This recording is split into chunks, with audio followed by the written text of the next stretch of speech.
In addition to his duties with the 5th Brigade, Marshall also had 35 CCC camps scattered throughout Oregon and southern Washington. At one point, in June of 1937, he gained the national spotlight when a Russian plane intending to fly nonstop from Moscow to San Francisco was forced to put down in Vancouver. There was a great press clamor to interview the crew, but Marshall declared that no interviews would be conducted until the Soviet pilots got some sleep. After lending the Russians his own set of pajamas, Marshall then offered a fancy breakfast table for the flyers and invited the reporters in. As well, he brought the Russian ambassador, who had been awaiting the flight in San Francisco, up to Vancouver and gave him a presentation sword to honor the occasion, which elicited a warm thanks from the ambassador. All of this was duly noted by the State Department, the American public, and the General Staff of the Army back in the capital. Marshall's earliest biographer, William Fry, notes that there was strong evidence, but no clear proof, that it was at about this point in Marshall's career that decisions had been made to bring him to Washington, D.C., as the successor to the Chief of Staff. If that were so, Marshall certainly had no idea of it, but he continued to distinguish himself as commander of the 5th Brigade and overseer of the CCC camps. By 1937, the democracies recoiled as Adolf Hitler firmly ensconced himself and his Nazi party as brutal regulators of German society. It was one of several dictatorships that ultimately sought to divide and control large parts of the world. Following World War I, the victorious Allies had set up an organization they hoped would prevent future conflicts. Called the League of Nations, it was envisioned as a body that would not only mediate international disputes, but settle them, if necessary, by force of arms. Almost immediately, things began to go wrong. Principally, isolationist sentiment in the United States caused the U.S. Senate to reject the idea of a world government, and thus the most powerful nation on earth at the time would not lend its considerable teeth to a multinational plan for stopping wars before they got out of hand. Throughout the 1920s and 30s, American military might was dismantled in favor of domestic programs, the more so following the onset of the Great Depression. During this period, American leftists, socialists, pacifists, and isolationists loudly denounced munitions makers and financiers such as J.P. Morgan for being responsible for all the misery caused by the recent war, and most American citizens assumed the attitude that Europe's problems were Europe's problems.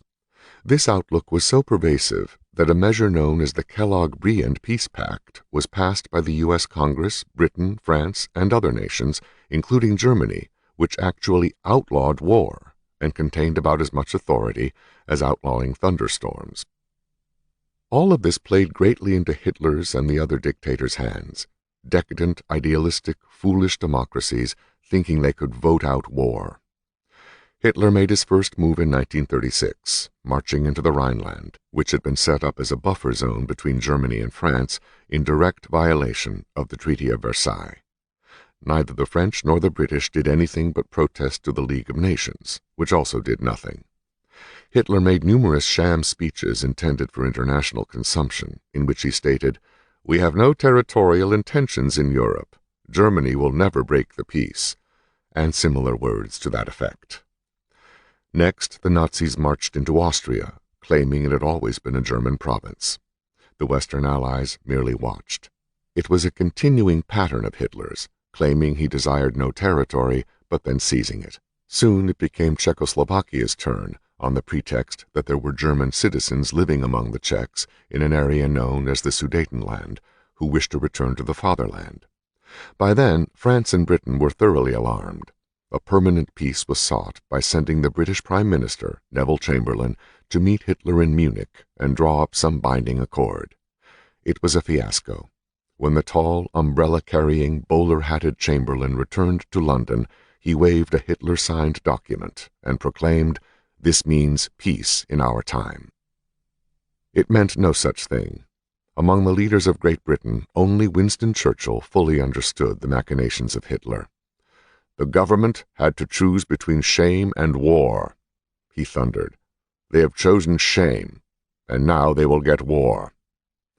Barely 6 months later, in March 1939, German stormtroopers annexed the rest of Czechoslovakia including its large armament factories at Skoda and elsewhere. In August 1939, Hitler negotiated one of the most breathtaking diplomatic coups in history, a 10-year non-aggression treaty with the Soviet Union, thus making an ally out of his most powerful archenemy. This shocking news completely flummoxed Western communists and their fellow travelers, who for years had been warned of the dangers of fascism. Now, the communist Daily Worker began preaching that Hitler and the Nazis were their friends.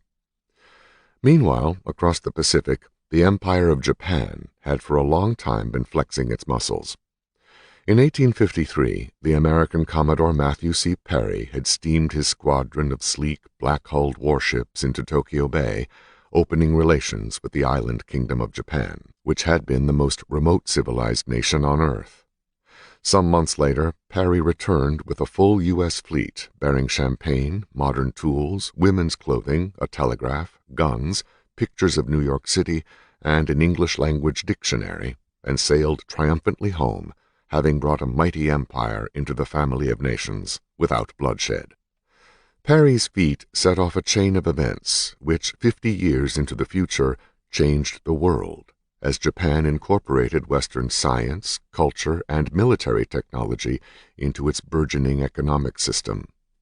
The Japanese began purchasing large warships from the British, whose naval officers trained Japanese sailors, just as German officers were hired to train its army. In 1894, Japan set out to become an imperial power by invading Korea as well as Manchuria and the great Chinese island of Formosa. This alarmed the Russians, who ran the Japanese out of Manchuria and took it for themselves. But the Japanese were not done. In a chilling parallel to the Pearl Harbor raid in 1941, Japan in 1904 launched a sneak torpedo attack at Port Arthur that annihilated Russia's Oriental Fleet, including 2 of the Tsar's largest battleships, only afterward bothering to declare war. Land fighting continued, with the Japanese getting the better of it, inflicting 100,000 casualties on the Russians at the Battle of Mukden. The shocked Russians sent their much larger Baltic fleet halfway around the world, only to fall victim to the worst naval defeat in modern history. 20 Russian warships, including 4 new battleships, were surprised and sunk by the Japanese at the Battle of Tsushima Strait, and 7 other Russian battleships shamefully struck their colors and were captured. Between 4,000 and 6,000 of the Tsar's sailors perished in the action, and the world awakened to the fact that Japan was a major international power. The Russo-Japanese War also unleashed the first wave of anti-American sentiment in the nationalistic Japanese Empire. Since its victory in the Spanish-American War in 1898, the United States had come to acquire vast properties in the far eastern Pacific, including Wake, Guam, and Midway Islands, as well as the enormous archipelago of the Philippines. All of these properties lay in what the Japanese regarded as their sphere of influence, and American diplomats, including Douglas MacArthur's father, Arthur MacArthur, were even then privately warning that the Emperor's military was casting a hungry eye upon these remote possessions. Theodore Roosevelt, whose slogan was "Speak softly and carry a big stick," decided to roll out the big stick for the Japanese in the form of a goodwill cruise by all 16 battleships of the U.S. Navy, painted white to signify friendship. In fact, it was a supreme example of gunboat diplomacy. On October 18, 1908, this armada arrived in Yokohama, where it was greeted by cheering throngs of Japanese who showered the American sailors with gifts. This was in direct contrast to recent charges of anti-Japanese racism in the United States. Japanese had begun immigrating to America, in particular to the West Coast, in large enough numbers to alarm many who termed the flood the Yellow Peril, a phrase popularized by newspapers of the period. The San Francisco Board of Education in 1906 had ordered Japanese children to be segregated from the whites, and West Coast workers began rioting and attacking Japanese immigrants who, they claimed, were working for coolie wages, thus putting them out of jobs. The California legislature passed a resolution that referred to the immigrants as immoral, intemperate, and quarrelsome. All of this created a great stir in the Japanese Diet, Parliament, where there was talk of declaring war on the United States, a suggestion echoed by reactionary newspapers in Tokyo. Meanwhile, the Japanese increased their orders of warships from Europe, including dreadnought-class battleships. The arrival of the Great White Fleet, as if by magic, seemed to sweep away these animosities. But at least one of the American sailors, a young naval ensign and recent graduate of Annapolis named William F. Halsey, wasn't buying it. Destined for fame as a U.S. Pacific Fleet commander in World War II, Bull Halsey recalled, "I felt that the Japanese meant none of their welcome, that they actually disliked us.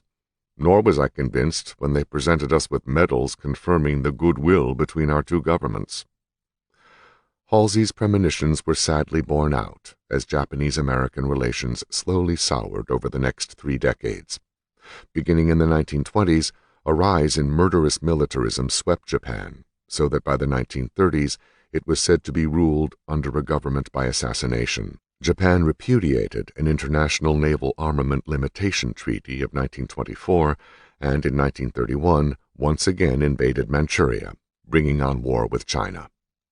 There commenced riots and beatings of Caucasians in Japanese cities, often within sight of the police, after the U.S. Congress passed an Immigrant Exclusion Act that forbade Chinese as well as Japanese from settling on American soil. In 1932, Japan walked out of the League of Nations. The Japanese war with China ground on with nightmare slowness and brutality.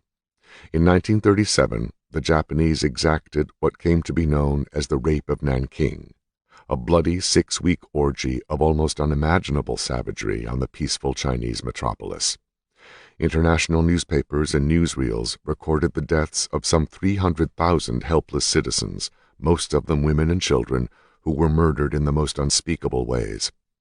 The city was burned, and people were thrown into the flames. They were roasted alive or buried alive in pits. Infants were torn limb from limb. More than 80,000 women and children, ranging from 8 to 80 years old, were raped by Japanese soldiers. People were speared on bayonets or thrown headlong into wells. Beheadings were so common that they were held on a contest-level basis to see which Japanese army unit could perform the most. This reign of cruelty was so abominable that people still writhe at the telling of it. The world, of course, was shocked and horrified, but did nothing. Even as the films, photographs, and news stories came back to the Western world, the Japanese claimed they were exaggerated. Later investigations proved that, if anything, the barbarity was underreported. The Japanese army was then 2 million strong, about 15 times larger than the Army of the United States. It was apparent that the Japanese intended a conquest of the entire Far East, but no one knew when or how it would begin. As this ghastly situation unfolded, George C. Marshall was abruptly pitchforked onto the world stage. While his home life was tumultuous, Patton still managed to produce a paper for circulation among key officers that was eerily prescient regarding a Japanese attack on Pearl Harbor.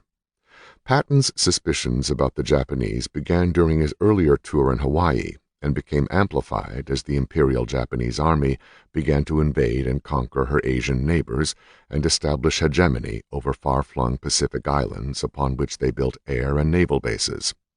Entitled Surprise, Patton's paper theorized that the Japanese, during a profound period of peace, would sneak aircraft carriers and an invasion force to within 200 miles of Oahu and launch aerial attacks on U.S. military installations before landing troops. Japanese submarines, he predicted, would be lurking around the entrance to Pearl Harbor to sink any ship that attempted to escape. Also prescient was Patton's plan for the incarceration of all Japanese in the Hawaiian Islands, including those who had become American citizens, at the opening of hostilities. Only 4.5 years later, President Roosevelt's controversial executive order relocated millions of Japanese from the west coast of the United States. While the Army seriously considered Patton's warnings, its present state of affairs did not allow for much reaction, and in June 1937, Patton sailed the Arcturus from Honolulu back to California for reassignment on the board of the Cavalry School at Fort Riley. The crew this time consisted of Beatrice, young George, Francis Doc Graves, a cook named Suzuiki, and the Norwegian deckhand who had originally come with the boat. With light westerly winds, they made the voyage in just 1 day short of a month, nearly twice the time of coming over. Once on shore, Patten sold the boat, but vowed to get another when he reached the East Coast. Before he had that chance, however, Patten was riding with Beatrice on the Myopia hunt course when he did the thing he had so often warned about in the summer bluebottle fly season. He allowed the head of his horse to come even with the stirrups of Beatrice's horse, a position that put his right leg behind the other horse. When a horse is fly-bitten, it will often kick, and Beatrice's did, causing compound fractures of Patten's right tibia and fibula, which cracked with the sound of a pistol shot. While the injury put him out of business for nearly 6 months, Patten was promoted to colonel in July of 1938 and sent to Fort Clark near San Antonio to command the 5th U.S. Cavalry Regiment. He was to take his place in the ongoing war games staged by the 3rd U.S. Army, which were designed to test concepts of troop mobility. By then, Patten had become a full exponent of mechanizing the cavalry, not only armored cars and mechanized machine gun carriages, but tanks as well. Fort Clark was in wild country, much the same as when Patten had been on the Mexican border with Pershing against Pancho Villa. It had a great restorative effect on Patten, who not only was back in a combat command position, but could hunt and fish and ride whenever he damn well pleased. His letters from this time are full of satisfaction, hope, and praise, and he made solid friendships among the high-ranking officers on the post. After only 4 months, however, Patten was ordered back to Washington to take command of the 3rd U.S. Cavalry Regiment at Fort Myer.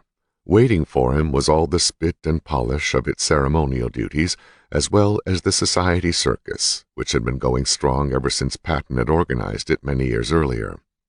The reason for the transfer, according to Patten biographer Martin Blumenson, was that a man of Patten's wealth and social connections was needed as the present commander of the unit. Brigadier General Jonathan Wainwright had driven himself into debt trying to keep up with the constant social swirl on an Army officer's salary. This time, in addition to conducting funerals of prominent people at Arlington, Patten's command escorted many political dignitaries, including the President of Nicaragua and the King and Queen of England, who arrived for a visit to Washington in 1939.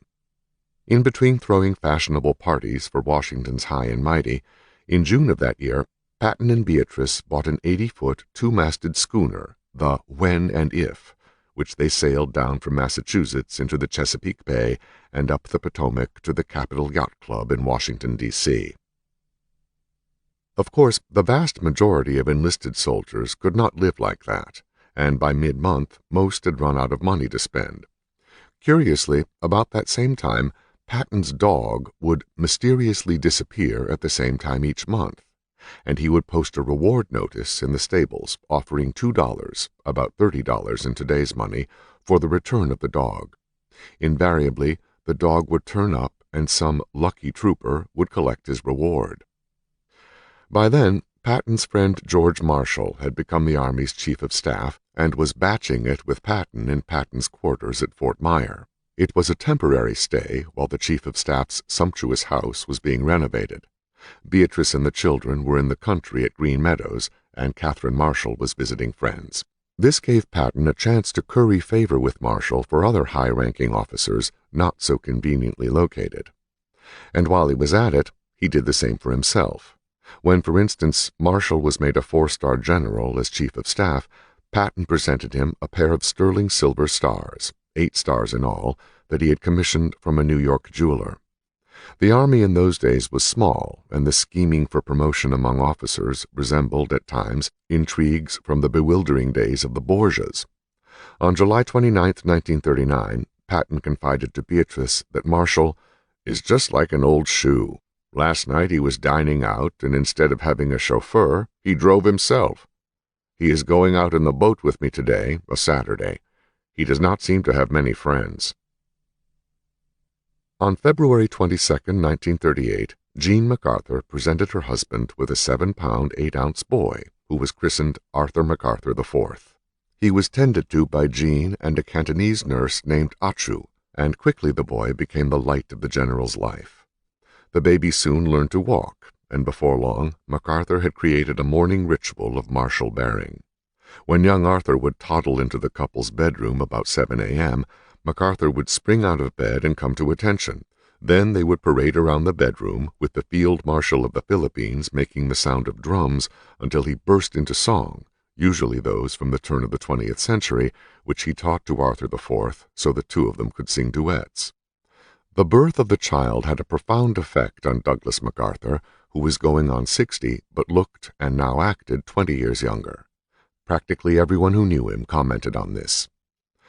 Unfortunately, by then, MacArthur had created a number of powerful enemies in Washington, including the new Chief of Staff Mahlon Craig, who resented MacArthur's prominence in the press and ordered him to return to duty in the United States. Soon after, the Field Marshal of the Philippines resigned from the U.S. Army, while numerous members of Congress simply wanted the Army to withdraw from the Western Pacific and make the Hawaiian Islands the extent of U.S. influence in that ocean. But MacArthur always had President Roosevelt, who repeatedly called him our greatest general, though he told him privately, to his face, that he would be our worst politician. And Roosevelt trumped everyone. MacArthur and Quezon continued to be estranged, with the President of the Philippines now publicly suggesting that the islands were indefensible. MacArthur was irate, not only with Quezon, but with the politicians in Washington, who continued to refuse to send any arms and had put the islands on a low defensive priority. Another loss came when war broke out in Europe on September 1, 1939, and Eisenhower, now a lieutenant colonel, asked to be released and sent back to the States, where he hoped to receive a combat command. MacArthur graciously let him go, and as his replacement he selected Lieutenant Colonel Richard K. Dick Sutherland, a gloomy, unctuous Yale graduate whose father was a retired U.S. Senator. Sutherland had some strange political views that didn't sit well with MacArthur, and one night at dinner MacArthur set him straight. Sutherland told the general and several other officers that democracy should be abolished in wartime, that Congress wasted too much time arguing. Elections, he asserted, ought to be eliminated in favor of a presidential dictatorship. "No, Dick, you are wrong," MacArthur told him. "Democracy as we have it in the United States is the best form of government that man has ever evolved. When people have freedom of speech and thought," MacArthur continued, "they will keep their minds flexible and progressive. But," he said, "in a dictator state, freedom disappears, and people's minds become rigid and regimented, especially in time of war.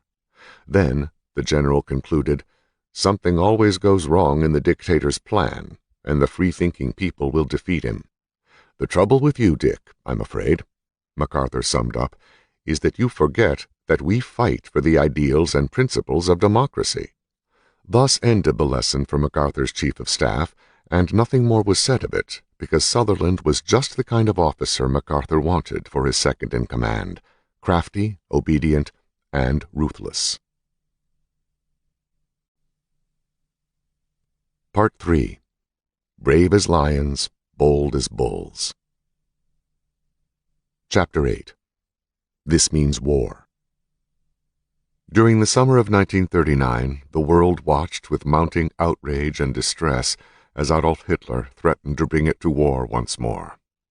By then, his Nazi army had absorbed the Rhineland, Austria, and Czechoslovakia, and was threatening to invade Poland, at which point both Britain and France had vowed to take military action. The United States was slow in mobilizing its forces. The army was woefully undermanned, perhaps equal only to that of a Third World nation, and the Air Corps planes and Navy ships were mostly outdated. What limited force the country had also lacked anything near the German arsenal of heavy tanks, armored cars, self-propelled artillery, and other mechanized combat vehicles. When Hitler at last attacked Poland, U.S. military minds were shocked at the stunning success of the German Blitzkrieg, lightning war, which caused the collapse of the Polish army. World War II had thus begun.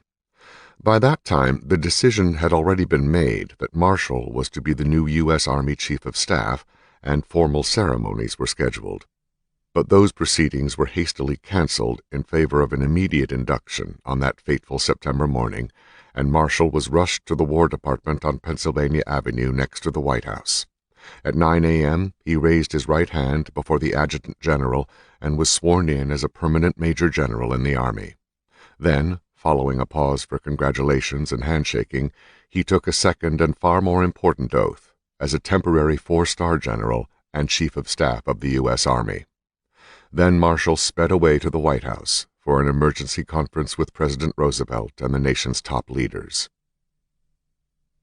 At a time when the Army was trying to expand in response to the deteriorating international situation, great military maneuvers were held in various parts of the United States, including Virginia, where Patton was detailed to command a large mobile infantry cavalry component. He took his role very seriously and was judged superior by the exercise umpires, yet he still felt himself stuck in place as a colonel and was exasperated that no stars seemed in sight. In Army maneuvers later that spring, a hastily cobbled-together armored division decisively defeated a division of cavalry. It spelled the end of the horse in modern warfare, even though there were clearly not enough armored vehicles to go around, and the isolationist-minded Congress was loath to vote money to build them. But then Hitler ended an idle period in what had come to be known as the Phony War by attacking and conclusively defeating France, overrunning it in a mere 6 weeks with yet another powerful blitzkrieg. At last, Hitler had America's undivided attention. The politicians poured so much money and means into manufacturing that the United States would soon have enough tanks for several large armies. Patton's career, however, remained inert, no matter how many private letters he wrote, how many luncheons and dinners he and Beatrice threw, or how well he now managed to control his manners in public. Outwardly, Patton was the model of a well-bred Army field officer, gracious, all creased, and spit and polished. Inwardly, he seethed. In September 1940, the Japanese signed a mutual defense agreement with Nazi Germany and Mussolini's fascist Italy. Known as the Tripartite Pact, the three Axis powers, as they came to be known, promised to come to the defense of one another should they be attacked by any nation not then a belligerent, namely the United States.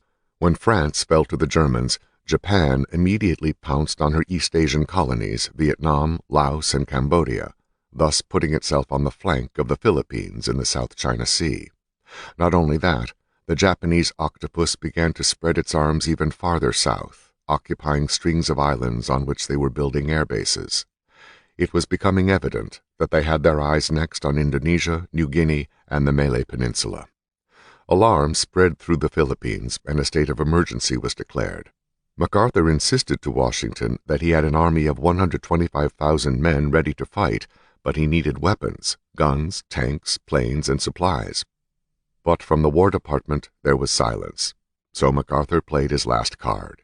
He telegraphed George Marshall that he was resigning and moving with his family to Texas.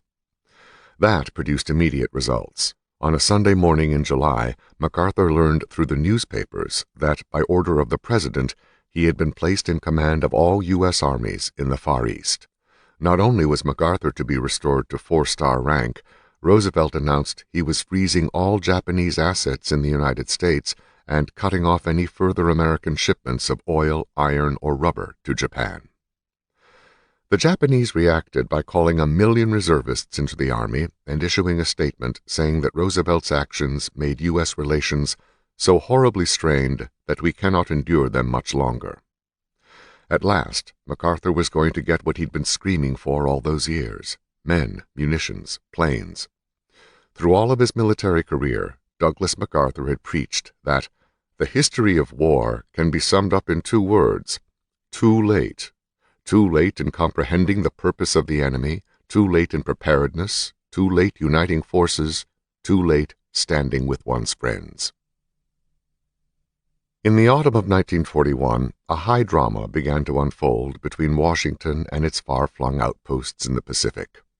American intelligence had penetrated the Japanese diplomatic code. Beginning in late November of 1941, tensions between Japan and the United States had risen to such heights that U.S. Army Chief of Staff George Marshall was convinced war could break out with terrible suddenness. He put the commanders in Hawaii, the Philippines, Wake, Guam, and Midway Islands, and other remote stations and garrisons on what was called a war warning, an alert that hostilities could begin at any time.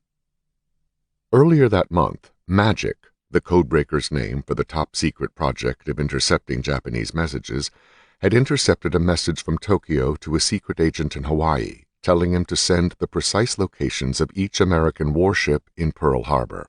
This caused the U.S. Chief of Naval Operations, Admiral Harold Betty Stark, to reiterate to his commanders in Hawaii the necessity of sharp vigilance. Even as he did this, the Japanese aircraft carriers were already skulking their way toward the Hawaiian Islands. Then, on the evening of December 6th, the first 13 parts of a 14-part message from Tokyo arrived at the Japanese embassy in Washington, D.C., with the final part to come the next day, December 7th. Most of the 13 parts of the message merely ticked off everything the Japanese didn't like about the United States, including its continued presence in the Far East and the recent decision by the Roosevelt administration to discontinue selling oil, rubber, metal, and other needed material to Japan. It further stated, ominously, that when the 14th part of the message had been received, the ambassador was to see to it that all major code machines and code books at the embassy were destroyed. When Colonel Rufus Bratton of Army Intelligence, who was on duty that night, read the message, he became alarmed and asked his boss for permission to wake up the Chief of Staff. But Bratton was told there was little military significance in the message and not to disturb General Marshall. When the message reached the White House, President Roosevelt was talking with his aide Harry Hopkins. Roosevelt read the thing and handed it to Hopkins, and when Hopkins finished reading it, the president remarked, "This means war." Hopkins suggested that the United States might want to attack the Japanese first. "No, we can't do that," Roosevelt replied. "We are a democracy and a peaceful people." Nor did the president initiate a call to General Marshall or Admiral Stark, possibly assuming that they had already been alerted. The next morning, December 7th, Marshall went out for his regular long Sunday morning horseback ride at Fort Myer, still unaware of the message. An aide finally found him around 11:30 a.m., and by the time the Chief of Staff got to his office and read the message, it was around noon. Colonel Bratton was standing before him, fidgeting, holding the vital 14th part of the message, which had come in the early morning hours. At last, Marshall read it. The Japanese were breaking off negotiations, which was not exactly a declaration of war in itself, but the part about burning encoding machines and code books certainly sounded like war. The Japanese ambassador was instructed to read the message to the U.S. Secretary of War, Henry Stimson, at exactly 1 p.m. Bratton deduced that something was going to happen in the Pacific at that time, but he didn't know where or what. It would be dark in the Philippines, he knew, and about daybreak at Pearl Harbor, but he never thought the Japanese would attack there. After the original war warning, Bratton would later explain, everybody in Washington thought the fleet would be at sea. It occurred to no one, apparently, to check. When the Chief of Staff had read the entire message, he conferred with Admiral Stark, then scribbled out a communication to all military commanders in the Pacific, including Panama and Alaska. Japanese are presenting at 1 p.m. Eastern Standard Time today what amounts to an ultimatum. Also, they are under orders to destroy their code machine immediately. Just what significance the hour set may have we do not know, but be on the alert accordingly. Inform naval authorities of this communication. Marshall. In Washington, people were returning home from church or going out for Sunday dinner. Fans were filling up Griffith Stadium, the D.C. football stadium now demolished, for the Redskins-Philadelphia Eagles game. As the rest of America went about daily life, Colonel Bratton was designated to get the new war warning to Pacific commanders by the highest possible priority. It would prove a daunting task. He rushed the message to the Army Communications Center, where it would have to be typed out, encoded, sent, and delivered. By then, there was still nearly an hour left to alert the Pacific to the coming danger, but fate intervened. A giant solar storm had brewed up overnight, and the Army's radio communications with Honolulu were interrupted. No one seriously thought about using the telephone, as historian Gordon Prang has pointed out. Even with a scrambler, it was considered insecure, and anyone listening to Marshall's message would have been able to figure out that the United States was reading Japan's secret diplomatic messages. The communications officer on duty told Bratton that the next best way to get the warning out would be through civilian services, so he had it encoded and sent by Western Union from Washington to San Francisco, where it would be cabled by RCA to Honolulu and then delivered to the message center at Pearl Harbor. From there, it would be given to the Army Commanding General, who would then pass it to the Navy Admiral commanding the base. By the time it arrived, neither officer would have need of a warning. The Japanese fury first burst in the skies above the Hawaiian island of Oahu. Carrier-based planes from the Imperial Fleet wrecked the U.S. Pacific Fleet and surrounding air bases. December 7, 1941, was a day, Franklin Roosevelt famously said, that would live in infamy. A few months prior, George Marshall had planned to check himself into a hospital in Hot Springs, Arkansas. He was physically and mentally exhausted and felt he needed time off to recuperate. Since taking over as Chief of Staff in 1939, he had driven himself almost to the brink in organizing the U.S. Army for war, preaching preparedness at every turn. And, at every turn, congressional isolationists opposed him, accusing him of association with the Roosevelt regime through their newspapers. The war changed all of that. The isolationists either changed their minds or went underground, and whatever Marshall wanted was now only a matter of possibility, no mean task in itself. The nature of the war had already changed dramatically before the Pearl Harbor attack. In June 1941, the Germans, instead of invading England, as had been expected since the fall of France, suddenly turned on their erstwhile ally, Russia. They launched a 4-million-man attack along an 1,800-mile front in an attempt to surprise and subdue her old enemy. This provided a measure of relief to the United States, because if Britain had fallen, the Atlantic would have become impossibly dangerous, and there would be no staging ground for American and British armies to attack the Germans in France. And as for the Japanese attack at Pearl Harbor, although it decimated the American fleet of battleships, it failed to accomplish two highly important tasks that would vastly improve America's fortunes in the months to come. It did not wreck the naval stores and shops that were vitally important to maintaining the fleet, and it did not sink the Navy's only two aircraft carriers then in the Pacific, Enterprise and Hornet, which were at sea when the attack occurred. Nevertheless, the American people were roused to a fury probably never known before or since. Then, a relatively small event in the developing scheme of things occurred the week after Pearl Harbor in the far-off waters of Malaya. There, Japanese bombers and torpedo planes sank two British battle cruisers, HMS Repulse and the Prince of Wales, forever changing the way navies would view their primary fighting strategy. Two incredibly expensive capital ships, free to maneuver in the open ocean, had been sunk by a handful of cheap airplanes. Even the Japanese senior naval officers in Tokyo found it difficult to believe. Overnight came the painful revelation that if battleships were to play any role in the war, they would require massive protection from carrier-based fighters, and that the carrier itself had now become the principal instrument of sea war. Winston Churchill writhed and twisted in my bed as the full horror of the news sank in. In all the war, I never received such a direct shock.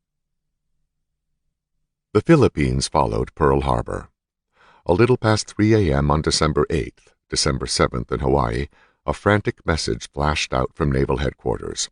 Enemy air raid Pearl Harbor. This is not a drill. It was received not by General Douglas MacArthur, but by Admiral Thomas Hart, commander of the small U.S. Asiatic Fleet based at Manila, who did not inform the commanding general on the assumption that the Army had its own means of finding out. It did. An alert Army radio man with a shortwave tuner had been listening to music on a San Francisco commercial station when the announcer broke in with a wire service bulletin. He went screaming into the night with the news. When it eventually got to MacArthur, he dressed and asked his wife to bring him the Bible, which he read for an hour before going to headquarters. Admiral Hart was there, and after a conference he received MacArthur's blessing to steam his fleet south toward Australia to escape the fate of the ships at Pearl. While the conversation was in progress, Lieutenant General Louis Brereton, commander of the Far East Air Force, rushed in to see MacArthur, wanting to send 35 B-17 heavy bombers to attack Japanese airfields on Formosa, now Taiwan, 500 miles to the north. MacArthur refused on grounds that Roosevelt had sent a telegram insisting that the Japanese strike the first blow, a decision that has stirred controversy from that day until this one. After arguing unsuccessfully that the Japanese had already done so at Pearl Harbor, Brereton ordered his bombers to take to the air and scout for an enemy invasion force, and of course to avoid being caught on the ground by a surprise attack. Again he asked MacArthur if he could attack Formosa. Again he was denied, but instead was told to go there and take pictures of enemy airfields. After another hour, word came that MacArthur had authorized the attack on Formosa. Brereton ordered his planes to land at Clark Field, north of Manila, refuel, and load up with bombs. These behemoths had barely touched down when the Japanese arrived overhead in force. Worse, the modern American P-40 fighters that had been scouting all morning for enemy planes had been ordered to land at Clark and refuel, and thus were sitting ducks on the runway when the bombs began to fall. There are conflicting stories about the sequence of these events, Brereton's, Sutherland's, and MacArthur's. To this author, Brereton's seems the most convincing, but the true story probably never will be known. The pilots, who had been having lunch in the mess hall, rushed outside to see hundreds of Japanese bombers glistening in the sunlight, hurtling toward them. The men immediately scattered to the four winds. In a maddening stroke of bad luck, fog had also delayed the Japanese planes on Formosa. Otherwise, they would have arrived right when the P-40s would have been there to greet them, and the B-17s could have flown to safety. No less than 3 warnings of approaching Japanese planes had been sent, and all failed to get through. In one case, the teletype operator, like the pilots, was eating his lunch when word came in. In another, an unnamed lieutenant promised to sound the alert, but never did. Most of the U.S. anti-aircraft ammunition was 10 years old and failed to explode, or it exploded thousands of feet below the Japanese planes. For the Americans, it was a debacle. When it was over an hour later, most of the Far East Air Force was a shambles. Not only the planes, but the hangars and stores had also been wrecked, and the aviation fuel exploded. Brereton called it one of the blackest days in U.S. military history. The smoke had barely cleared when Brereton's phone rang. It was Hap Arnold in Washington, chief of the U.S. Army Air Corps. He was furious. "How in hell could an experienced airman like you get caught with his planes on the ground?" he demanded.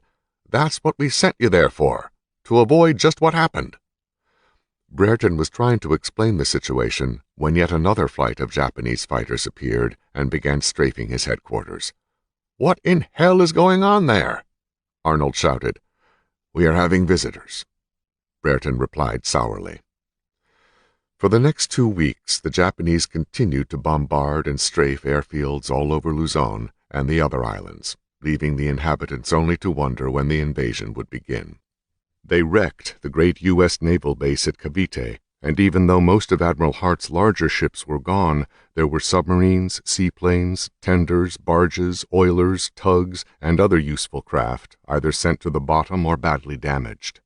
Thus, MacArthur was left with no navy and no air force to contend with the rapacious Japanese, which was all the more galling because of his genuine love for the Philippines and the Philippine people, as well as his promises.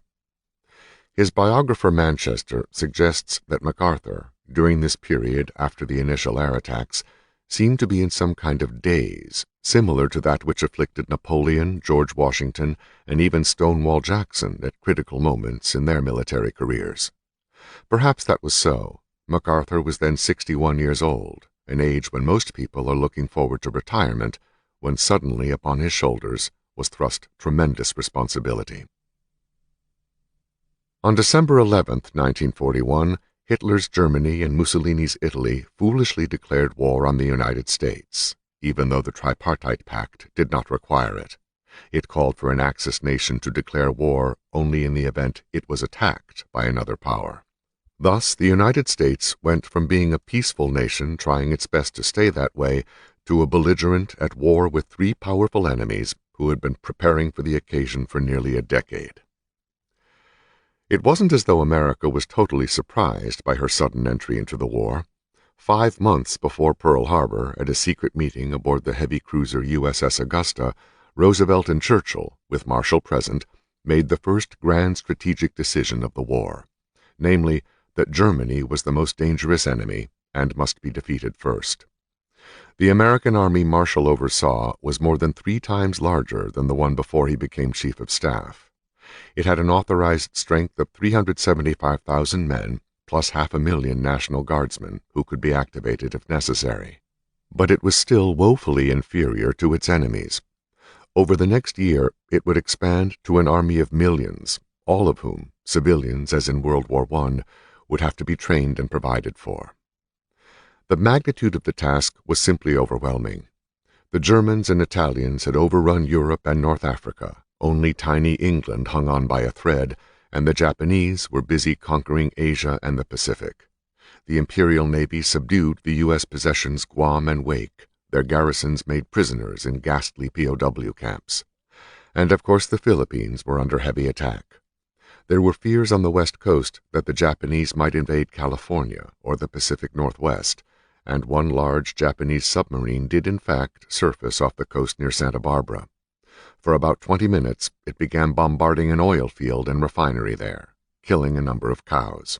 The secret agreement between Roosevelt and Churchill notwithstanding, the president wanted an immediate retaliation on Japan, and was astonished when Marshall and other chiefs told him that none was possible at the moment. The United States simply did not have the strength. They might get a few submarines close enough to Tokyo or other cities, Roosevelt was told, but the fire from the sub's lone 3-inch, 76mm deck guns would produce slight damage, and the subs would probably be lost. A carrier attack seemed the only feasible scheme, but carrier planes didn't have the range to penetrate Japan's defensive perimeter of picket boats 400 miles offshore, strike Japan, and return to their carriers. Even if they did, the size of their bombs was so small that, like the deck guns on the subs, they would likely only invite derision from the haughty Japanese. But Roosevelt was adamant that something be done. The people demand it. Marshall delegated the task to his air chief, Hap Arnold. In July 1940, Henry Stimson had again become Secretary of War, and he procured a number of high-ranking civilians from the private sector, such as General Motors President William S. Knudsen, to oversee the vast production increases in tanks, artillery, planes, munitions, and the 1,001 other items necessary for an army to have a fighting chance. In retrospect, this was a brilliant move, because these powerful capitalists were unfettered by a lifetime in the military bureaucracy, where justifications, reports, and other inflexible rules and regulations often made it difficult to quickly accomplish complex and expensive tasks. Automotive manufacturers ceased making cars and began turning out tanks, jeeps, and army trucks. Appliance manufacturers stopped making refrigerators, fans, and stoves and started making parts for military use. The great American arms industry retooled for military weapons. It became urgent to build a formidable combat air fleet, not only of fighters and bombers, but also of troop transports, cargo carriers, observation planes, and so forth. 16,000 planes were expected to roll off the assembly lines, with double that number the following year, double again the year after that, and so on. Before the war's end, Henry Ford's giant plant at Willow Run, Michigan, was the largest airplane manufacturer in the world, turning out a bomber an hour. In that summer of 1940, during the calm before the storm, Patton had gone on leave to attend the Beverly Farms wedding of Lieutenant James W. Totten and Ruth Ellen, who would become the third Patton to don the wedding dress of Beatrice's mother, but not without considerable ado. "God damn it, you can't marry him!" Patton fumed when told Totten was on his way to ask for Ruth Ellen's hand. "He's too short. He's a field artilleryman, and he's a Catholic." Then he told her to go and mix up a pitcher of martinis without any vermouth. "I know you're serious," he told her, "because if you were just thinking about it, you would have told your mother first." A few weeks earlier, when visiting in California, Ruth Ellen had tried the idea of marrying Totten on her Aunt Nita, who took the dimmest possible view of me marrying a Catholic, said Ruth Ellen. She replied in tears, "Well, then I guess I will never marry, I'll just stay home and take care of Ma." At this, Nita drew herself up and fairly shouted, "What? And be like me? One sacrifice on the altar of family loyalty is enough. Go home and marry your young man, and God help us both. I'll come to your wedding." Beatrice was also against the marriage, but not because of Totten's height, he was 5'5", or the field artillery angle. Her objection was also on religious grounds. When Totten arrived that night, Patton arose and stalked out, sitting through the same movie 3 times at the Post Theatre. Beatrice held what amounted to night court as Totten sat speechless while being given a long summation on the evils of Catholicism and how he ought to be an Episcopalian. Ruth Ellen, meanwhile, sat mortified and paralyzed by the whole scene. After an hour, Beatrice wound up and asked, "Well, Mr. Totten, what about it?" Totten rose and went over to her and very politely asked, "Mrs. Patton, what do you think of turncoats?" "I don't approve of them," Beatrice replied. "Neither do I," said Totten, and took his leave. Patton returned about an hour later to find both his wife and daughter distraught and in tears. "Is it over?" he asked. "Yes," Beatrice replied. "He wouldn't change." Patton said he never thought he would. Several days later, Totten told Ruth Ellen he intended to brave the lion in his den, and ask Patton for her hand. This he did the same night, and his request was granted. Around this time, Patton was perusing the newspaper when he found an article about himself that reported he had been reassigned to the 2nd Armored Division at Fort Benning. It was official. He was back in the tanks, and as delighted as ever. Patton immediately wrote the division's commanding general to say how excited he was at the prospect of his new assignment, closing with, "Best regards and looking forward to a short and bloody war. I am very sincerely." On July 26, 1940, Patton assumed his duties over 1 medium tank regiment, 2 light tank regiments, a field artillery regiment, and a battalion of combat engineers. There were 350 officers, 5,500 men, 383 tanks, 202 armored cars, and 24 105mm howitzers. More tanks were coming, and additional soldiers were arriving at the rate of about 100 per day. Though a brigade is traditionally commanded by a brigadier general, Patton remained a colonel. He was thoroughly pleased with his situation nevertheless. He was certain now that the war would at some point draw in the United States, which would allow him to fulfill what he saw as his destiny, to become a great captain of the armed services.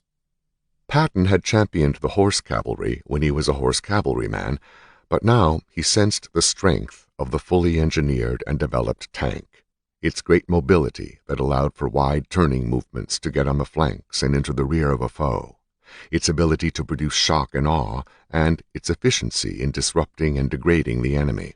Official Army doctrine for the tank had always been to assist the advance of infantry foot troops, either preceding or accompanying the infantry echelon. But the German blitzkrieg against France had just rendered that mission obsolete. The tank was a new weapon for a new age in warfare, where the battlefield was fluid, and the commander who arrived first with armored weapons would likely win the day. Patton saw himself as that man. Chapter 9. There will be a big tank battle in the morning. With the onset of war, Patton's promotion was meteoric. In the 9 months between July 1940 and April 1941, Patton rose from the rank of colonel in charge of an armored brigade to the rank of major general commanding the 2nd Armored Division. Within another year, he was in command of an armored corps, and then leading the 5th U.S. Army during Torch, the Allied invasion of French North Africa. Neither Dwight Eisenhower, who retained overall command of the operation, nor Patton, who would lead the landing force at Casablanca, much liked the plan or gave it a better-than-even chance for success. Writing in his diary from England on August 9, 1942, where Allied planners were setting up the invasion, Patton, after dining with Eisenhower, said, "We both feel that the operation is bad and mostly political. However, we are told to do it and intend to succeed or die in the attempt. If the worst we can see occurs, heavy resistance during the landing by the French army, it is an impossible show. But with a little luck, it can be done at a high price. And it might be a cinch. 2 months later, and a little over a month before the invasion fleet would sail from Norfolk, Virginia, Patton's opinion remained gloomy, but somewhat more optimistic. He told Eisenhower he could rest assured that when we start for the beach, we shall stay there, either dead or alive, and if alive, we will not surrender. When I have made everyone else share this opinion, which I shall certainly do before we start, I will have complete confidence in the success of the operation. Back in Washington and preparing for Torch, Patton dined with General Jimmy Doolittle, who 5 months earlier had returned a hero from his splendid air raid. The Navy had finally figured out how to get 16 Army Mitchell B-25 bombers aboard an aircraft carrier, in this case the Hornet, and carry them within striking distance of Japan. The B-25 Mitchell was named after the late General William "Billy" Mitchell, who had lobbied so hard for improvements in American air power that he was court-martialed for insubordination and suspended from the service. In 1925, he had predicted the Japanese attack on Pearl Harbor almost exactly as it occurred 16 years later.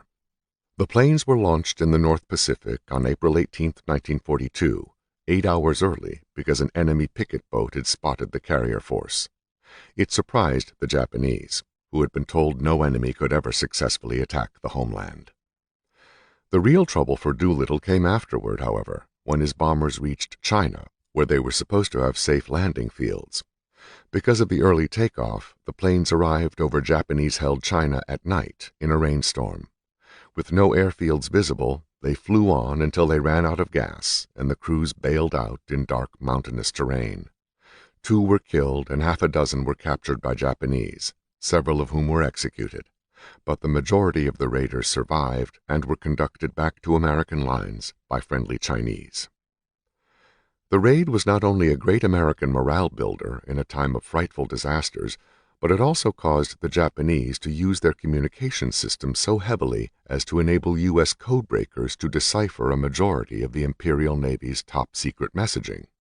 This, in turn, allowed the U.S. Navy to ambush the Japanese fleet at the Battle of Midway, sinking 4 of their top-line aircraft carriers and halting Japanese expansion in the Pacific for good. From 1943 onward, the Doolittle Raiders held annual reunions, traditionally drinking a toast in special silver cups with their names engraved on them. When a raider died, his cup was placed in the raider's cabinet upside down. In 2014, the last 2 raiders drank their final toast, sharing a bottle of fine brandy bottled in 1896, the year of Doolittle's birth.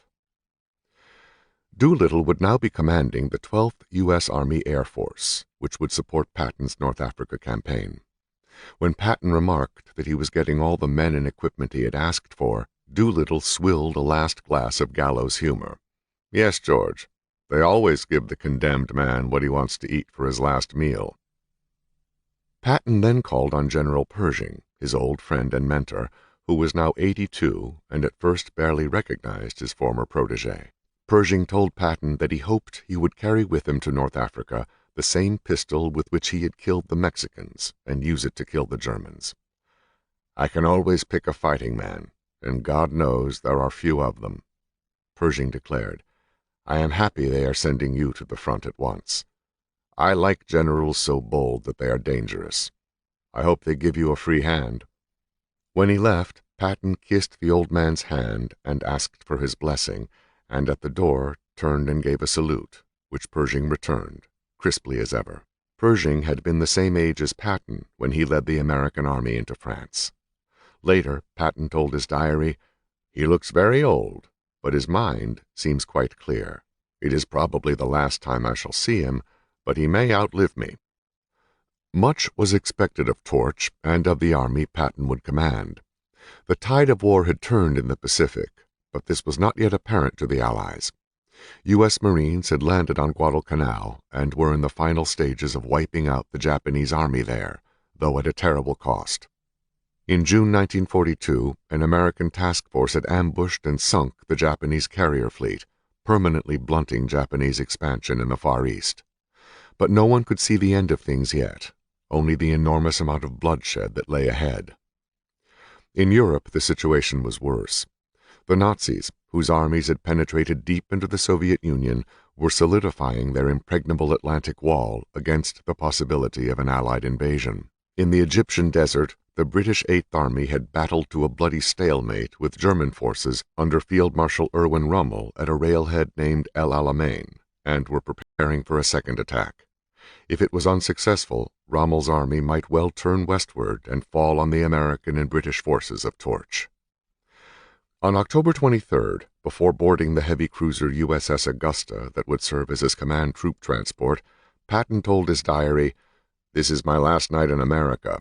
It may be for years, and it may be forever.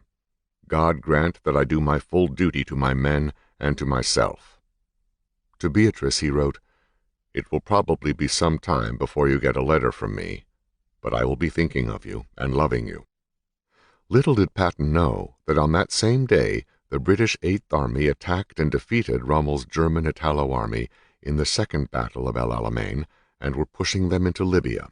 If Torch was successful and the Anglo-Americans took Tunisia, Rommel would be caught in a trap between two Allied armies. Patton's command consisted of 35,000 troops, including the U.S. 2nd Armored Division and the 3rd and 9th U.S. Infantry Divisions, aboard a 100-ship convoy. Like so many Allied operations at the beginning of the war, Torch got off to a rocky start. This had much to do with the lack of time given to properly train the Army troops in an amphibious landing. The Army and Navy tried a number of rehearsals, but because of the German U-boat menace along the Atlantic coast, they were confined to practicing in the Chesapeake Bay, which presented none of the large surf and strong weather associated with landings in Morocco. A great fear of George Marshall and other planners had been that the Germans would learn of the invasion plans. The historian Thaddeus Holt points out in his book The Deceivers that by sailing time as many as 5,000 American troops knew at least some of the plan, and the U.S. military worried it had been compromised by the Axis. If it is not a miracle that they never found out, it ought to be. At sea, 2 days before the landings, Patton told his journal, "In 40 hours I shall be in battle, with little information, and on the spur of the moment will have to make momentous decisions. It seems that my whole life has been pointed to this moment. If I do my full duty, the rest will take care of itself." The morning of the landings broke hazy and relatively calm, and almost too good to be true, according to Patton. "Thank God. I hope he stays on our side." Optimism that the French would not oppose the landings was quickly disabused, however. Just before 5 a.m., huge shore-bound searchlights went on and began playing across the sea, looking for Torch ships. Heavy firing from French shore batteries and naval vessels followed immediately, splashing great gouts of water all around the ships. A French warship, likely a corvette patrol boat, came roaring out of the harbor, and U.S. destroyers opened fire and shot off the mast and killed her captain. "I think she sank," Patton said. On November 8th, just before a soggy gray dawn broke amid intense blasts from ship and shore, 6,000 American soldiers, the first wave of the invasion, scrambled down cargo nets into waiting Higgins boats and Navy launches. They were headed toward the lights of Casablanca that twinkled in the distance. The surf rolling onto the beach masked the sound of the boat's engines, but soon enough the searchlights caught them. It could have been disastrous, but gunfire from American destroyers shot the lights out almost immediately with quad 50 caliber machine guns, and the boats continued to shore, where they were met by intense small arms fire. A naval battle continued for several hours, while landing craft took more American soldiers to the beach. Patton's boat, containing all his belongings, including the ivory-handled pistols, swung on davits on the gun deck. "The first blast from the rear turret blew it to hell, and we lost all our things except my pistols," Patton said. The pistols were rescued by Patton's loyal aide-de-camp, Richard Jensen, son of a childhood sweetheart of Patton's back in California. In time, Patton came to cherish Jensen as deeply as his own son. The battle continued to rage chaotic on land and sea, with the American forces slowly gaining the upper hand. A wind came, raising waves.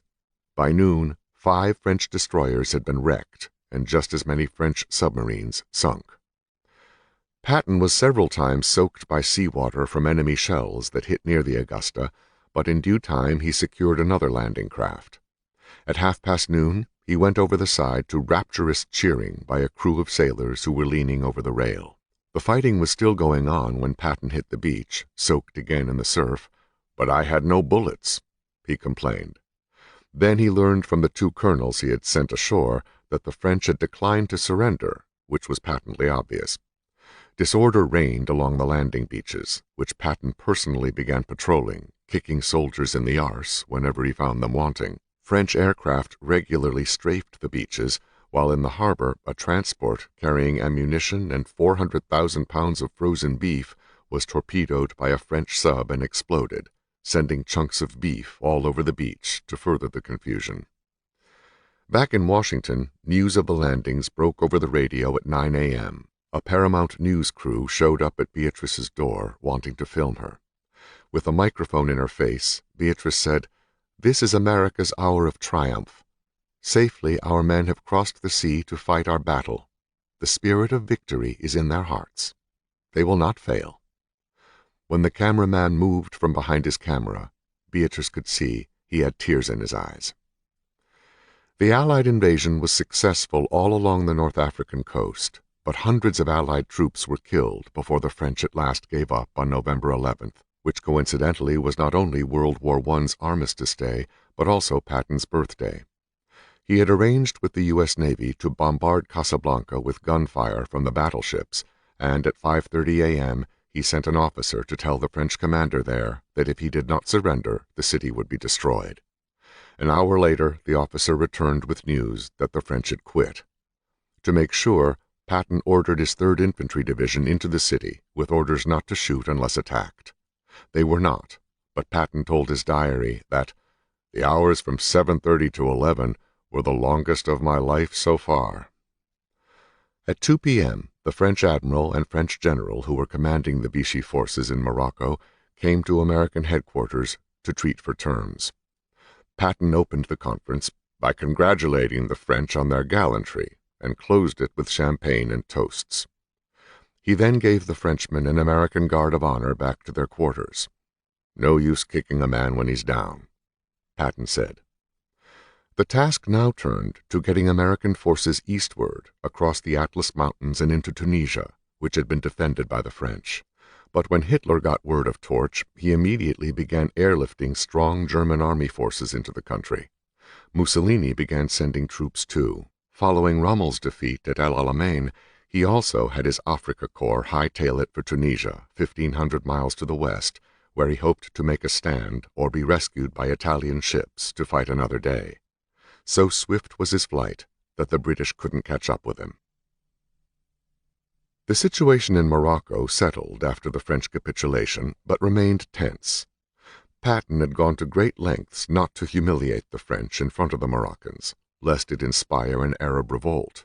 He was also concerned that the chaos of the invasion might arouse one or more of the Arab tribes to try and overthrow the Sultan, Mohammed V, who ruled from Rabat. Then there was always the possibility that the Germans, Italians, or even Franco's Spanish, who ruled Spanish Morocco next door, might decide to invade. This last, regarding the Spanish, Patton privately told his diary he would welcome, as it would give our soldiers some practice. The French, for their part, claimed to be worried about the Moroccan Jews, who were rumored to be stirring up trouble. On orders from Vichy, the French government in Morocco had stripped the Jews of their rights to vote and work in most professions, similar to the way they were being treated in Germany. Furthermore, Germans operating within Vichy had propagandized the North African Arabs to believe that the Allies' arrival meant the establishment of a Jewish state, as had been done in Palestine after World War I. When the Americans sought to restore rights to the Jews, the French demurred, saying it might cause the Arabs to revolt. Patton's job now became largely political, which is to say ceremonial, an especially annoying development since his every nerve and sinew strained to get into the fight. "We have been here for a month today," he wrote to General Thomas Handy, a friend and aide to George Marshall, "which means that for 26 days we have not had any fighting. This is regrettable." In keeping with his diplomatic duties, Patton and an aide drove from Casablanca, a city which combines Hollywood and the Bible, to Rabat, where the Sultan was located.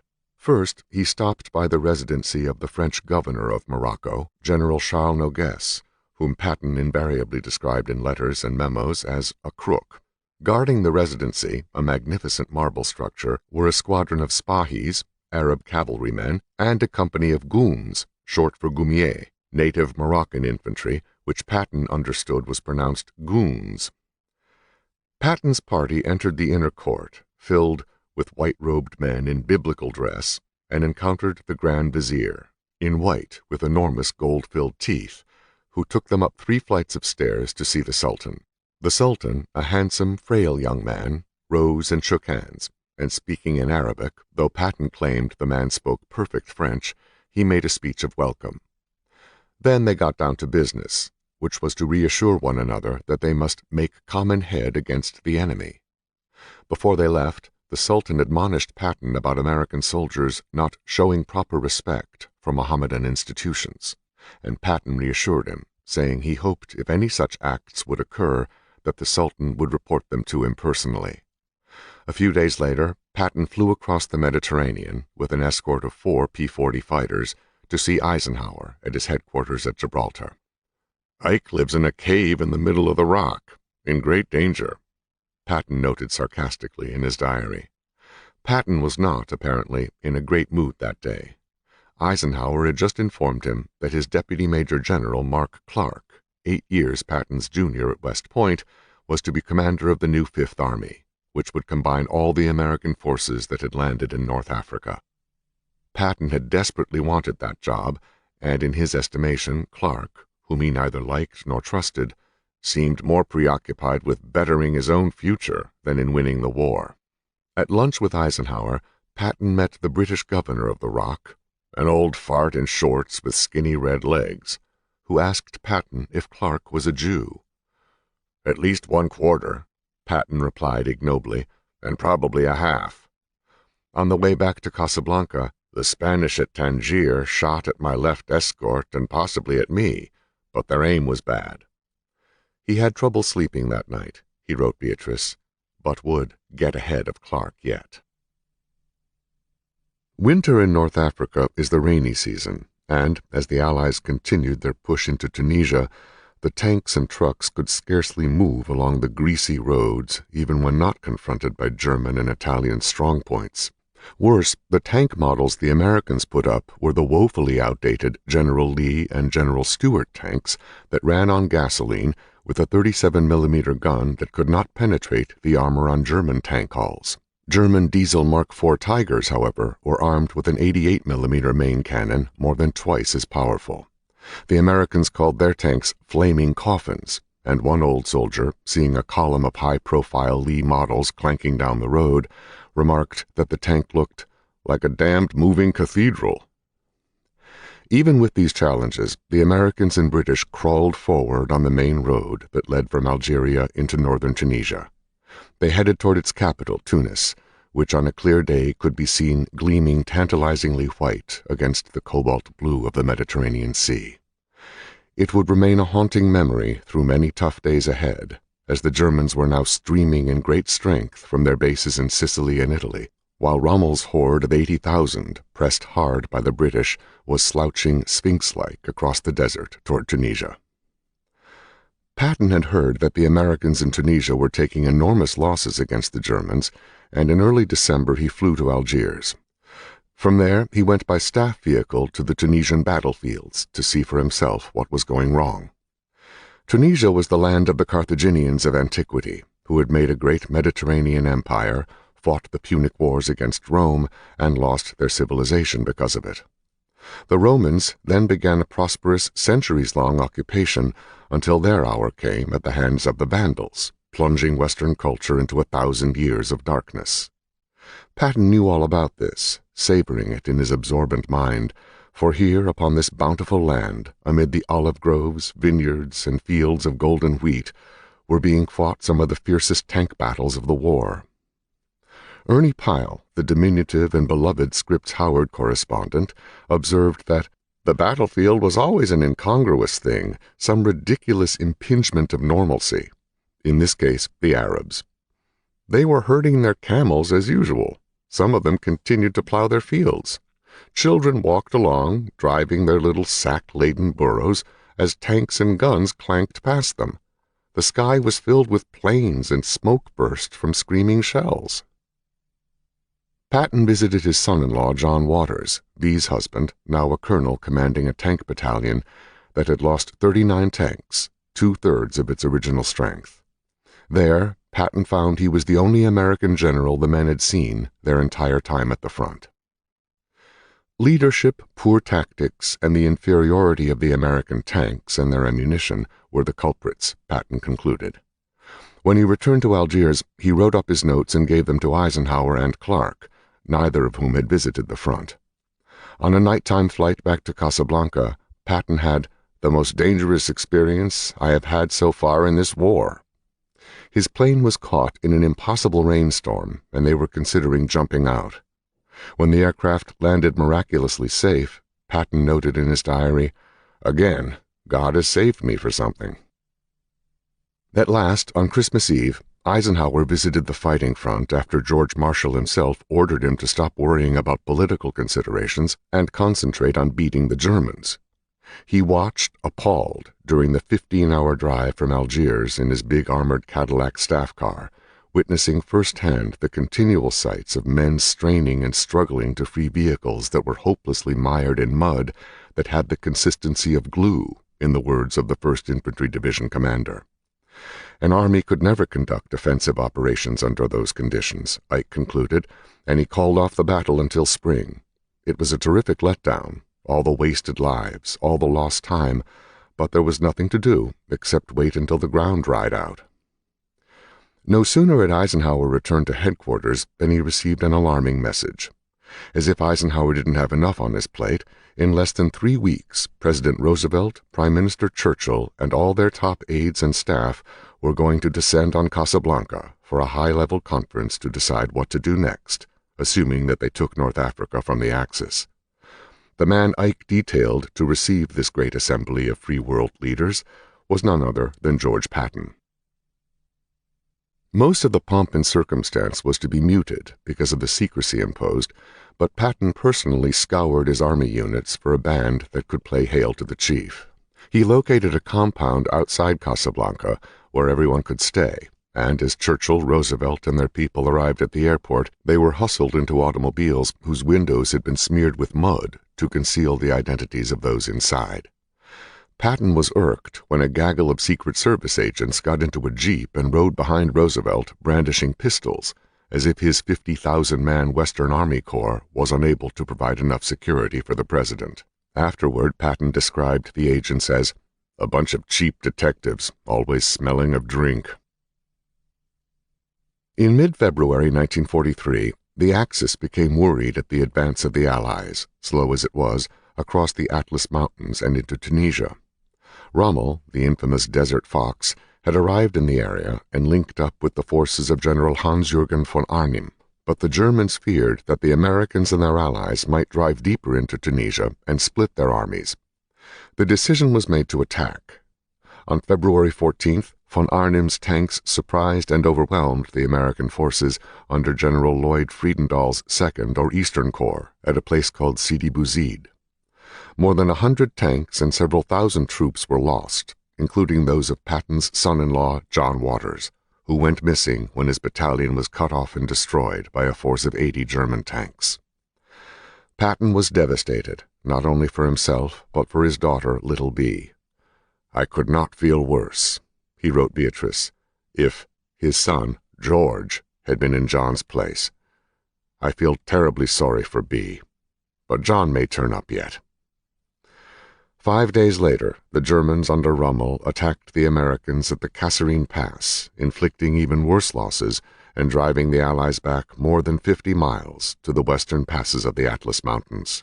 The battles of Sidi Bouzid and Kasserine Pass were among the worst defeats in American military history. Some 10,000 men and hundreds of tanks lost. Worse, there were reports of incompetence, shirking, and even cowardice. The Americans, it seemed, despite verified accounts of undaunted courage, were not performing, although they did manage to rally after the retreat and, with massed artillery barrages, successfully blocked Rommel from entering any of the passes along what was known as the Western Dorsal. With that, the Battle of Kasserine Pass, while still a defeat, was not an unmitigated Allied disaster. Rommel concluded that with Allied reinforcements he would be unable to break through and wreak havoc, so he ordered the Afrika Korps to return to its original positions along the so-called Mareth Line, a series of captured French-built forts in southern Tunisia. 2 weeks after the Kasserine Pass debacle, Patton got a sudden call to go to the vicinity of the place where John Waters was last seen. When he reached Algiers, which had become Allied headquarters, Eisenhower told Patton that he was going to replace Friedendahl as commander of Second Corps. It was because the fighting in Tunisia is a tank show, and I know more about tanks, Patton wrote on March 6th. Friedendahl, it seemed, had badly bungled the job. He was a likable and mostly able commander, but in Tunisia he never visited his front lines and positioned his infantry units from maps at headquarters, allowing them to be cut off in detail. Nor was he very cooperative with the British, a serious offense in Eisenhower's mind. Ike sent him a brief note to clear out, and Patton now found himself in charge of both American corps in North Africa. The two corps constituted an army, except that they were separated by 1,000 miles of some of the most hostile terrain on the African continent. 6 days later, Patton heard from the radio that he was promoted to lieutenant general, and, courtesy of his aide, Captain Richard Dick Jensen, who had been carrying them for months, had a 3rd silver star pinned on his shoulders. Patton told his diary that night, "When I was a little boy at home, I used to wear a wooden sword and say to myself, 'George S. Patton, Lieutenant General.'" Getting back to work, Patton's first move was to make Omar Bradley his deputy commander. It was an odd move, inasmuch as Bradley was nearly as different in personality from Patton as was possible. Bradley was a teetotaling, straight-laced Midwesterner who found Patton's penchant for profanity appalling. But the cautious Bradley also acted as a kind of brake on Patton when he was in one of his loose cannon frames of mind. Patton's problems began almost immediately, some of them brought on himself, not the least of which was that he had become an inveterate Anglophobe when his Second Corps was to be under the tactical command of the British General Harold Alexander. Patton immediately flew to Constantine to meet with Alexander, who "seems competent," he told Beatrice, yet impressed Patton by giving him a free hand with his corps, as opposed to being directly under British authority. Still, Patton resented being placed under the overall command of the British, and resented even more Eisenhower's acquiescence to it. "I think he, Eisenhower, has sold his soul to the devil with this cooperation," he remarked. Patton's new command contained about 90,000 men in 4 divisions: Terry Allen's 1st Division, Orlando Ward's 1st Armored Division, Manton Eddy's 9th Division, and Charles Ryder's 34th. Upon his arrival in the combat zone, Patton immediately took note of the decidedly unmilitary bearing of the troops and issued orders that the soldiers would wear clean uniforms with ties, shined boots, polished brass, and helmets. GIs would always salute officers, and discipline would be rigidly enforced. "It's absurd to believe that soldiers who cannot be made to wear the proper uniform can be induced to move forward in battle," explained his thinking on the subject. Worse than their dress, Patton found that the men's morale was low, and he believed the best way to raise it was to be seen and heard as much as possible. As a result, when he was not in conferences planning the next move, Patton was out giving pep talks to the troops, the language of which, in the opinion of his then Deputy Corps Commander Omar Bradley, would not be suitable family fare. One of the most pressing military issues Patton had to face was a lack of air cover. The British seemed unable to intercept German fighter-bombers that continually bombed and strafed his troops, adding to the morale problems. The Englishman dismissed Patton's complaints and pleas, insisting that the British had complete air control. After a particularly nasty contretemps between Patton and a British air commander, a meeting to resolve the problems was arranged by the British Air Marshal Arthur W. Tedder and U.S. Lieutenant General Carl Toohey Spots at Patton's headquarters. They had barely finished formalities when 4 German Focke-Wulf fighter bombers roared in, strafing the streets with their machine guns and dropping bombs that sprayed plaster from the ceiling and dislodged Patton's office door. When the fracas was over and the German planes roared off, Spots asked Patton incredulously, "How in the hell did you manage to stage that?" Tedder rose from the floor and said to Patton, "I knew you were a good stage manager, but this takes the cake." For his part, Patton dusted himself off and replied with a grin, "I'll be damned if I know, but if I could find the sons of bitches who flew those planes, I'd mail them each a medal." Meanwhile, Allied air and sea power had virtually isolated the German and Italian armies in Tunisia from resupply and reinforcements. Rommel, sensing a disaster, flew to Berlin to try and organize a Dunkirk-style plan to evacuate his Afrika Korps. But Hitler, suicidal even then, utterly refused and insisted that they fight to the death. The toady-like Mussolini did the same for his Italian command. Alexander's plan in North Africa was to defeat the Axis by initiating a squeeze play in which General Bernard Montgomery's 8th Army would attack and smash Rommel's Germans at the Mareth Line, while another British army under Kenneth Anderson, including some 50,000 converted Vichy French, would hold the north and north-central sectors of Tunisia. For the Americans, whose battle-worthiness Alexander held in contempt, was reserved a minor role of demonstrating, that is, feinting, taking a few small objectives, mostly making noise, to convince the Germans that they were about to be attacked. They were expressly prohibited from making a thrust into the coastal plain. Disgusted, Patton resigned himself to the situation and drew a battle plan in which the 1st Infantry Division would march out of the western dorsal and drive to Gafsa, while the 1st Armored Division would strike at Maknassi in the eastern dorsal. The 9th Division would stay behind in reserve, and the 34th Division would hold back until the Axis retreated and strike them at Zbeitla. On March 16th, the night before the battle, Patton told his astonished staff, "Gentlemen, tomorrow we attack. If we are not successful, let no one come back alive," then went to his room to pray. He wrote in his diary, "The hardest thing a general has to do is to wait for a battle after all the orders are issued." At 11 p.m., he heard firing from the direction of Gafsa and wrote, "Well, the battle is on. I'm taking off my shoes to go to bed." This was a night action preliminary to the main attack in the morning. Patton joined the 1st Infantry troops in the front line when they jumped off before dawn. The Americans easily rolled over the initial objectives. Gafsa was taken without much fanfare. It wasn't much in the way of big battles, but it served to restore the Americans' confidence after Kasserine and added mightily to Patton's reputation back in the States. "If any American officer ever had the will to win, that officer is Lieutenant General George S. Patton," crowed a primetime radio show. He wrote to Beatrice, "The weather is frightful cold and wet. The Roman ruins are wonderful, and one gets quite used to passing huge cities without even knowing the names. It's hard to believe the Romans were here for 700 years.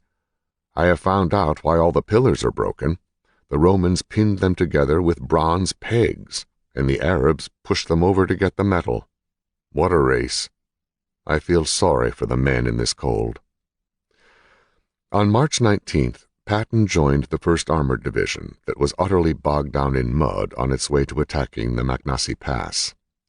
It was important to Patton because if the pass were breached, the Americans would threaten to break out into the coastal plain with possibly disastrous results for the Afrika Korps. After a 42-mile jeep ride that took 3 hours, Patton arrived at the command post of General Orlando Ward. "He is in a sea of mud, really awful," Patton told his diary. "He fears that tanks can't move due to mud, but I told him to do it with his infantry. I want to hit Rommel before he hits us, also to help the 8th Army, which attacks tomorrow night." What Patton didn't know, however, was that the Germans had already taken the bait and moved the 10th Panzer Division into the gap at Maknassi. The next day, Patton rode to his various divisions, urging them on. After retiring, he was awakened at midnight by Bradley with news that his son-in-law John Waters was safe, captured. Patton's aide Dick Jensen wrote to Beatrice, "If the general gets any more good news, I think we will have to sit on him to keep him down. I think the hex is over." On March 21st, while pushing General Ward to attack the McNassie Heights, Patton closely escaped death himself when a salvo of large German artillery shells exploded on a hillside where only moments earlier he had been standing. Continuing the push 2 days later, Terry Allen's 1st Infantry Division ambushed a battle group of tanks and infantry of the 10th Panzer Division. The battle raged from morning throughout the afternoon, during which American artillery and M10 tank destroyers demolished several dozen enemy tanks and slaughtered a large number of infantry before the Germans retreated in disorder. It was a significant victory, not only because it set up a further American offensive to clear all of the Tunisian eastern dorsal of Axis units, but also because it was the first American victory against the German army. On March 26th, the attacking British Eighth Army drove the Germans from the forts of the Marath Line. 4 days later, disgusted with Ward's lack of progress, Patton moved a substantial portion of Ward's armor to the 1st Infantry Division for a lightning strike down the El Ghoutar Road, which would threaten the left flank of the retreating Afrika Korps. Both Patton and Bradley attached their aides to this force, not only because it was short of staff officers, but also to give the aides some combat experience. "There will possibly be a big tank battle in the morning," Patton wrote Beatrice. "We are trying to cut Rommel off, and he don't like it." The American attack was almost immediately bogged down, and Patton was furious. He called Ward and told him to assault the Axis positions at McNassie, and, if necessary, to take casualties up to 25%, adding, "God damn it, I want that hill in front of you. Get off your ass, get a pistol in your hand, and lead that attack yourself." I feel quite brutal to order people to take such losses, especially when I personally am safe, but it must be done. Patton told his diary that night. Wars can only be won by killing, and the sooner we start, the better. The next day, April 1st, Patton received one of the great shocks of his long, shock-filled career. "Dick Jensen was killed this morning," he wrote Beatrice. "It was my fault in a way," he said, and he told her what had happened.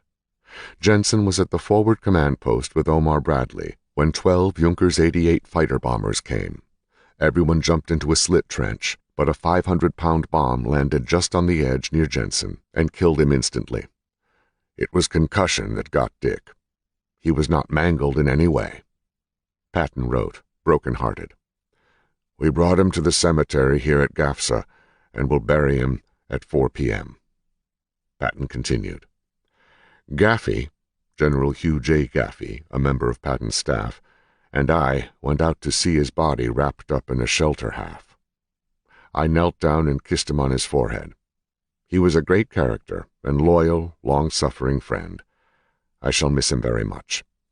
I feel very sorry for Echo, Jensen's mother. I cut a lock of his hair and sent it. I will send all his trinkets as soon as I can find them." While Patton grieved over Jensen's loss, his offensive with the 1st Infantry Division had broken through the German and Italian defenses and was rolling on out of the mountain passes and into the Central Plain. Alexander at last gave Patton a chance to wedge his forces between the two German armies in Tunisia and cut them off. But before doing so, Patton paid respects to his fallen aide. Stiller, Sergeant Meeks, Sergeant Mims, and I went to the cemetery at 1600. Dick was wrapped in a white mattress cover. We had a squad and a trumpeter, but did not fire the volleys, as it would make people think an air raid was on. The corps chaplain read the Episcopal service, and he was lowered in. There are no coffins here, as there is no wood. He was a fine man and a fine officer. He had no vices. I can't see the reason that such fine men get killed. I shall miss him a lot. Patton's biographer, Carlo D'Este, has written, like nothing else he had ever experienced, Dick Jensen's death haunted Patton for the remainder of his life and served as a constant reminder of the awesome responsibility of being a commanding general. Correspondents calling on him in Gafsa after the funeral found him still in tears. As the fighting moved on, so did Patton. He set up new headquarters in Constantine, founded by Trajan in AD 200 or 100, he noted, and had lunch at the mess of U.S. Army Air Corps General Toohey Spots. Afterward, he reflected that men are too damned polite. War is very simple, direct, and ruthless. It takes a simple, direct, and ruthless man to wage war. Before leaving Gafsa, Patton had once more visited Jensen's gravesite and took a picture of it to send to his mother. I picked some nasturtiums in the yard, and I went to the cemetery to tell Dick goodbye. He wrote, "There are more than 700 graves there now." Patton later received this in reply. "You gave him the happiest years of his life," wrote Mrs. Jensen. "After his father's death, you took his place, and his admiration and affection for you were unbounded. I quite agree with you that he should not be moved from Africa." She said she wanted Patton to keep Jensen's personal belongings, with undying gratitude for making it possible for him to do all the things he wanted to do. In Constantine, Patton was relieved of Second Corps, which was no surprise, and Bradley took his place. His new job was to plan for and lead the American forces in Operation Husky, the amphibious invasion of Sicily, to knock Italy out of the war. George Marshall telegraphed, "You did a fine job with Second Corps, and further strengthened confidence in your leadership." The campaign for North Africa concluded successfully for the Allies shortly thereafter. Rommel had gone back to Germany before the end, but in mid-May, some 250,000 Axis troops surrendered, and more than 40,000 had been killed. The Allies counted nearly 60,000 dead, but North Africa was free of Germans and Italians, a major turning point in the war. Meanwhile, Patton had become even more bitter over Eisenhower's insistence that U.S. forces cooperate with and even serve under the British. "So far this war is being fought for the British Empire and for post-war considerations," he wrote in his diary. "No one gives a damn about winning it for itself now." It was too true. The British, and to some extent the Free French, were planning the war politically to reclaim the North African empires that the Axis had conquered. To Patton's dismay and disgust, the wily British General Harold Alexander was placed in charge of ground forces in the Sicilian operation. For his part, Patton had led the Corps for 43 days, fought several successful battles, commanded 95,800 men, lost 20 pounds, and gained a 3rd star, and a hell of a lot of poise and confidence, and otherwise I am about the same. The bugaboos that bedeviled Patton in North Africa plagued him in Operation Husky as well. Alexander, still mistrusting the American army in combat, had given Patton a secondary role in the Sicilian campaign. Patton's forces, initially consisting of nearly 96,000 men of his 2 North African corps, but soon to become nearly triple that number and designated the 7th U.S. Army, were to protect the left flank of Montgomery's 8th British Army as it landed upon Sicily's southern shores. They would then march up the coast to capture Messina, the capital of the Italian province of that name, and the jumping-off point for an invasion of Greater Italy. Patton had learned not to question Eisenhower on matters of British control. It became a sore point with the Allied commander. Instead, Patton outwardly welcomed the chance to participate in any operation that contained a role in it for himself, and privately he waited to seize any opportunity to expand that role into one of overwhelming importance.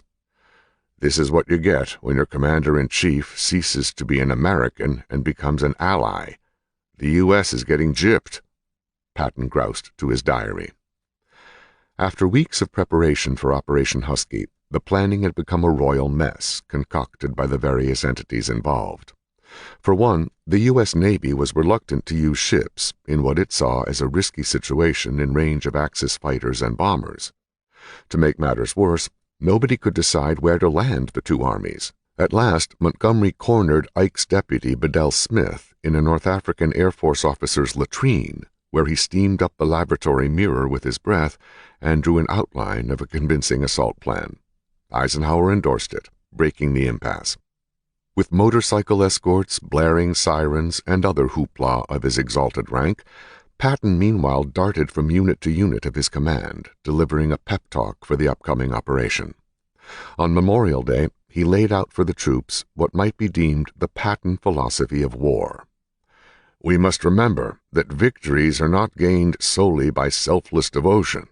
To conquer, we must destroy our enemies. We must not only die gallantly, we must kill devastatingly. The faster and more effectively you kill, the longer you will live to enjoy the priceless fame of conquerors." Around that time, Patton got word that his son, George IV, like his father before him, had flunked mathematics in his first year at West Point. And, like his father before him, he wrote that he planned to take the re-examination and return to the academy next September to repeat his plebe year. "I am naturally distressed by George's failure, but apparently he came by his mathematic ability very naturally," Patton wrote his brother-in-law, Frederick Eyre, "and I now feel convinced he will wind up at least a lieutenant general, that is, if he continues to follow so accurately in my footsteps." Husky kicked off in the early morning hours of July 10, 1943, with a thunderous naval bombardment. Watching from the deck of the cruiser Monrovia, Patton was convinced that the Italians must be scared to death, though he himself recorded an anxiety similar to that of before a polo match. After the initial shelling, the 1st Infantry Division waded ashore and took the German-Italian airfields at Gela, led by Lieutenant Colonel William O. Darby and his force of Army Ranger battalions. The next morning, the Germans and Italians counterattacked, but after initially penetrating the division's perimeter, they were smashed by naval gunfire during a fierce battle that included paratroopers from the 82nd Airborne Division. Guns blazing, Patton could no longer stand being on the ship. Accompanied by several aides, he waded ashore at 9:30 a.m. to inspect the battlefield. They arrived at Darby's command post in Gela to witness an Italian armored counterattack. From a rooftop, they watched enemy tanks roll across a plain straight toward him. When Patton saw a Navy forward observer standing in the street below with a radio, he hailed him. "Hey, you with the radio!" Pointing to the tanks, Patton shouted, "If you can connect with your goddamn Navy, tell them for God's sake to drop some shell fire on the road." Soon, large-caliber shells from the cruiser USS Boise were blasting the Italian tanks into junk metal. Before leaving the Rangers, Patton ordered them to kill every one of the goddamn bastards. According to biographer D'Este, that day marked the beginning of the deterioration in relations between Patton and Omar Bradley, which until then had been good. Patton, it seems, had countermanded an order Bradley gave to the 1st Infantry Division, and though he later apologized, he apparently told Eisenhower that Bradley was not aggressive enough. When asked about it by Ike, Bradley responded that the remark was an unforgivable slur. During the early days of fighting, the Italians and Germans committed such an inordinate number of atrocities and tricks that there are more enemy dead than usual, Patton wrote Beatrice. On July 16th, Patton told her, "The enemy has been booby-trapping his dead, which has made our men very mad. Yesterday I drove over some of our battlefields and smelled dead men for 10 miles. The Germans and Italians have now pulled the white flag trick 4 times. We take few prisoners." Following the successful landings, Alexander essentially allowed the American and British armies to develop their own operations with the general understanding that the Americans would be the shield in the left hand, protecting the 8th Army, whose right hand contained the sword, pointed at Messina, the main strategic objective in Sicily. Alexander bungled an opportunity, however, when he issued orders that forbade Bradley from moving quickly up Highway 124, a main artery, to encircle and obliterate the German defenses at Enna. This error caused excessive delays to Montgomery's plans for taking Messina and gave Patton his chance. After writing Beatrice that Monty is trying to steal the show, Alexander's dithering allowed Patton to march swiftly across the northwest face of Sicily to capture the city of Palermo, the country's major port on the Tyrrhenian Sea. This he did on July 22nd to a wild reception by thousands of cheering, flag-waving, disillusioned Sicilians shouting, "Down with Mussolini." Declaring that future students At the Command and General Staff School, we'll study the campaign as a classic example of the use of tanks. Patton described for reporters how his army had marched 200 miles over crooked roads, killing or wounding 6,000 Italians and capturing another 44,000. If anyone in the United States had failed to know who General George Patton was before, they certainly knew it then. He was the leading subject of newsreels across the land, his face plastered on every newspaper in the country. With Montgomery still slogging it out on the eastern hills of Sicily, Patton cast his gaze on Messina, which the British initially intended to gloriously and victoriously capture. A wrinkle, however, had developed in the form of savage German resistance to the British Eighth Army. Realizing that he was bogged down, Montgomery visited Patton in a conference to discuss strategy. He utterly astonished the American commander by proposing that Patton's Seventh Army take Messina if the Eighth Army could not break free. Despite this, Patton suspected that Montgomery was being disingenuous and meant somehow to trick him into not getting into Messina first. Patton quickly regrouped his army, turned the Second Corps 90 degrees to the right, and began a march toward Messina on the North Sicilian coastal highway. Along the way, he sent a note to Major General Troy Middleton, one of his division commanders, saying, "This is a horse race in which the prestige of the U.S. Army is at stake. We must take Messina before the British. Please use your best efforts to facilitate the success of our race."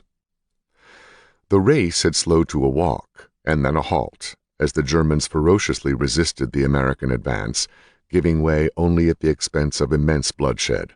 To counter this, Bradley ordered his division commanders to maneuver the enemy out of their positions rather than assault them frontally, until Patton stopped Bradley on the road with the following exhortation: "I want you to get to Messina just as fast as you can.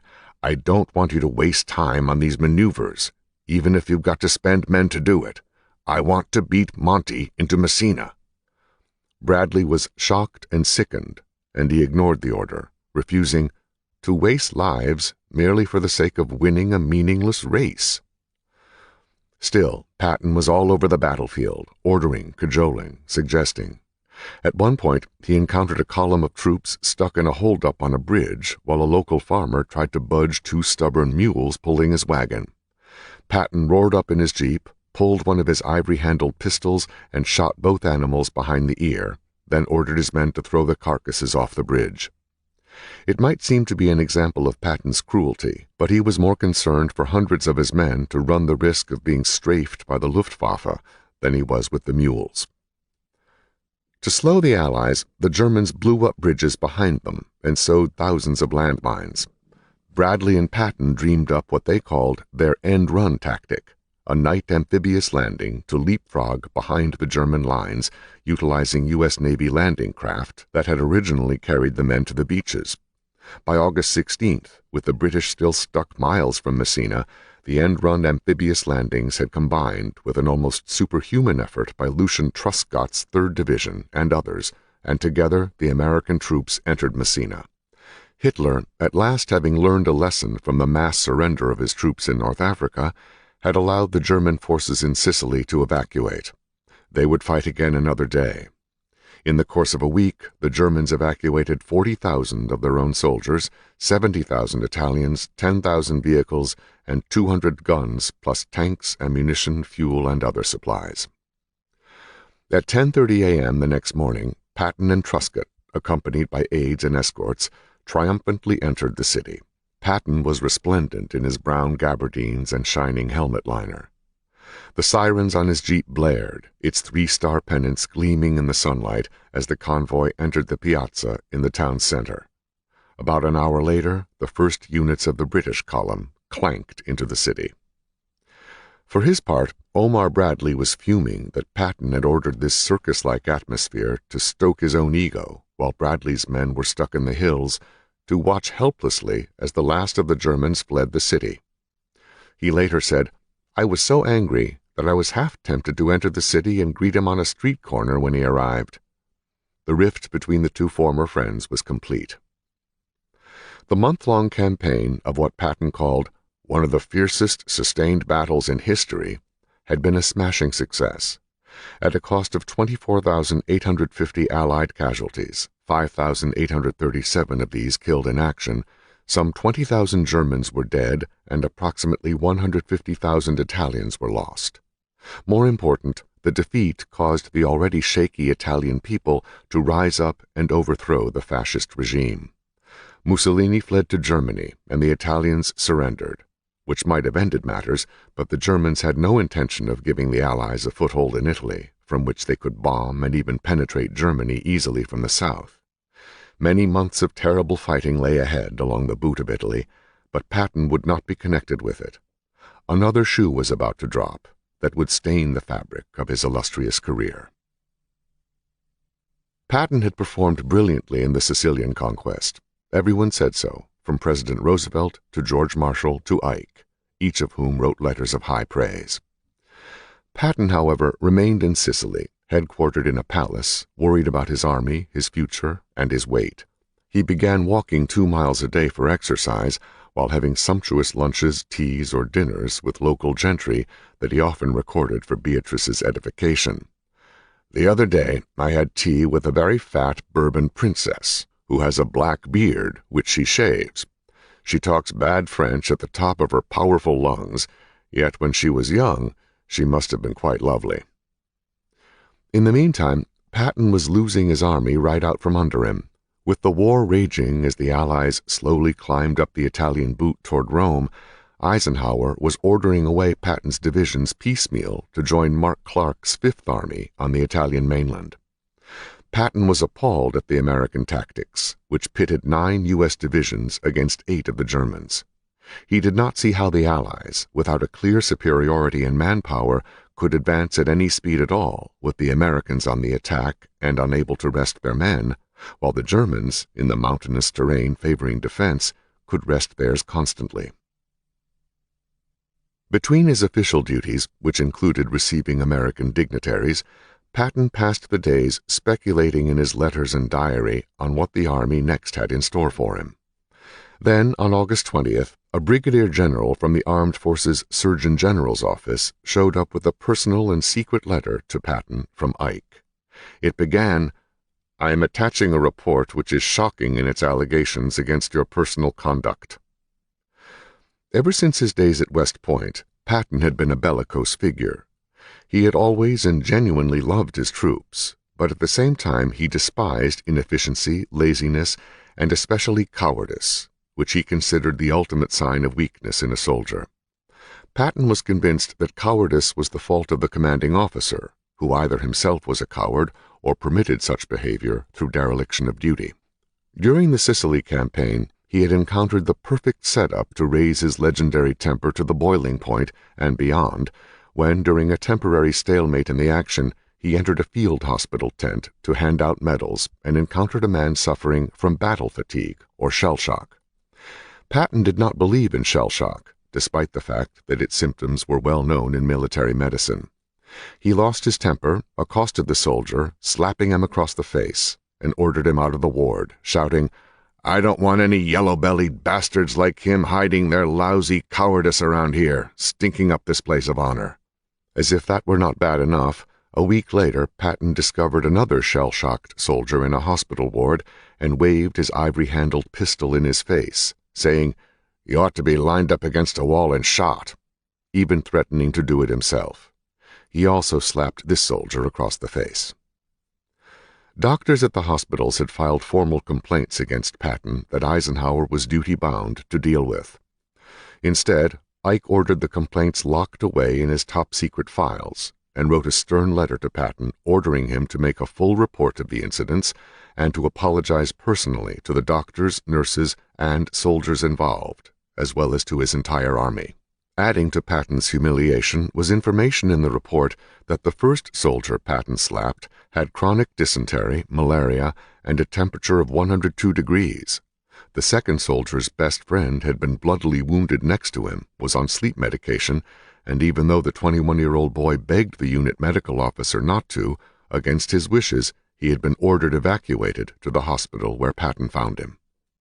Ike's letter closed with this admonishment: I assure you that conduct such as described in the accompanying report will not be tolerated in this theater, no matter who the offender will be."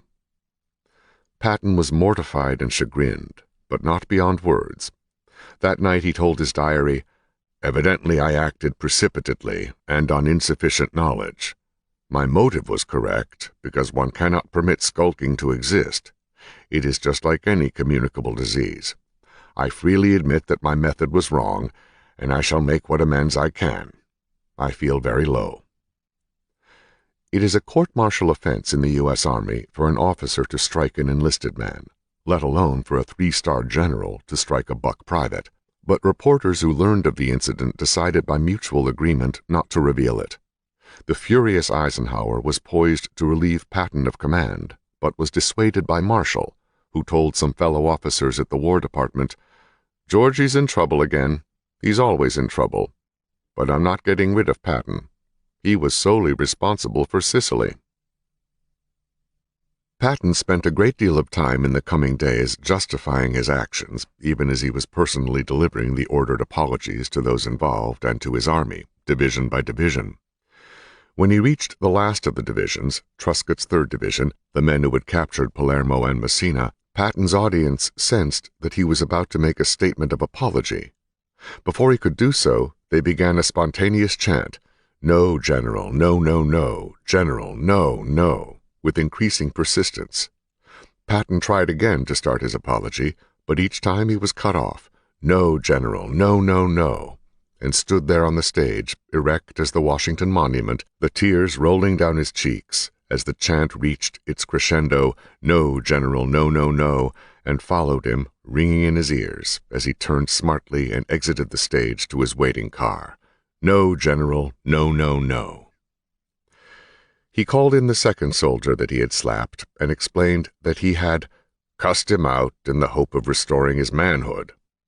After telling the soldier that he was sorry, Patton told him that, if he cared, I would like to shake hands with him. They shook. 2 days later, Patton met with the 1st soldier and made more or less the same explanation. They also shook hands. To Beatrice he wrote, "I have been a passenger floating on the river of destiny. At the moment, I can't see around the next bend, but I guess it will be all right. Once in a while my exuberant personality gets me in a little lane with divine destiny, which seems to have the trait of believing the worst of everyone on insufficient evidence." He wrote to Eisenhower, "I am at a loss to find words to express my chagrin and grief in having given you, a man to whom I owe everything, and for whom I would gladly lay down my life, cause for displeasure with me." Eisenhower meanwhile wrote to George Marshall, without mentioning the slapping incidents, that Patton is preeminently a combat commander.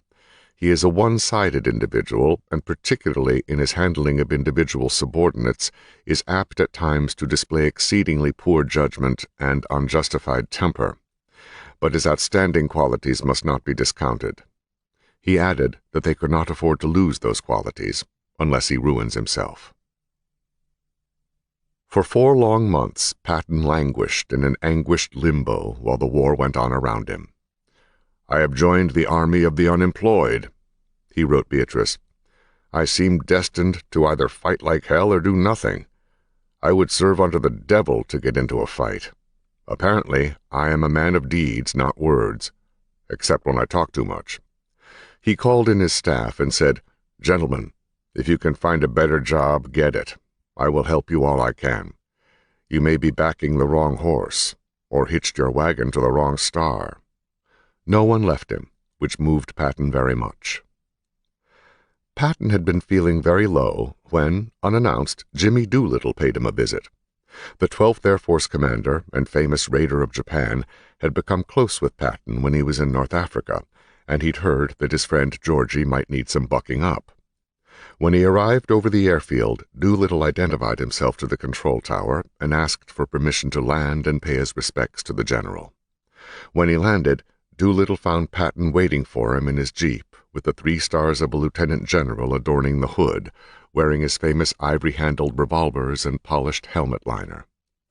Patton, his face beaming like a harvest moon, rushed to Doolittle when he climbed down, threw his arms around him, and burst into tears, exclaiming, "Jimmy, I didn't think anyone would ever call on a mean old son of a bitch like me." Not long afterward, Patton became the subject of a major story in the Reader's Digest, entitled Old Man Battle, and he wrote a poem called God of Battles that was published in the Woman's Home Companion. On November 11th, he had been overseas for a year and 4 days when his staff celebrated his birthday. He was 58 years old. To his son George, now repeating his plebe year at West Point, he wrote, "It is getting pretty cold here, and we have no fires in the palace, so we dress and undress fast. I wish I could find out what we are going to do and when, but nobody knows a damned thing." Then the other shoe dropped.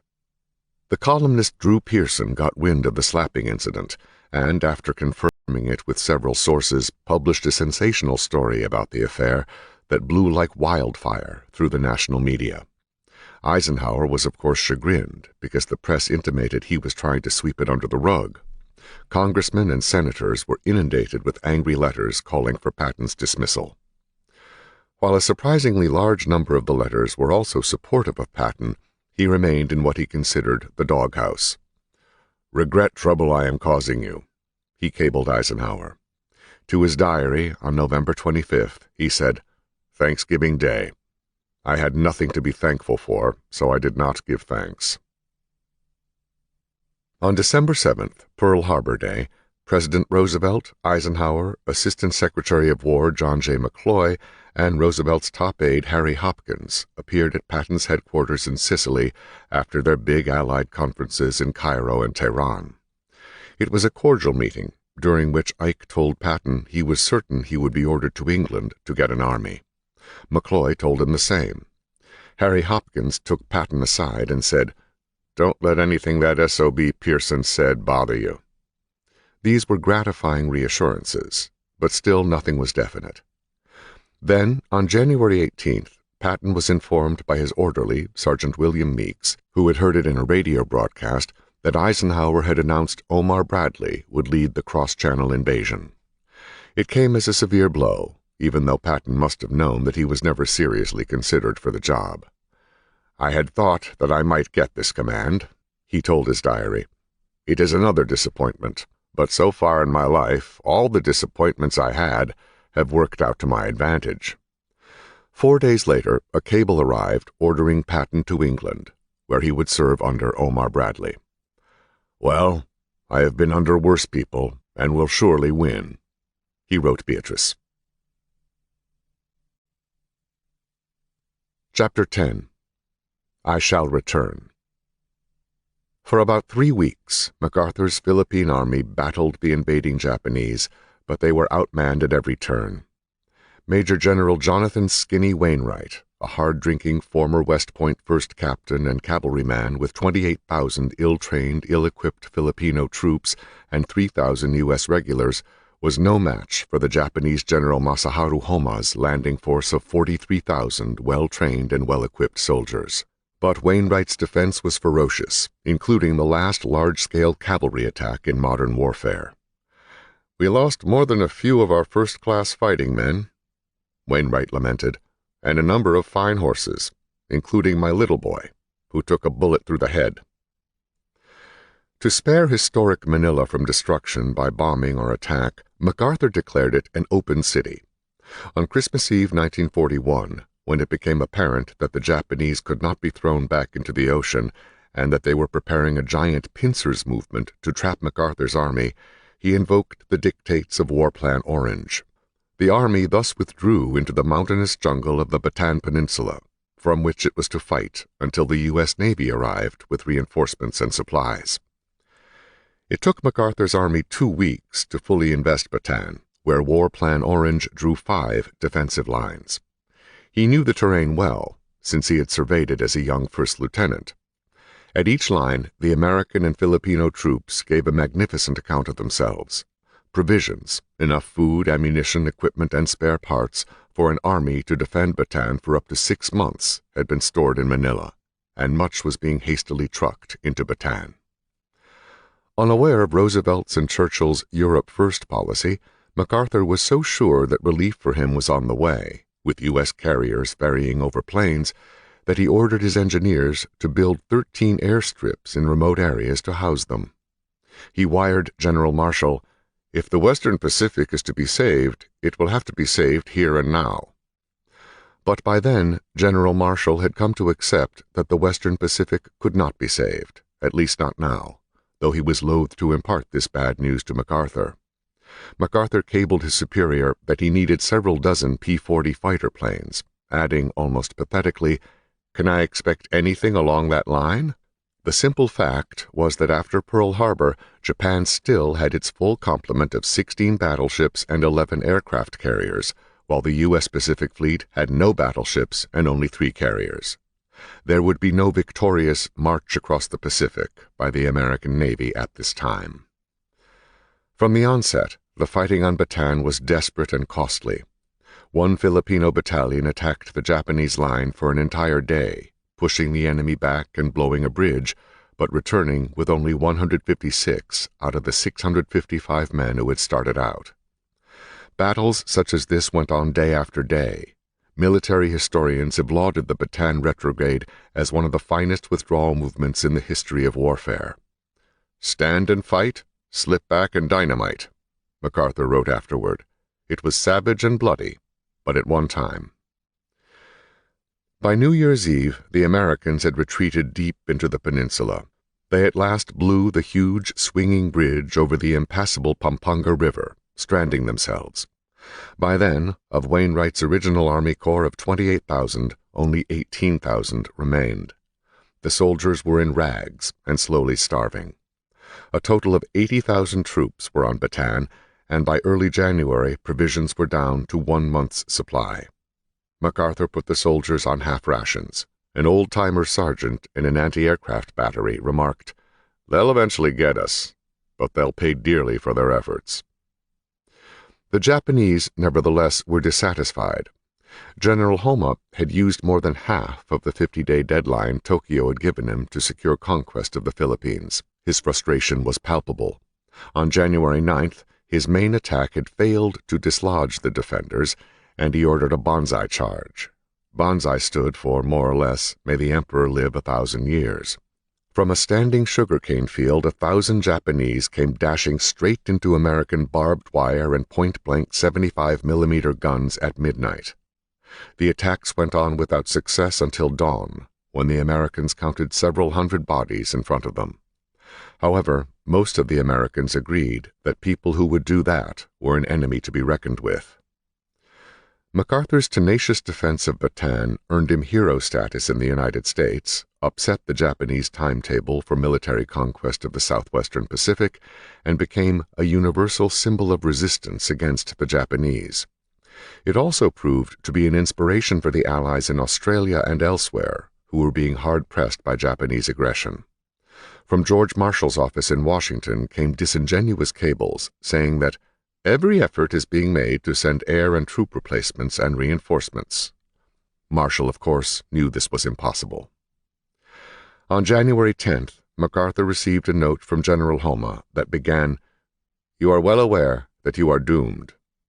It went on with some admiring language about the defense MacArthur had put up so far.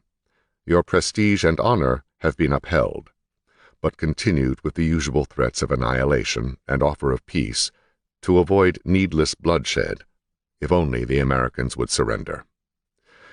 The Japanese had deviously driven into the Allied lines almost the entire population of the nearby province of Zambales, knowing that MacArthur would feed them. Thus, on January 11th, he was forced to cut his soldiers' rations again, halving the half rations to 1/4 rations of 1,000 calories a day.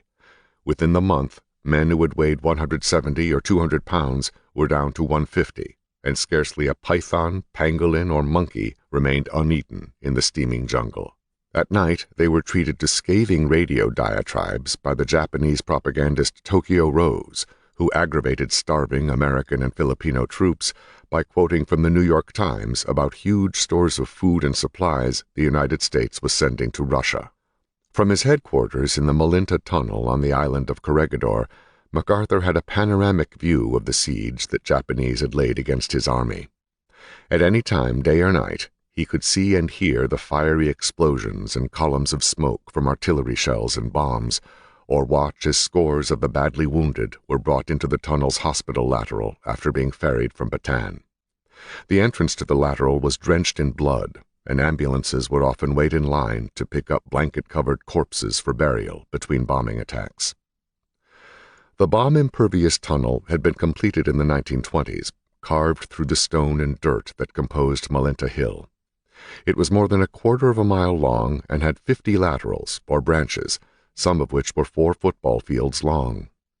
Life in the tunnel was miserable. At times it contained as many as 10,000 men and a few army nurses. The nurses were evacuated by submarine before the surrender, a feat that later became the inspiration for the 1959 Cary Grant movie Operation Petticoat.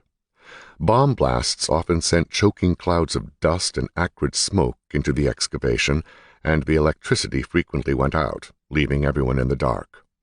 About the only bright spot was when MacArthur's 4-year-old son Arthur, dressed in a sailor suit, would respond to the siren by rushing up and down the tunnel shouting, "Air raid! Air raid!" At least that gave some people a chuckle.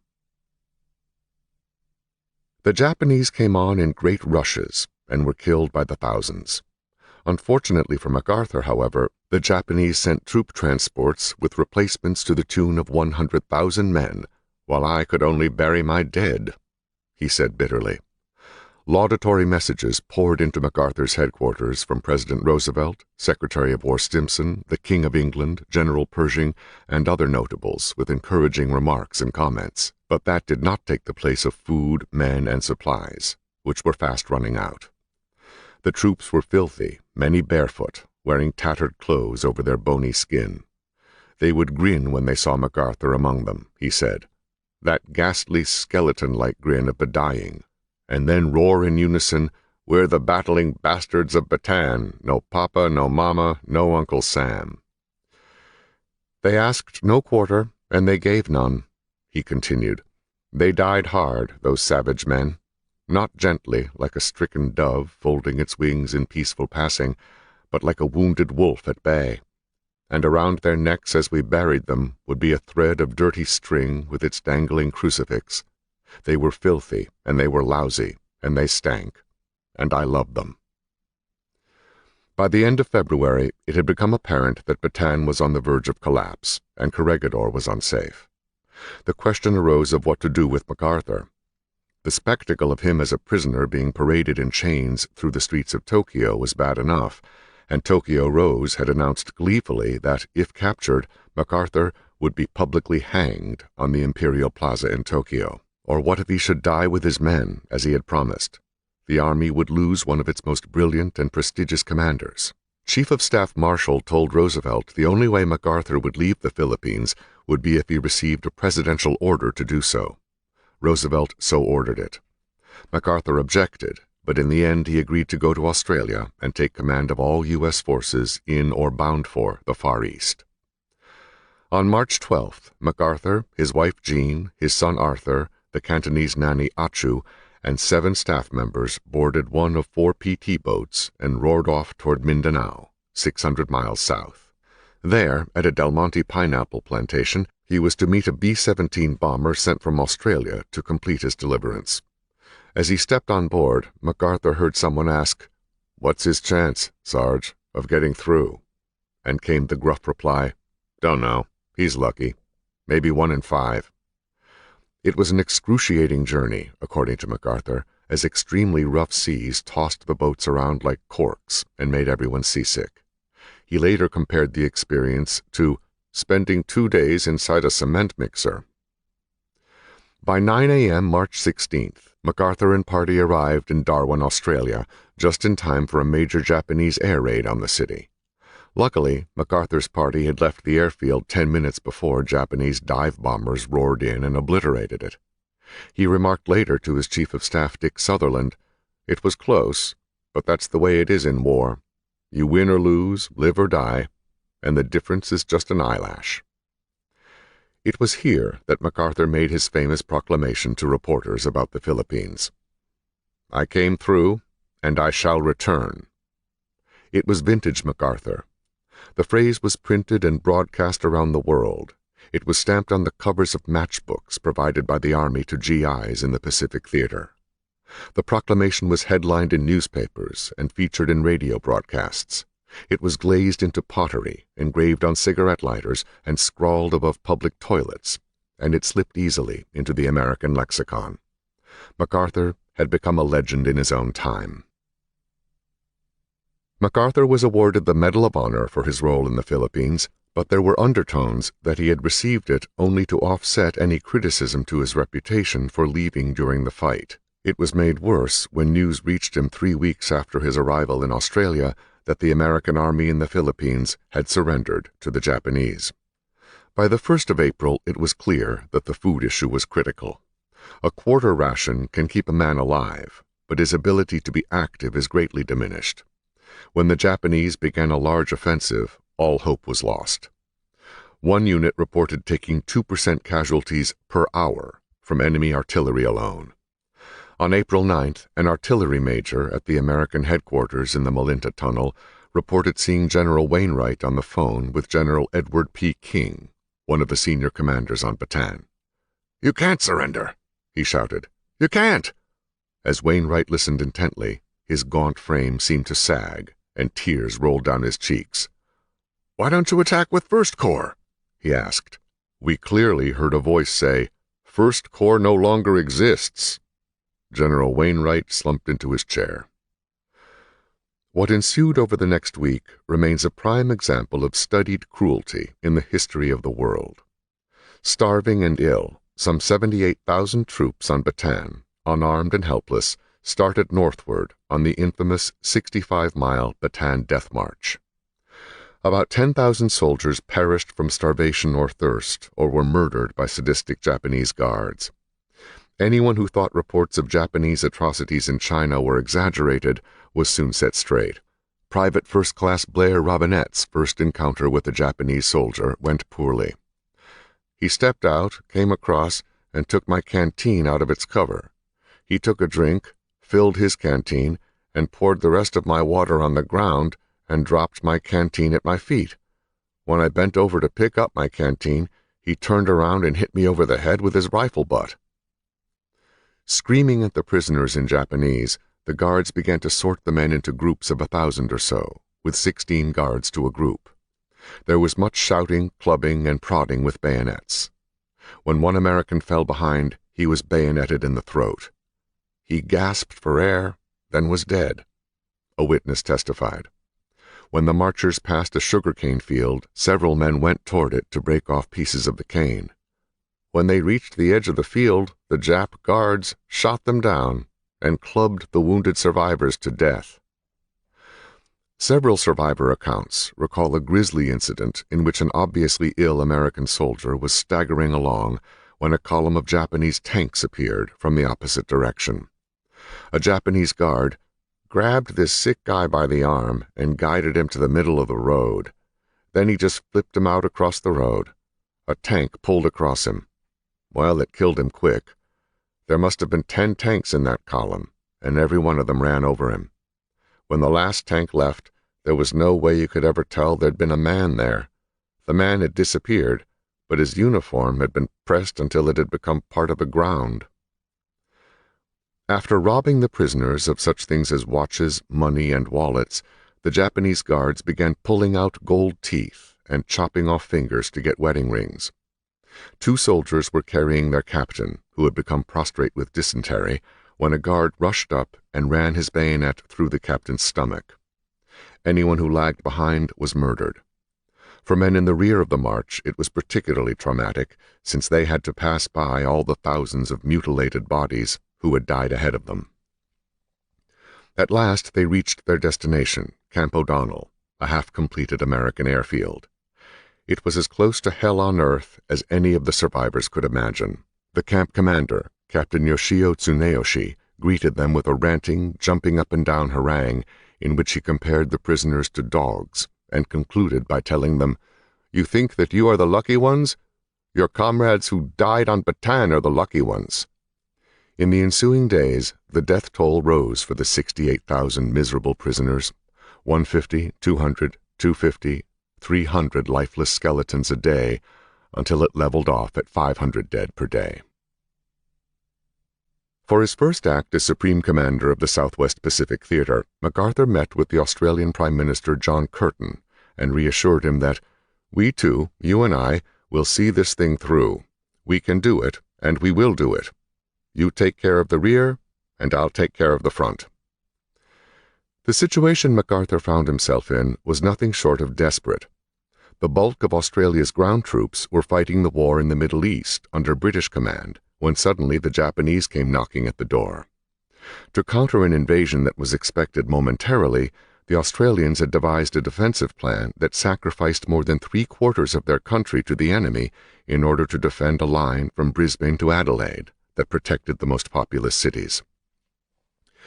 MacArthur rejected the proposal on grounds that it was a passive defense that would result only in eventual defeat. Even if it was successful, MacArthur predicted it would trap us indefinitely on an island continent ringed by conquered territories and a hostile ocean, with no hope of taking the offensive. He opted instead to move the fight 1,500 miles northward to the mountains of Papua New Guinea, where the Japanese invasion force was struggling up the Kokoda Trail, rung by grueling, greasy rung, on the steep far side of the towering Owen Stanley Range. MacArthur's legendary good luck was reinforced by the arrival of Major General George C. Kenney, who, at the request of MacArthur's Chief of Staff Richard Sutherland, had come to replace General George Brett as commander of the Allied Air Force. Sutherland was thought of as high-handed, even rude, especially by airmen. But because he spoke for MacArthur, or at least thought he did, most gave Sutherland a wide berth. Kenney was a diminutive, feisty pilot who set Sutherland straight the first time he met him. Waiting for a meeting with MacArthur, Kenney found himself in Sutherland's office on the receiving end of a lecture on how to run his Air Force. Kenney listened for a while, then went over to a table and picked up a blank sheet of paper. He took out a pencil and put a dot in the center of the paper and handed it to MacArthur's Chief of Staff. "That dot I just put there represents what you know about the use of air power. All the rest of this sheet of paper represents what I know about the use of air power," he told the startled staff officer. After that, Kenney had little trouble out of Sutherland, and within an amazingly short period, Kenney put on a dazzling display of the proper use of air power that saved the faltering New Guinea campaign. Still, the lingering problem for MacArthur was how to pull together an Allied force with enough strength to attack the Japanese before they reached Port Moresby on the southern shore of the island, which was only 300 miles across the Torres Strait from the tip of Australia. The Japanese had already tried an amphibious landing at Port Moresby, but were thwarted by a U.S.-Japanese naval engagement that came to be known as the Battle of the Coral Sea. Each side lost a carrier, but it caused the Japanese to recall their transports with the troops to seize Port Moresby. By then, MacArthur had only one American infantry division, a National Guard outfit that was undersized, undertrained, and undersupplied. The Air Force consisted of obsolete, mostly grounded planes with few spare parts, and his Navy was without any capital ships whatsoever. To make matters worse, New Guinea was possibly the most undesirable place to fight a war. The Owen Stanley Mountains were a 15,000-foot-high barrier that ran the length of the island and featured some of the most inhospitable land on Earth. Below were swamps consisting of a stinking jumble of twisted, slime-covered roots and muddy soup, trails that were a sea of mud, and man-high strands of treacherous razor-edged kunai grass. Among the diseases awaiting the defenders were malaria, dengue, the nearly always fatal blackwater fever, amoebic dysentery, hookworm, ringworm, scrub typhus, and billions of insects to bite, sting, or suck. New Guinea was in a state of nature nearly antithetical to human coexistence, and modern man had not made appreciable inroads. In addition to disease, encounters were to be had with leeches, scorpions, an astounding variety of ants, crocodiles, poisonous snakes, such as the death adder and taipan, huge constrictors like the python, and the cassowary, a 5 to 6 foot tall, man-killing, flightless bird with powerful legs and a dagger-like claw on its toes. When they arrived, the Japanese were completely surprised to find that MacArthur had occupied Port Moresby and began bombing it twice a day. At stake for both sides was air control of the Coral Sea, and for Japan, the freedom to bomb and invade Australia at will. New Guinea natives believed that the Kokoda Trail that ran up and across the Owen Stanleys was haunted. It rained incessantly, 300 inches a year, in blinding deluges that left men knee-deep and sometimes waist-deep in filthy mud. The trail was so steep that in some places men slept roped to jungle plants or trees. One man was found, so the story goes, after being attacked while asleep by a large constricting python. His body was said to be completely flattened, like a deflated balloon, as if every bone in it had been crushed.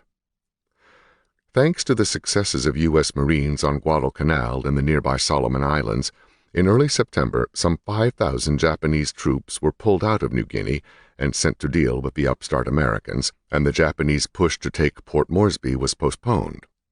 But this still left around 10,000 Japanese infantry on the north shore of the island, dug into a position between two villages, Buna and Gona. The Allied troops first had to cross the Owen Stanleys, the Australians by the Kokoda Trail and the Americans by the lesser-known Kappa Kappa Trail, which was so remote no white man had been known to climb it since 1917. The U.S. divisions, by then MacArthur had two, were unbattle-hardened, meaning they were undertrained and out of shape. The strain of days of climbing in the leech-infested jungle left many prostrate along the trail. Officers went to the rear, but in many cases could not get the stragglers to move. At one point along the route, reeking with the stench of death, lay the corpse of an enemy soldier on a crude stretcher, abandoned by his comrades in retreat. The flesh is gone from his bones, and a white, bony claw sticks out of a ragged uniform sleeve, stretching across the track. On the far side of the mountains, the Americans were flabbergasted when they stumbled on the Japanese positions at Buna and Gona.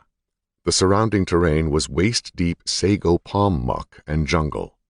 The only practical approaches were heavily fortified by pre-registered Japanese mortars, machine gun nests, and direct artillery fire from protected coconut log bunkers. Snipers were everywhere, in trees, behind trees, and in root jungles beneath trees. It was one of the most obnoxious positions from the attacker's point of view in the entire war. MacArthur soon became aware of reports that the behavior in some of his units was marginal at best. There were accounts of soldiers refusing to obey officers' orders and stories of outright cowardice. MacArthur summoned his new corps commander, Major General Robert L. Eichelberger, and told him to go to Buna and relieve the commander of the 32nd Infantry Division, and also to relieve anyone else who wouldn't fight and replace him with someone who would, even if it meant putting sergeants in charge of battalions and corporals in charge of companies. Then he gave one of the most extraordinary orders to be issued in modern times, George Patton accepted. "Bob," MacArthur said, "I want you to take Buna or not come back alive." And, as if for emphasis, he pointed a long forefinger at Eichelberger's startled chief of staff, saying, "And that goes for your chief of staff, too." What Eichelberger found before Buna was a miserable excuse for a U.S. military outfit. The 32nd Division was a National Guard unit composed of Wisconsin and Michigan natives, every man of them running a malarial fever. One of the inspecting officers wrote, "They wore long, dirty beards, their clothing was in rags. Their shoes were uncared for or worn out." When Martin and I visited a regimental headquarters to observe what was supposed to be an attack, we found it 4.5 miles behind the front line. The regimental commander and his staff went forward from this location rarely, if ever. The attack had been ordered, and it could be entered on the headquarters diary, but it didn't exist. Eichelberger visited the front, with MacArthur's "Don't come back alive" orders ringing in his ears, only to discover there was no front. Everything was so jumbled, no one seemed to know who was who or what was what. Eichelberger ordered the fighting, such as it was, halted for 2 days, so things could be sorted out. Then he started firing people. When the 2 days were up, Eichelberger ordered an immediate attack, as it was obvious that in any stalemate the Japanese would win, for they were living among the coconut palms along the coast on sandy soil, while our men lived in swamps. Eichelberger took a personal hand in the assault, in which he claimed to MacArthur that the men were fighting hard, but as one of his regimental commanders remarked, "We have hit them, the Japanese, and bounced off." The American soldiers were repelled by more than bullets. At one point, odors emanating from the Japanese positions, blown directly at them by a prevailing onshore ocean breeze, began causing severe nausea. When at last, on December 14, 1942, Allied forces carried the Buna stronghold, what they found was beyond revolting. Rotting bodies, sometimes weeks old, formed part of the fortifications. The living fired over the bodies of the dead, slept side by side with them. Inside one trench, they found the body of a Japanese soldier who could not stand the strain. His rifle was pointed at his head, his big toe was on the trigger, the top of his head was blown off. Almost worse, there were obvious signs of cannibalism. Parts of carved-up Allied bodies, which the Japanese apparently preferred to eat before eating their own, were scattered around the position. It soon became apparent to Eichelberger that no amount of artillery or bombing was going to dislodge the Japanese from their bunkers. The only way to beat them was to go in and kill them hand to hand with bayonets, rifles, and grenades. The Americans and Australians built a large roadblock to keep the Japanese put. Then soldiers began the bloody process of reducing the position, bunker by bloody bunker. Almost to a man, the Japanese fought to the last, taking a terrible toll on the Allied soldiers. The fighting went on for more than a month, while MacArthur in his briefings disingenuously described it as a mopping-up action. It wasn't until January 22, 1943, that the major Japanese outposts in Papua New Guinea had been cleaned out. Also, almost as an afterthought, it became the first American Army victory in the Pacific. The South Pacific is littered with small islands and island chains, upon which the Japanese Army had nimbly crawled during the past decade, erecting small airstrips and turning these islets and atolls into stationary, unsinkable aircraft carriers from which to interdict an enemy's shipping. MacArthur's next moves were governed by the dictum issued from the notable Hall of Fame outfielder from the turn of the century, Wee Willie Keeler. "Hit 'em where they ain't."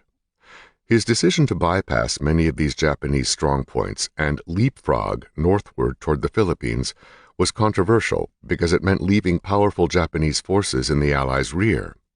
But MacArthur was confident that, following the great Navy success at the Battle of Midway the previous June, the Americans could keep the sea lanes clear and, by selectively attacking only strategic Japanese installations, cause many enemy bases to wither on the vine and starve for lack of supply. MacArthur's strategy was hampered as well by the Navy's refusal to provide carrier air power to help reduce the Japanese bases, apparently out of fear of losing its flat tops to land-based enemy warplanes. This infuriated MacArthur, who intoned, "In the present state of development of the art of war, no movement can safely be made of forces on land or sea without adequate air protection." Thus, his advance across the Pacific would require Allied forces to storm an island's beaches to seize the enemy's airbase, then use it to launch attacks on the next strategic island up the chain. The distance between the seizures was limited mainly by the radius of Allied fighters, which were necessary to protect the longer-ranged bombers that would be softening up Japanese defensive positions on the islands. With a plan of action, MacArthur's next move was to reduce Japanese forces on the north coast of New Guinea proper, which would become the gateway for offensive strategy. Island hopping was a term MacArthur disliked, because he said it implied storming the mass of Japanese-held islands with extravagant losses and slow progress. Instead, he proposed selective strikes on less heavily defended outposts, leaving in his wake a chain of greatly weakened enemy bases. The Japanese themselves soon recognized the danger, issuing a top-secret report that read, "New Guinea especially was the strategic point on the defensive line, and if it should fall into the hands of the enemy, it would be a case of giving to the enemy the best possible route to penetrate into the Philippines."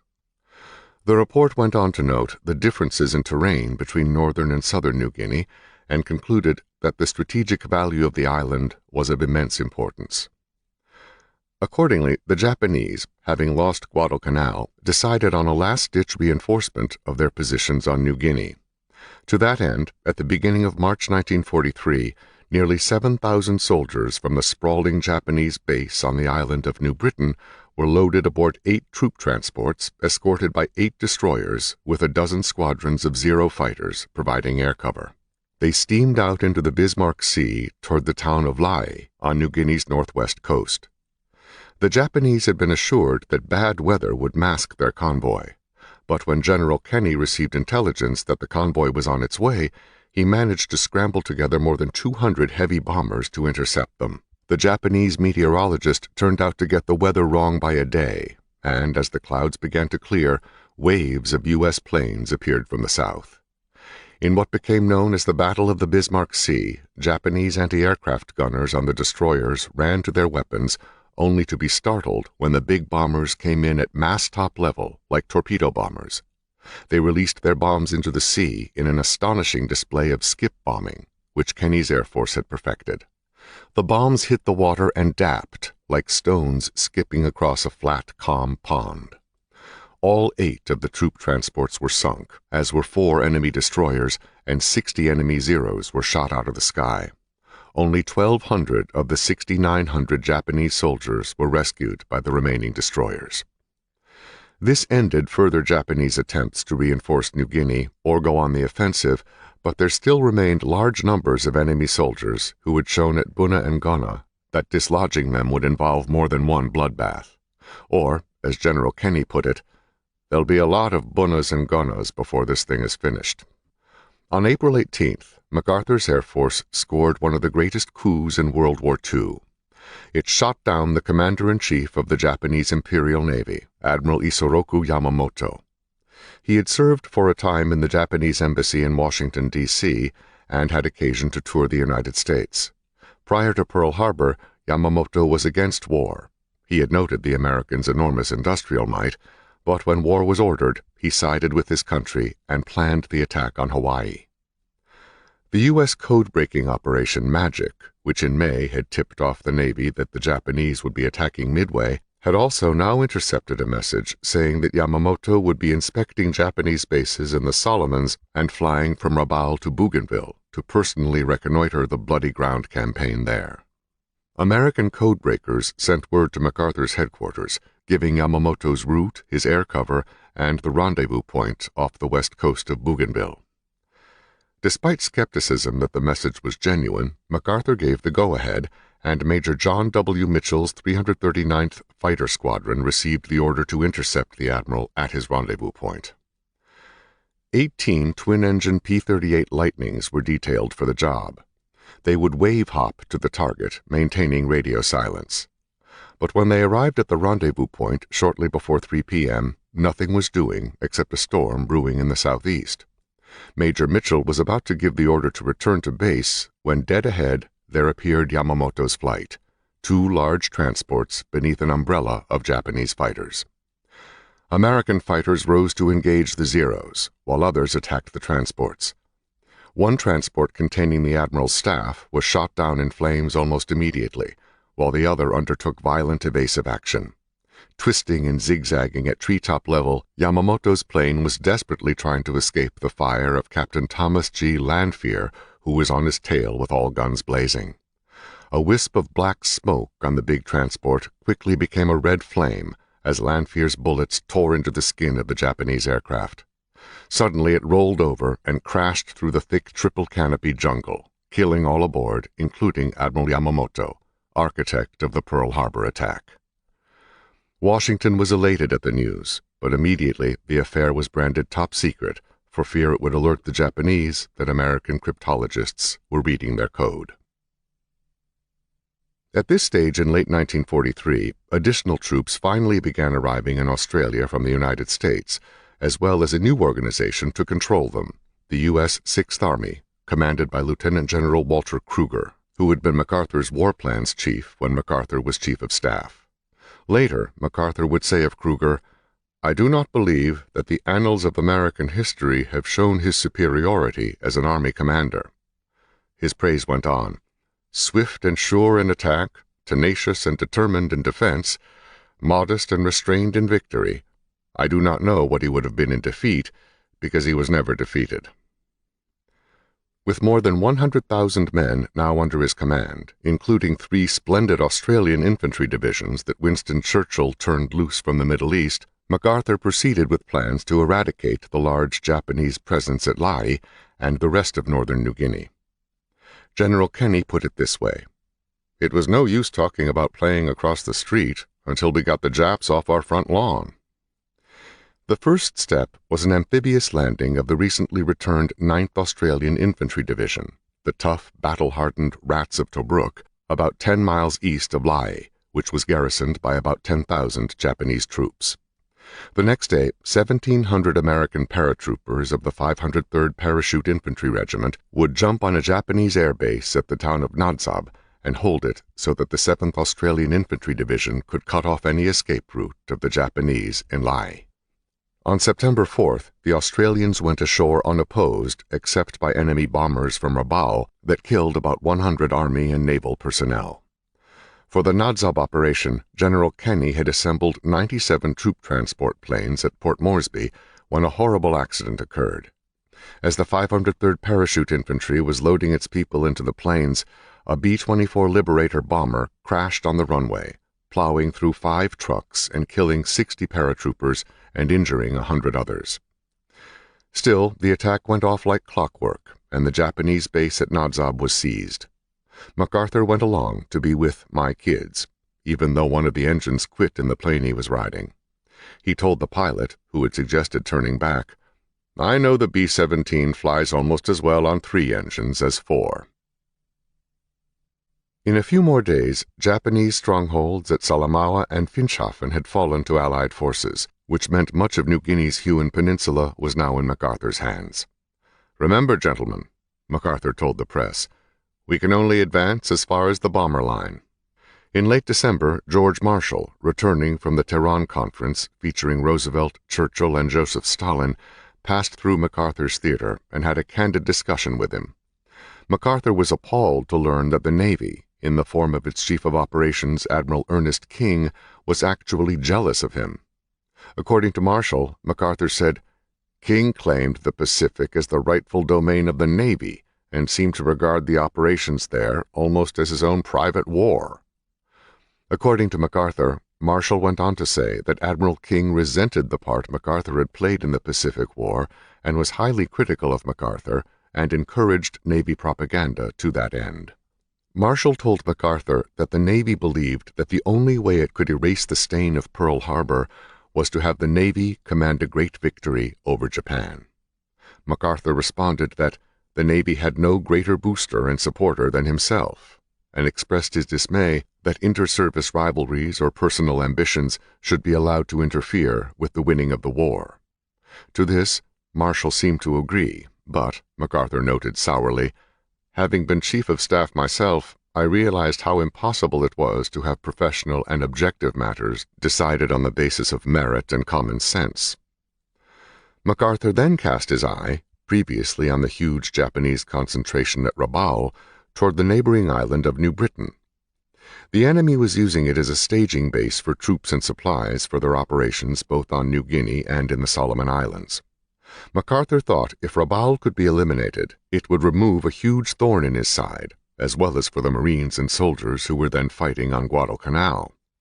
Admiral King, again worried that he might lose ships, persuaded George Marshall that an attack on Rabaul was too risky, which once more left MacArthur fuming.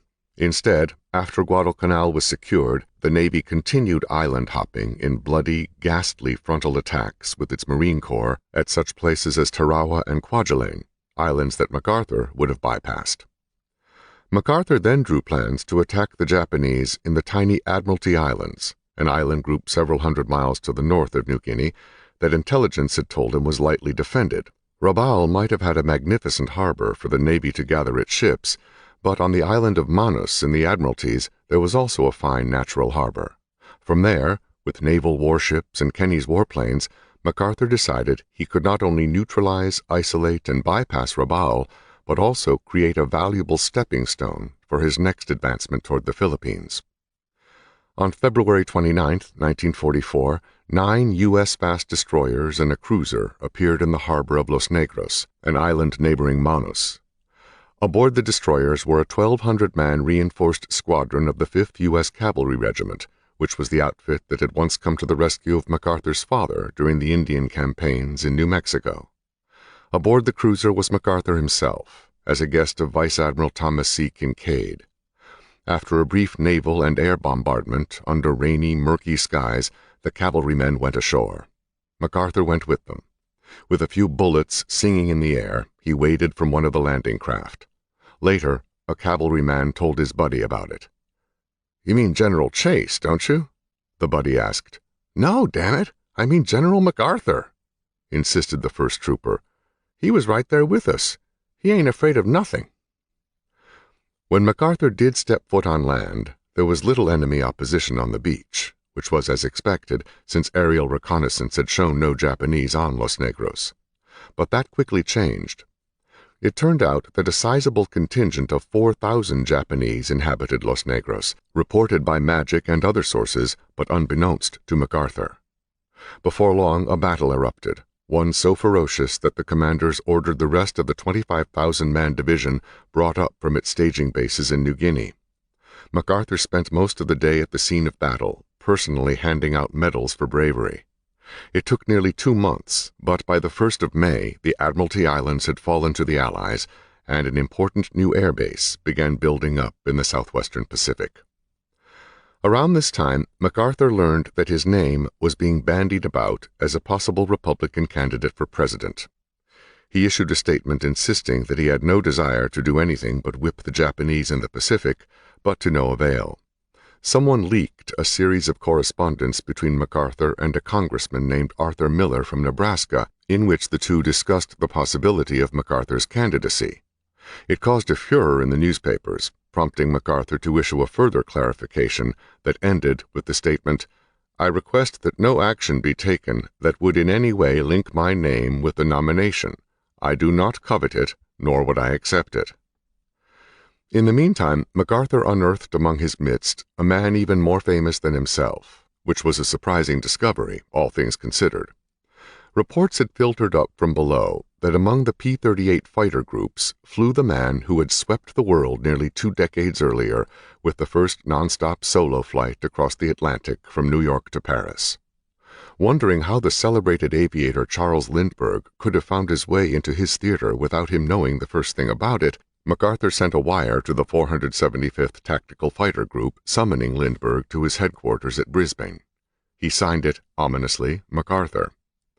When he arrived, Lindbergh first had a meeting with the Air Force Chief George Kenney, and then with Chief of Staff Sutherland, before at last speaking with Douglas MacArthur himself. Lindbergh, the famed Lone Eagle, was wearing the uniform of a technician, indicating that he was to be treated as an officer, but with no insignia of rank. How he came to be there was just the kind of tale MacArthur enjoyed. After the war in Europe broke out, the Americans were divided, bitterly in many cases, on whether the United States should enter the contest on the side of France and England. Lindbergh, as well as a host of other notables, including politicians, college presidents, and Hollywood actors and other celebrities, was against such intervention. Being so famous, Lindbergh's eloquent speeches against provocative acts, such as the Lend-Lease program, the administration's process of supplying Great Britain and Russia with war materials in exchange for real estate, soon earned him the enmity of President Roosevelt. After Pearl Harbor, when there was no question that America was at war, the president pettily refused to restore Lindbergh's colonelcy in the Army Air Corps, a rank Lindbergh had given up after the president publicly questioned his loyalty. For 6 months, wherever he turned to find a job useful in the fight, Lindbergh was rebuffed by Roosevelt officials who, Lindbergh would discover, delivered veiled threats of loss of government contracts if he was hired. At last he found the one man even Roosevelt would not cross, Henry Ford. Lindbergh, who at that point probably knew as much about aviation or more than any man alive, became a senior technician at Ford's Willow Run complex, the largest airplane manufacturer in the world, which meant in effect that he was mostly a test pilot. After a year and a half in that capacity, Lindbergh concluded he had done as much as one could in a factory setting. What was needed was to test the aircraft under conditions in which they were being utilized, that is, in combat. Through intercessions by old friends in military aviation, the 42-year-old Lindbergh secured permission to go to the war in the Pacific and test fly both single-engine Corsairs, workhorses of the U.S. Navy and Marine Corps, and twin-engine P-38s, the mainstay of Army flyers in the Pacific. Before long, Lindbergh had completed more than a dozen combat missions in Corsairs, flying out of Guadalcanal, Bougainville, and other islands in the Solomon Chain.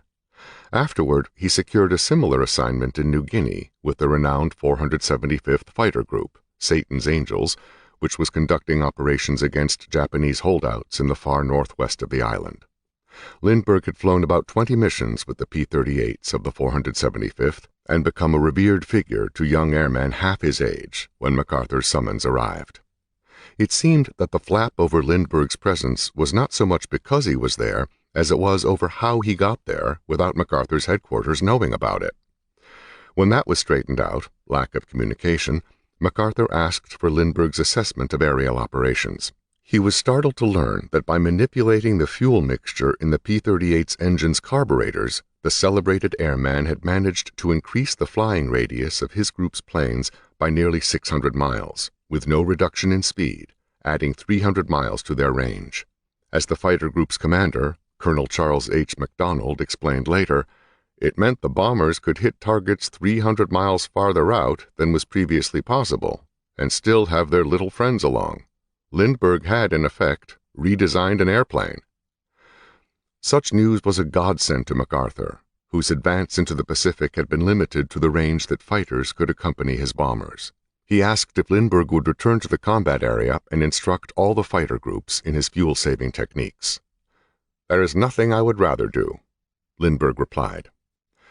In the course of his Pacific tour, Lindbergh flew in excess of 50 missions, more than was required from the Army flyers. He flew frequently through enemy flak, bombed and strafed enemy ships and installations, and, during a dogfight, shot down a Japanese fighter. The Allied seizure of the Admiralty Islands had caught the Japanese off guard, and within 3 months after the Lindbergh meeting, MacArthur had yet another surprise for them, a strike at the huge Imperial Army supply base at Hollandia, on the north coast of New Guinea. An Allied invasion fleet comprising 200 ships and 50,000 infantrymen sailed northwest on April 21st to deceive the Japanese into thinking the invasion was going to be in the Palau Islands, which had been recently bombarded as part of the ruse. The Allied landing was such a shock that most of the 6,000 Japanese ran off into the jungle, leaving behind their still warm breakfasts and personal belongings. Their emaciated corpses were later found strung out over the hills and mountains as they tried to reach the nearest supply base over 300 miles away. Enormous quantities of supplies fell into Allied hands, and Hollandia became the jumping-off place to bomb and launch future invasions at the tip of the Huon Peninsula, where the Japanese 18th Army was now trapped. What's more, Hollandia quickly became the principal staging area and supply dump for MacArthur's planned move toward the Philippines. It also gave rise to the rumor that MacArthur had built himself a $1 million mansion on Lake Santani. In fact, the building was a neat-looking structure of rough timber that became his headquarters. MacArthur's wife and son soon arrived to share 2 rooms in the building. MacArthur then turned his attention to securing the bulk of New Guinea from the remaining Japanese garrisons on the island's north coast. This would begin his great leap, or leapfrog, northwestward toward the Philippines, which were still 1,600 miles away, with approximately 250,000 Japanese soldiers in between.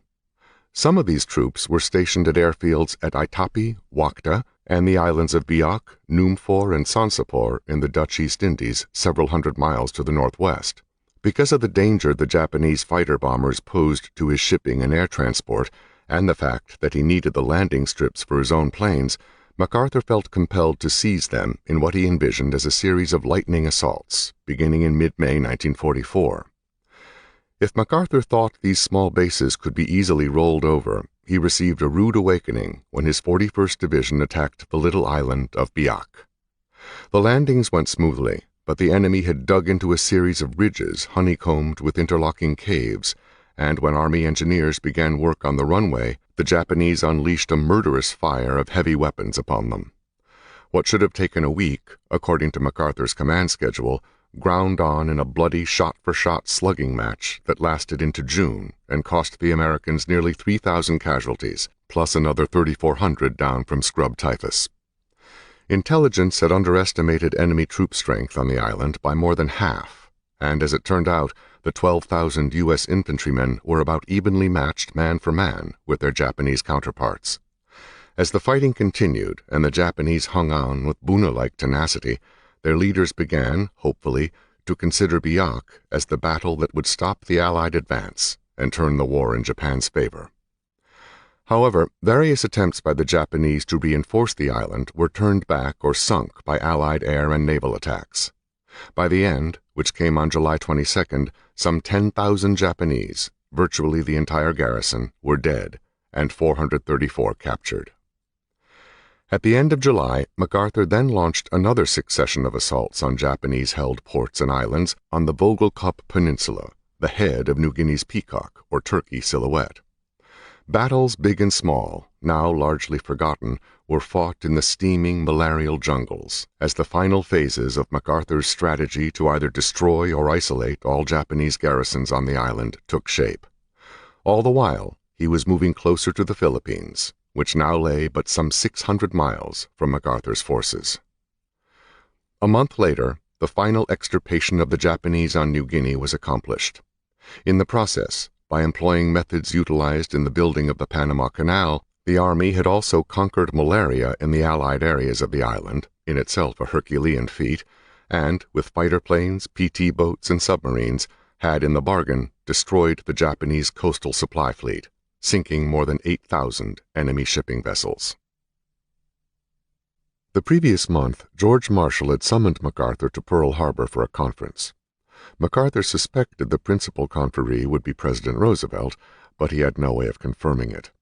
He also divined that the purpose of the conference would involve matters closely affecting himself and his future plans, but he took with him to Hawaii no staff officer, plans, or maps.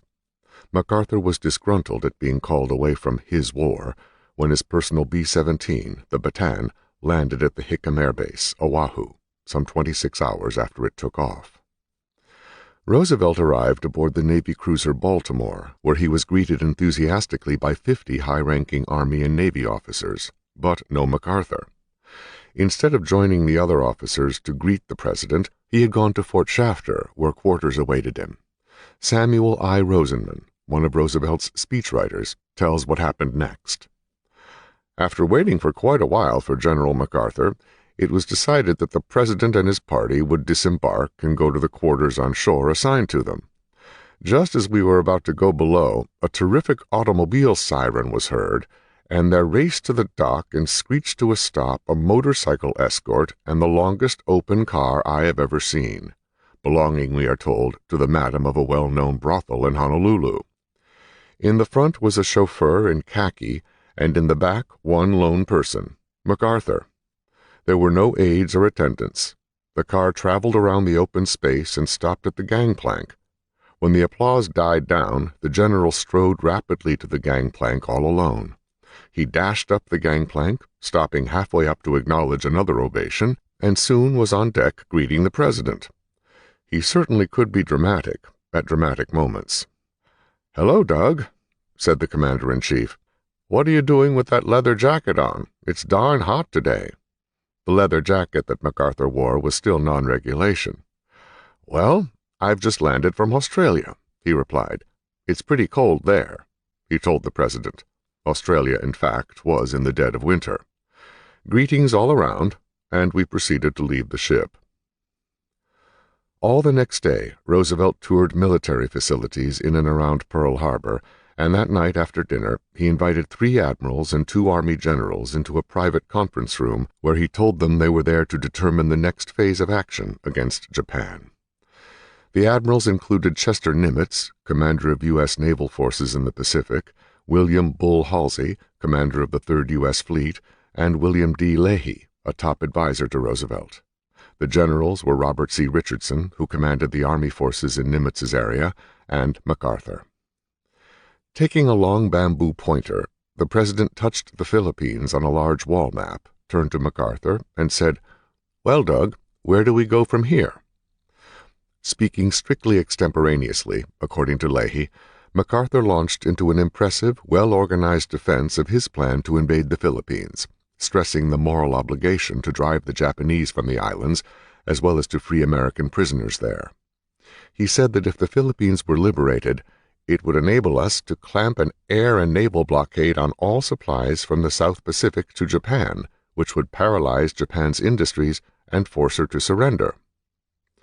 He also expressed the opinion that the American people would have an adverse reaction, presumably at the polls in November's presidential election, if the Philippines were bypassed. Nimitz, however, speaking for the Navy, insisted that the next objective should not be Luzon in the Philippines, but the Japanese island stronghold of Formosa, which was strategically located for an invasion of Japan. The conference lasted until past midnight, with Nimitz and MacArthur parrying with each other on the differing strategies, and Roosevelt acting as referee, or chairman of the conference, as MacArthur put it. On the whole, it was an entirely congenial meeting, with Leahy remarking afterward that it was both pleasant and very informative to have these two men, who had been pictured as antagonists, calmly presenting their differing views to the commander-in-chief. Roosevelt felt it was an excellent lesson in geography, adding that geography was one of his favorite subjects. The following morning the meeting resumed. MacArthur reiterated that by capturing Luzon, the Allies could deny Japan all of the oil, tin, rubber, and rice that she was siphoning from the conquered territories, when Roosevelt interrupted, "But Douglas, to take Luzon would demand heavier losses than we can stand." MacArthur replied with a dictum. "Mr. President," he said, "my losses won't be heavy, any more than they have been in the past. The days of the frontal attack should be over. Modern infantry weapons are too deadly, and frontal assault is only for mediocre commanders. Good commanders do not turn in heavy losses." No decision was made by the president when the conference ended, and MacArthur boarded the Bataan for the long flight back to Australia. He was shocked, he said, at the appearance of Roosevelt, whom he had not seen since 1937. Physically, he was just the shell of the man I had known. It was clearly evident that his days were numbered. MacArthur wrote.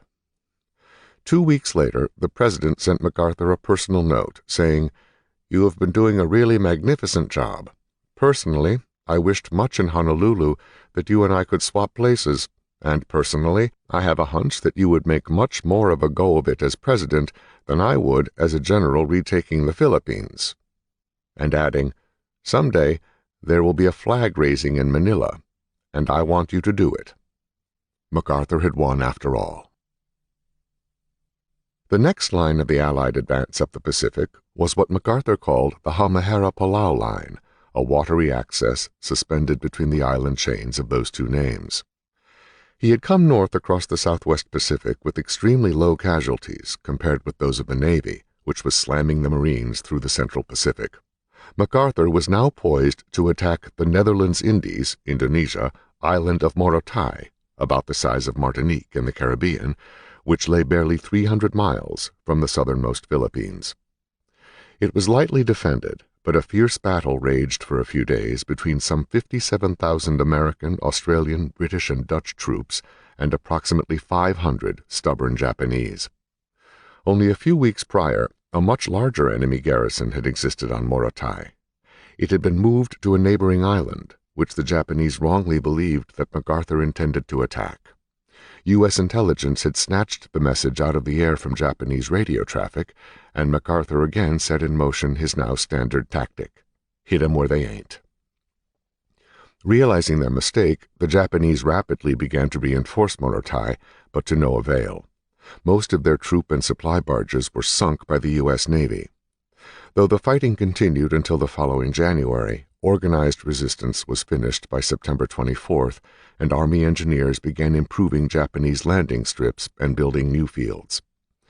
Allied casualties were 30 dead and 85 wounded, This in contrast to the Battle of Peleliu in the Palau Islands, which began around the same time, in which the Navy suffered 1,600 Marines killed and 6,600 wounded.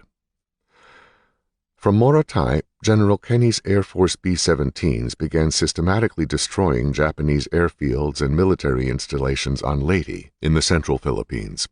It was a tremendous gamble, as MacArthur himself pointed out. The operation to take Leyte without a preliminary landing in Mindanao, the southernmost Philippine island, was a most ambitious and difficult undertaking. I knew it was to be the crucial battle of the war in the Pacific. The initial invasion of the Philippines had originally been set no earlier than December, but reconnaissance planes from Admiral Halsey's fleet of carriers had overflown the area around Leyte in early September and discovered serious weaknesses in Japanese air reaction and defense. He recommended to MacArthur that landings be made immediately. When General Kenny reminded MacArthur that, until Japanese air bases in the Philippines were captured, Leyte was more than 500 miles from the nearest land-based fighter protection for his big bombers, MacArthur responded, "I tell you I'm going back there this fall if I have to paddle a canoe with you flying cover in your B-17. Halsey solved the problem by suggesting that his carrier fighters escort the B-24s and B-17s to the enemy stronghold. MacArthur and Halsey cabled their proposal to George Marshall and the Joint Chiefs, who were attending a major war conference at Quebec with both Roosevelt and Churchill in attendance. Within 90 minutes, they had their answer. Go ahead. On October 16, 1944, the invasion fleet swung out of Hollandia, with MacArthur aboard his flagship cruiser, the USS Nashville, amid one of the greatest armadas in history, ships as far as the eye could see, consisting of battleships, aircraft carriers, cruisers, destroyers, and transport, supply, and landing craft of all description. On board were 200,000 American fighting men, a majority of whom were battle-hardened veterans. The Japanese had twice that many soldiers, but they were scattered throughout the Philippine Islands. Lest anyone doubt MacArthur's ability to inspire the spirit with dramatic prose, hear him describe the scene with a tinge of purple verbiage. We came to Leyte just before midnight of a dark and moonless night.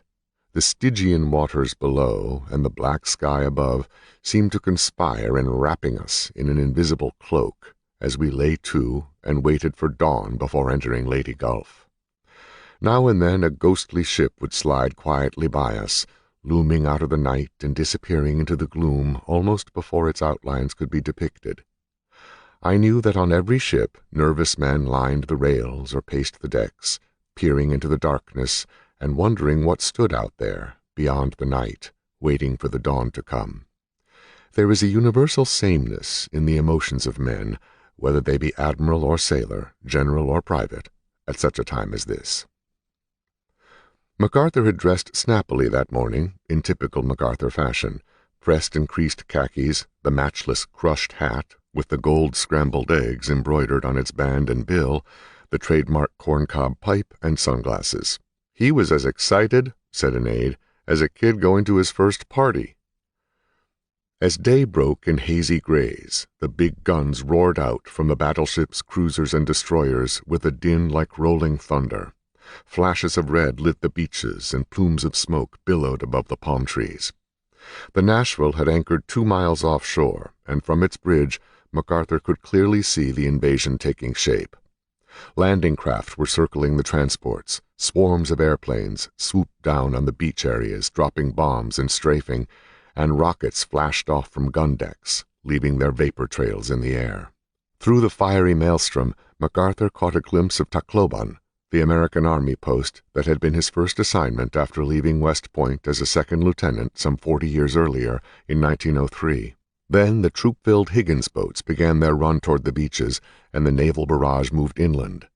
MacArthur went in, he wrote later, with the third assault wave, although one of his biographers, William Manchester, claims it was 4 hours from the opening of fire. Whatever the case, it took much of the day to get 200,000 soldiers off the ships and into the boats and onto the beach, where enemy sniper fire continued to zing through the air.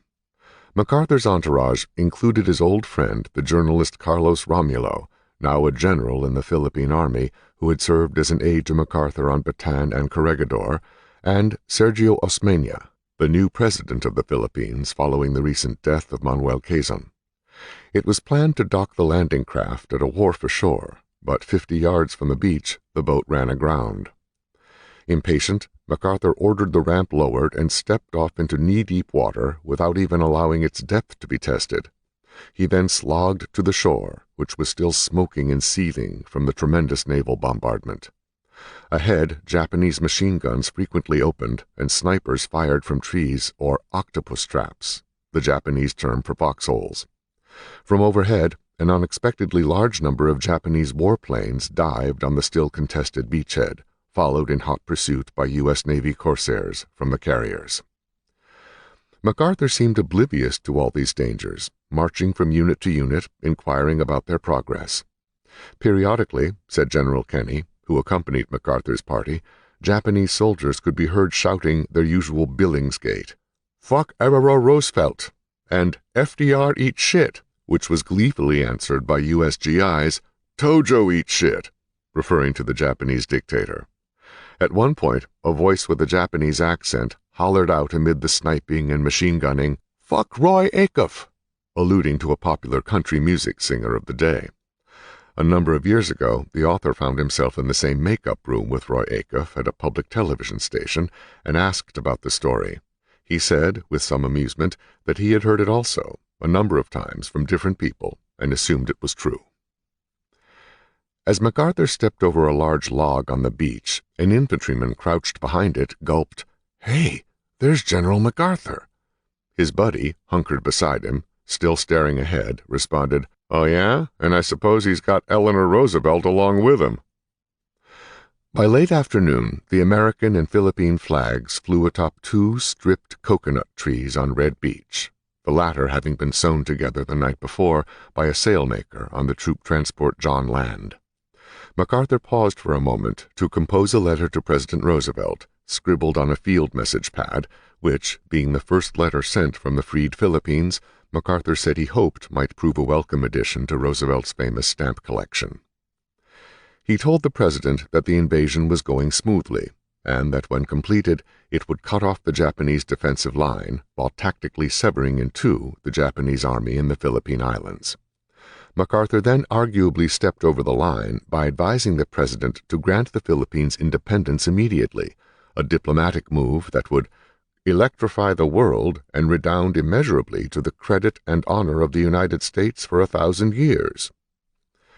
At one point, with gunfire rumbling in the distance, MacArthur stood before a microphone wired to a sound truck, and in his best stentorian voice, he delivered what would be remembered among his greatest orations. "People of the Philippines, I have returned," he said. "By the grace of God, our forces stand again on Philippine soil. The hour of your redemption is here.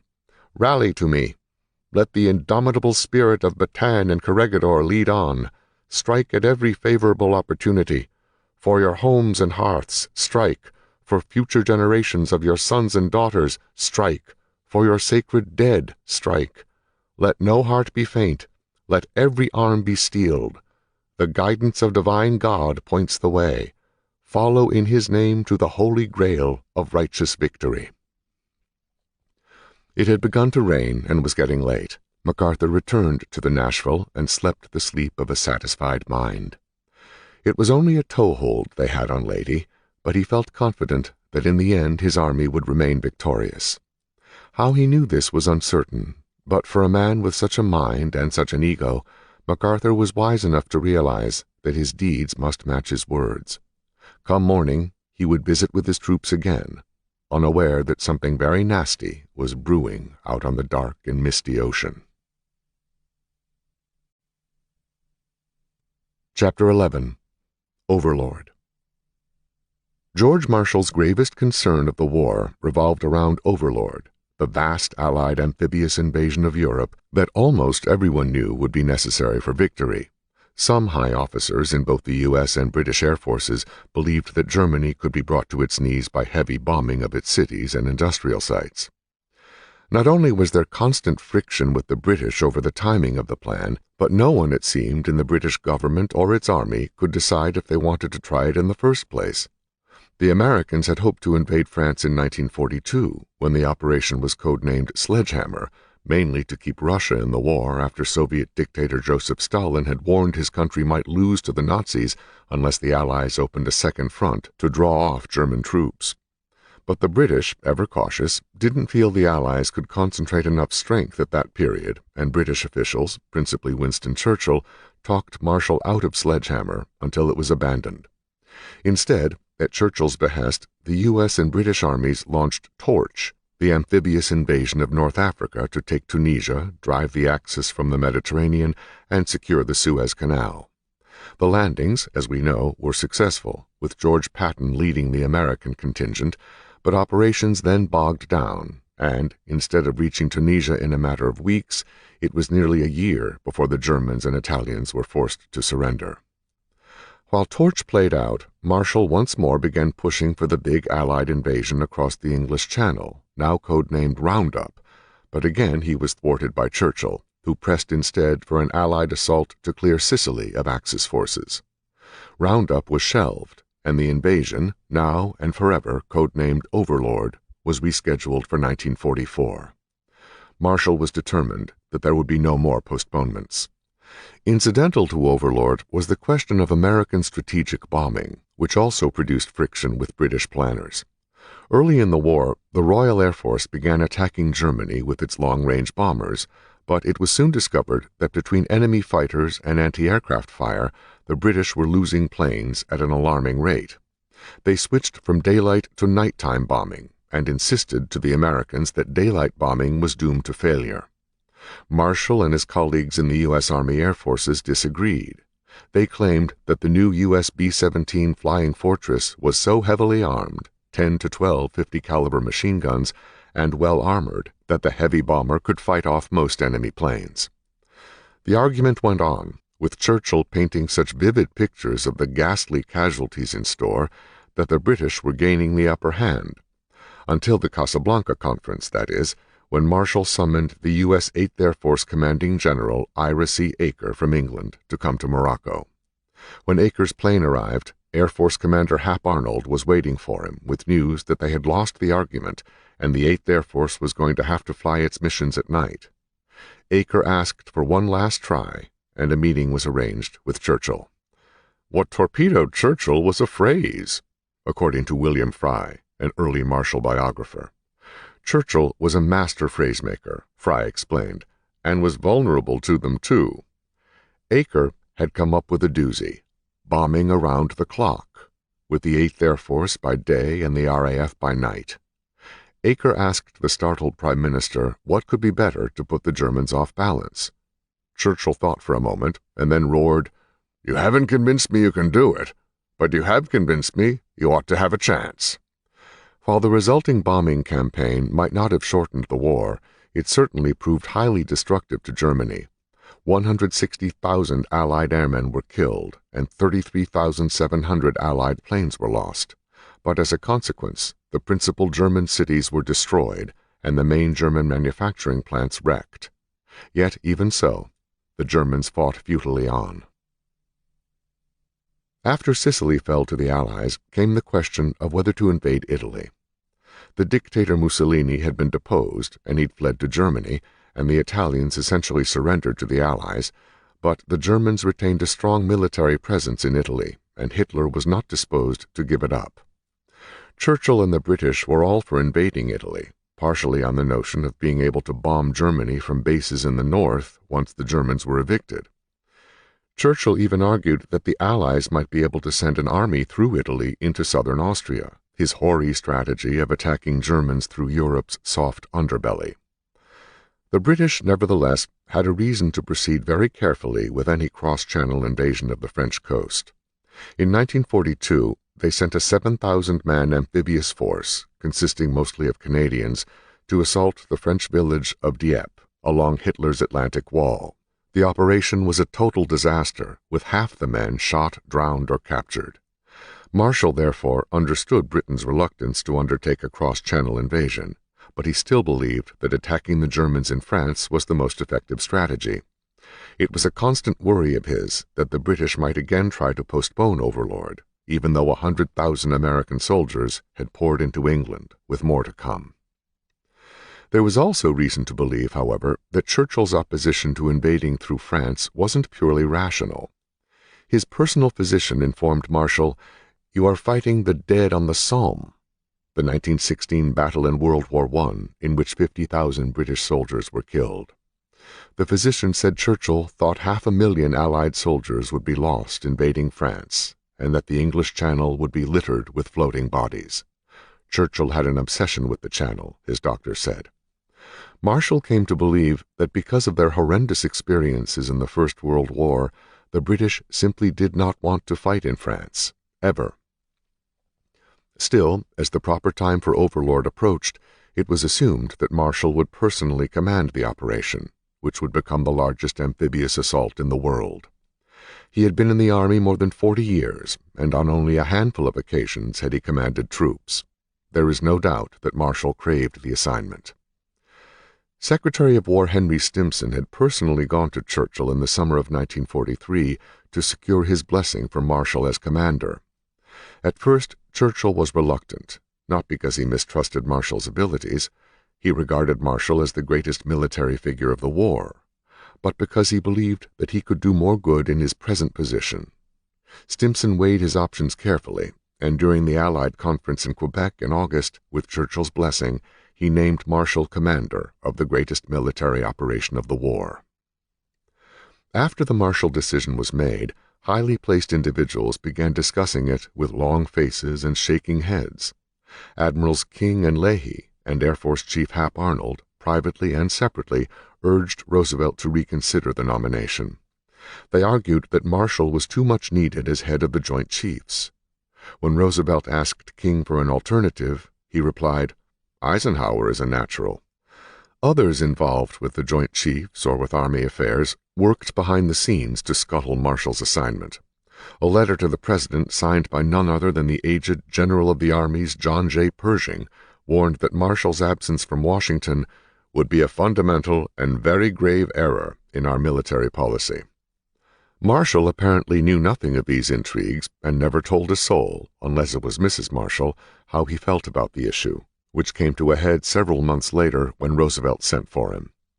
The President wanted to know if Marshall thought he could better help the war effort by going to England for Overlord or by staying in Washington with the Joint Chiefs. Marshall demurred, telling Roosevelt that personal preferences were of no account in war, and that whatever the President's decision, it would be all right. That constituted one of the most selfless acts of the war, and of Marshall's career as well. As the war progressed, Marshall relentlessly contended with matters great and small. He was pleased with the way MacArthur was going about his business in the South Pacific, but aggravated by his constant sniping at the Navy, which Marshall feared would foster non-cooperation between the services. MacArthur allowed reporters to hang around his headquarters and did not stoop to scruples in using them for his purposes. Stories would be printed charging that the Navy had refused carrier escorts to one of MacArthur's invasions, or that the Navy was more worried about losing ships than winning the war. MacArthur wouldn't necessarily say these things himself, but had allowed them to leak from one of his staff members. Inevitably, the stories would be printed in Honolulu newspapers, setting off Admiral Nimitz with a full head of steam. Then Admiral King and others in Washington would receive angry cables, and the whole thing would eventually wind up in Marshall's lap. The Chief of Staff, in turn, sent MacArthur everything from polite requests that he refrain from criticizing his fellow service to stern reprimands, but it did no good. The sniping continued throughout the war, and what in hell could Marshall do? Relieve MacArthur for talking to the press? MacArthur was a great hero to the American people, and most important, he was winning battles. There were limits to what a Chief of Staff could do, and first and foremost, Marshall was for winning the war. To make matters worse, MacArthur did not limit his depreciatory complaints to the Navy, but also often referred in the press to "that bunch in Washington," usually Marshall and the War Department staff, but it could have included everything and everyone from Congress to the President himself. Supplies and ammunition were short or defective, MacArthur complained, or the wrong kind was sent. MacArthur used the press as if it were a part of his command. Despite the enormous pressure of his daily duties, Marshall was not above tackling the kinds of problems that could be handled at lower levels. Early in the war, a rumor got back to Washington that U.S. fighter planes in MacArthur's theater were taking a beating from the lighter and faster Japanese Zeros because the Japanese fighters could get above the American planes to shoot them down.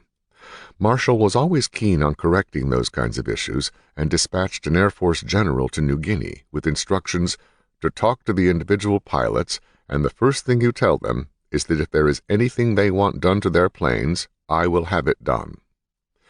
In fact, when he first learned of the problem, Marshall had ordered one type of plane in the United States stripped of everything to get its weight down, but it was found that the greatest item of weight that could be safely removed was the armor plate around the cockpit seat. When Marshall's emissary met with the pilots and gave them the option of removing the armor and weighing similar to the enemy Zero, they turned it down. "Their clamor out there," Marshall said, "boiled down to one thing. They wanted girls. I sent word to the pilots that I was sympathetic, but I couldn't supply them with girls." There were other headaches. Malaria was a constant issue in the southwestern Pacific, particularly for Air Corps ground crews, who had to work throughout the night on the planes to keep them in flying condition. Toiling under electric lights and without mosquito netting, they were either eaten alive by mosquitoes or beginning to turn yellow from terrible doses of Atibrin, a malaria preventive, taken as a pill. The pilots were afraid that the mechanics were so dopey they weren't certain they were putting in the cotter pins and things of that sort, Marshall said. When this came to his attention, it was evident to Marshall that these men would have to be relieved first and sent back to recuperate, but the snag was that the staff had not anticipated such problems and were training far too few mechanics and ground service crews as replacements. The subject of replacements wasn't, of course, limited only to mechanics. Marshall always tried to keep his units up to full strength, he said, for morale as well as for fighting purposes. In one instance, fighter pilots flying out of England and other theaters of the war needed to have replacements in a way that kept the mess table always full. If they failed to come in, meaning they were shot down, the replacement had to take their place, because to sit down and find half the mess table empty was very depressing to the men. Patton had for much of his career been a trial to his superiors, and his behavior continually aggrieved Marshall, the more so because he knew Patton and liked him. He'd known him in World War I, roomed with him at Fort Myer, sailed with him on the Chesapeake, and written in his little black book that Patton will take a unit through hell and high water. Give him an armored corps when one becomes available, he'd added, but keep a tight rope around his neck. Marshall thought Patton was one of the finest, brightest tacticians in the Army, and had great admiration for his ability to whip a body of troops into shape. But slapping an enlisted soldier, and a hospital patient to boot, was outrageous. It appeared to Patton that Eisenhower and Marshall were deliberately letting him wither on the vine, with his 7th Army being dismantled piece by piece, some units going to Mark Clark's 5th Army in Italy, others to England, to prepare for Overlord. In fact, the Allies had concocted various ruses under the codename Operation Fortitude to mislead the Germans about where and when the Overlord invasion would occur, and Patton figured prominently in these schemes. Eisenhower, meanwhile, was content to keep Patton guessing as to what his role in the great invasion, if any, would be. First, Patton was sent around the Mediterranean areas, including the island of Corsica, ostensibly for ceremonial purposes, but the notion was to make the Germans believe his presence signified an Allied invasion somewhere in that region. When Patton was finally called to England in January 1944, Eisenhower told him he was going to command the U.S. Third Army, as yet on its way to England. Meanwhile, due to his prestigious military reputation among the German High Command, Patton was given the additional assignment of commanding the First Army Group, a purely fictitious entity under Operation Fortitude, designed to fool the Nazis into thinking the Allies were preparing to invade France at the Pas-de-Calais, the shortest distance between England and France, in mid-July 1944. The actual invasion was to take place several hundred miles south and a month earlier on the Normandy coast. The First Army Group consisted of several imaginary field armies, complete with bogus radio traffic and dummy landing craft at English ports close to Calais. Soon after its formation, Allied intelligence in the form of Ultra the British code-breaking project corresponding to the United States' magic operation in the Pacific, revealed that the Germans were swallowing the bait, and that Field Marshal Rommel was holding his 15th Panzer Army in the Pas-de-Calais in anticipation of an invasion by Patton. Patton played along, making his presence known in the small town of Knutsford, England, where the Third Army was headquartered, and where he committed a political indiscretion that nearly did him in. On April 25th, scarcely 6 weeks before Overlord was to commence, at the behest of the British Ministry of Information, Patton made an appearance at a club for women, whose purpose it was to welcome American soldiers. It was not his intention to speak, but merely to be present to acknowledge the group for helping entertain his men. When Patton arrived, 3 press photographers were waiting for him outside, wanting to take his picture. He agreed, remarking that he was there unofficially and stipulating that the pictures could not be published, to which the photographers agreed. After several introductions and addresses, a Miss Foster Jeffrey, head of the British Women's Volunteer Services, suddenly turned to Patton and asked him to say a few words. Then a Mrs. Smith arose and introduced him, reminding the audience of about 200 that he was there unofficially and his presence was not to be disclosed. Thus on the hook, Patton took to the stage and began telling the audience, "Until today, my only experience in welcoming has been to welcome Germans and Italians to the infernal regions. In this I have been quite successful. I feel that clubs such as this are of very real value, because I believe with Mr. Bernard Shaw, I think it was he, that the British and Americans are two people separated by a common language. And since it is the evident destiny of the British and Americans, and of course the Russians, to rule the world, the better we know each other, the better job we will do. A club such as this is an ideal place for making such acquaintances and for promoting mutual understanding. Also, as soon as our soldiers meet and get to know the English ladies, and write home and tell our women how truly lovely you are, the sooner the American ladies will get jealous and bring this war to a quick termination, and I will have the chance to go to the Pacific and kill Japanese." Several lengthy speeches ensued, followed by the singing of God Save the King and the Star-Spangled Banner, after which Patton departed. The next day, all hell broke loose. Around noon, Eisenhower's headquarters reached Patton asking what he had said about the Americans and British ruling the world. Patton replied that he had included the Russians, but apparently some British newspapers had omitted that part. It was certain to create a great commotion within the suspicious Soviet Union.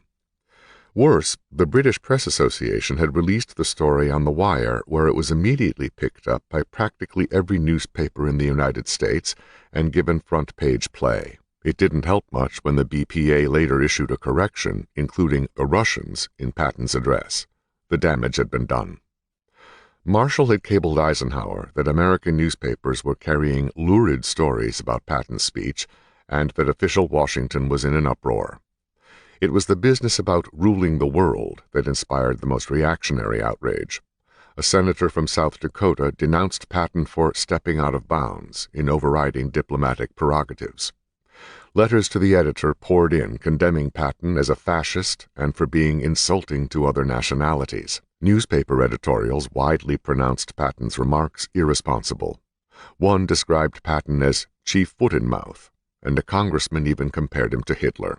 Coming on the heels of the slapping incident, Patton's latest gaffe became vastly overblown, and the Senate even held up his confirmation for promotion to the regular Army rank of Major General.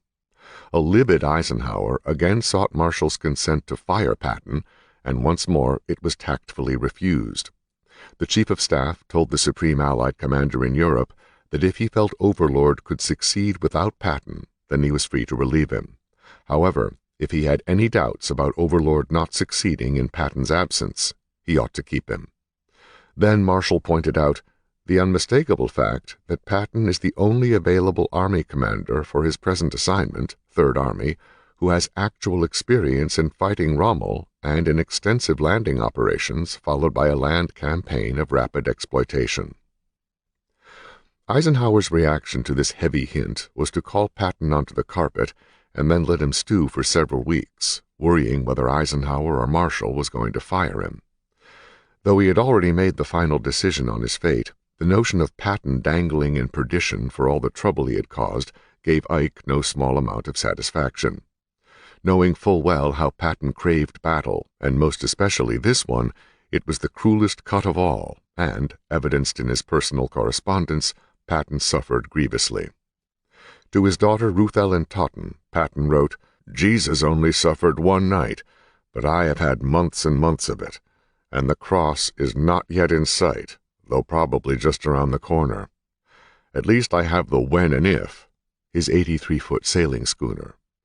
And to Beatrice he said, "My final thought on the matter is that I am destined to achieve some great thing. What, I don't know." It wasn't until the following week that Patton received a telegram from Eisenhower.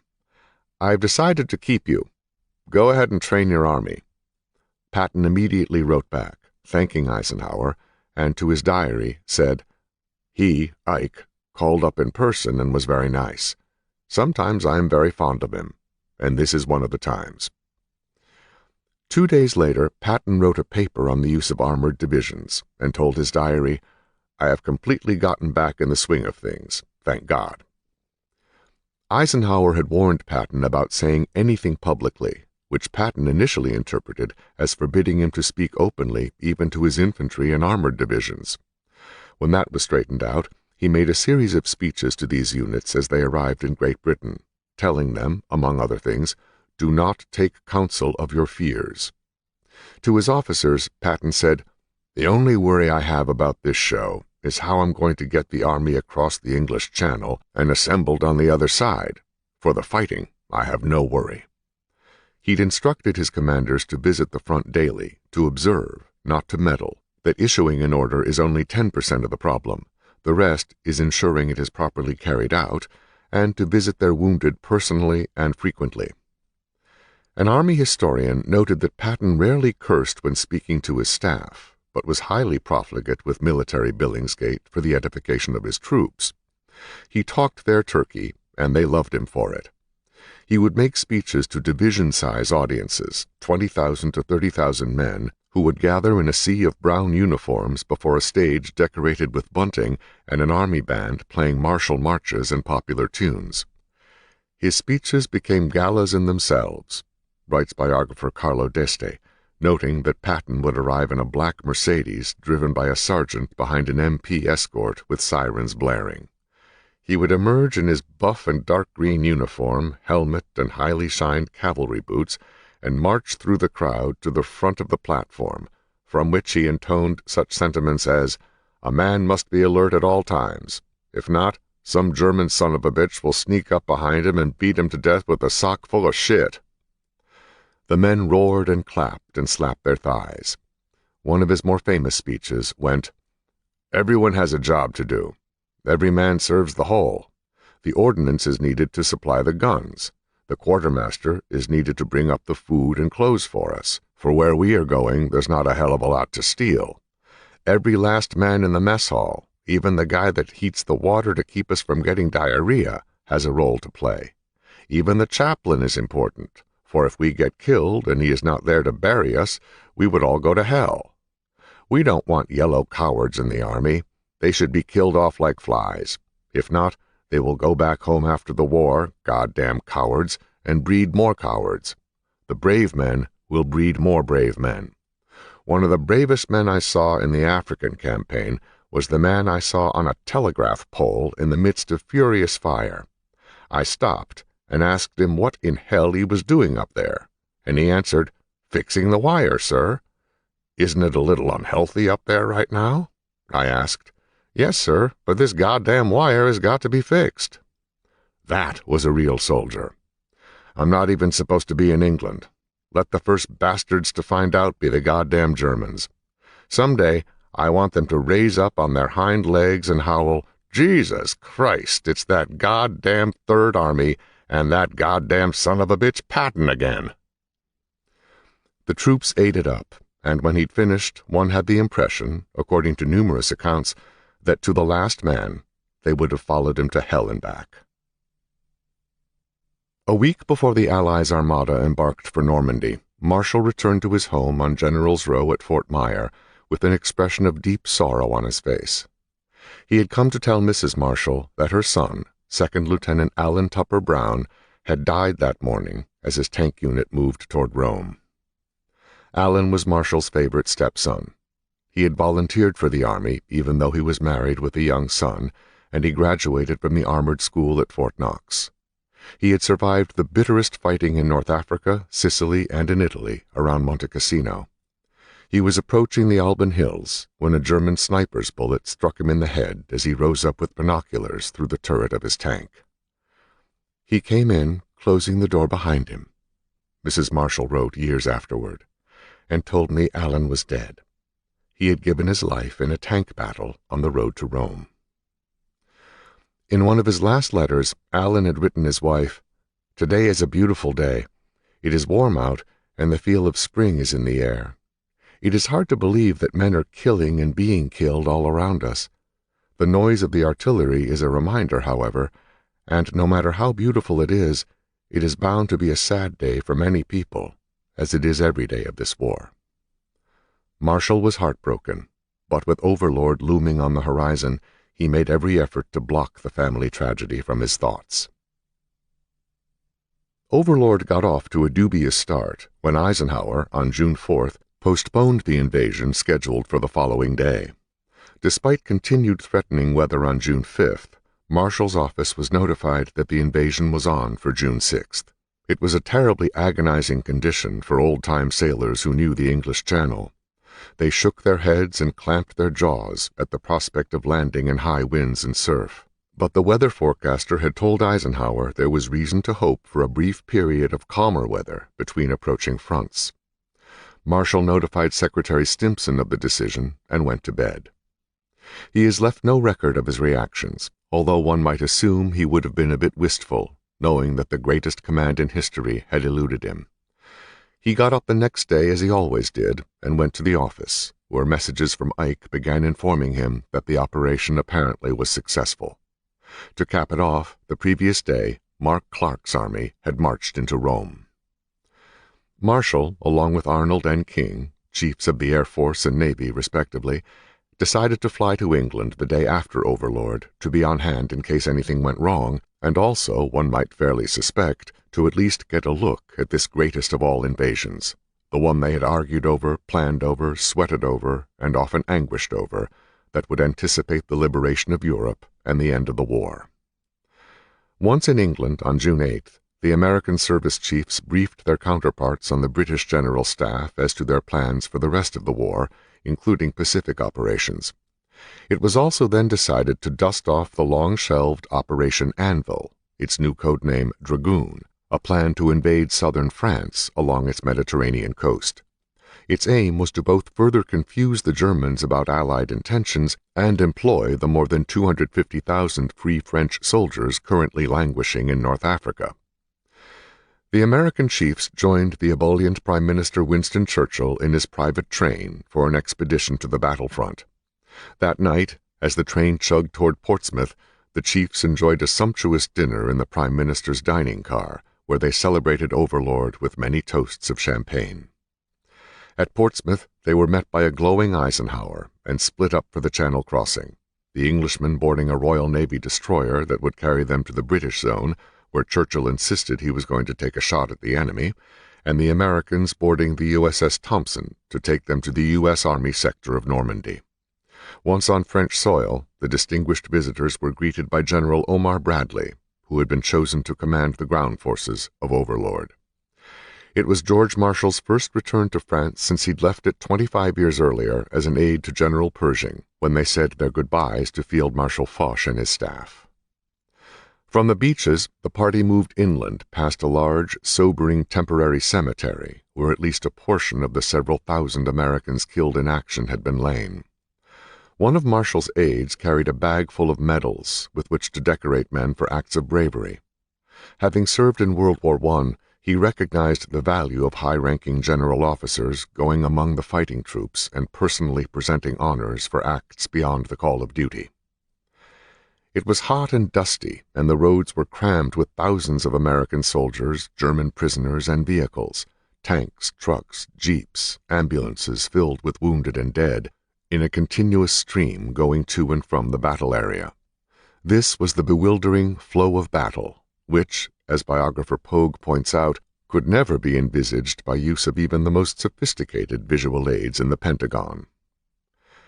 It was not long before General Bradley called a halt to the proceeding, stressing the catastrophe that just a single German sniper could cause, and took everyone to his headquarters in an old apple orchard where they lunched al fresco on Army sea rations, washed down by water in tin canteen cups.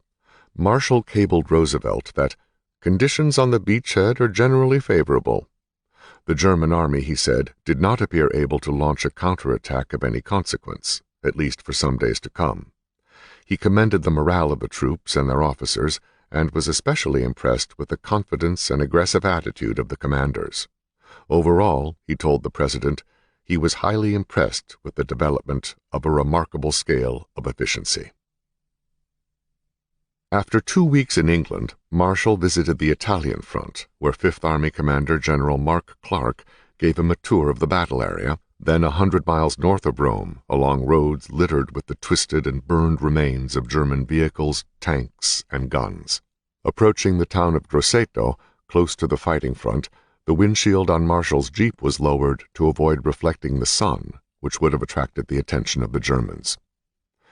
Near the end of his trip, Marshall took time to visit the grave site of his stepson Alan.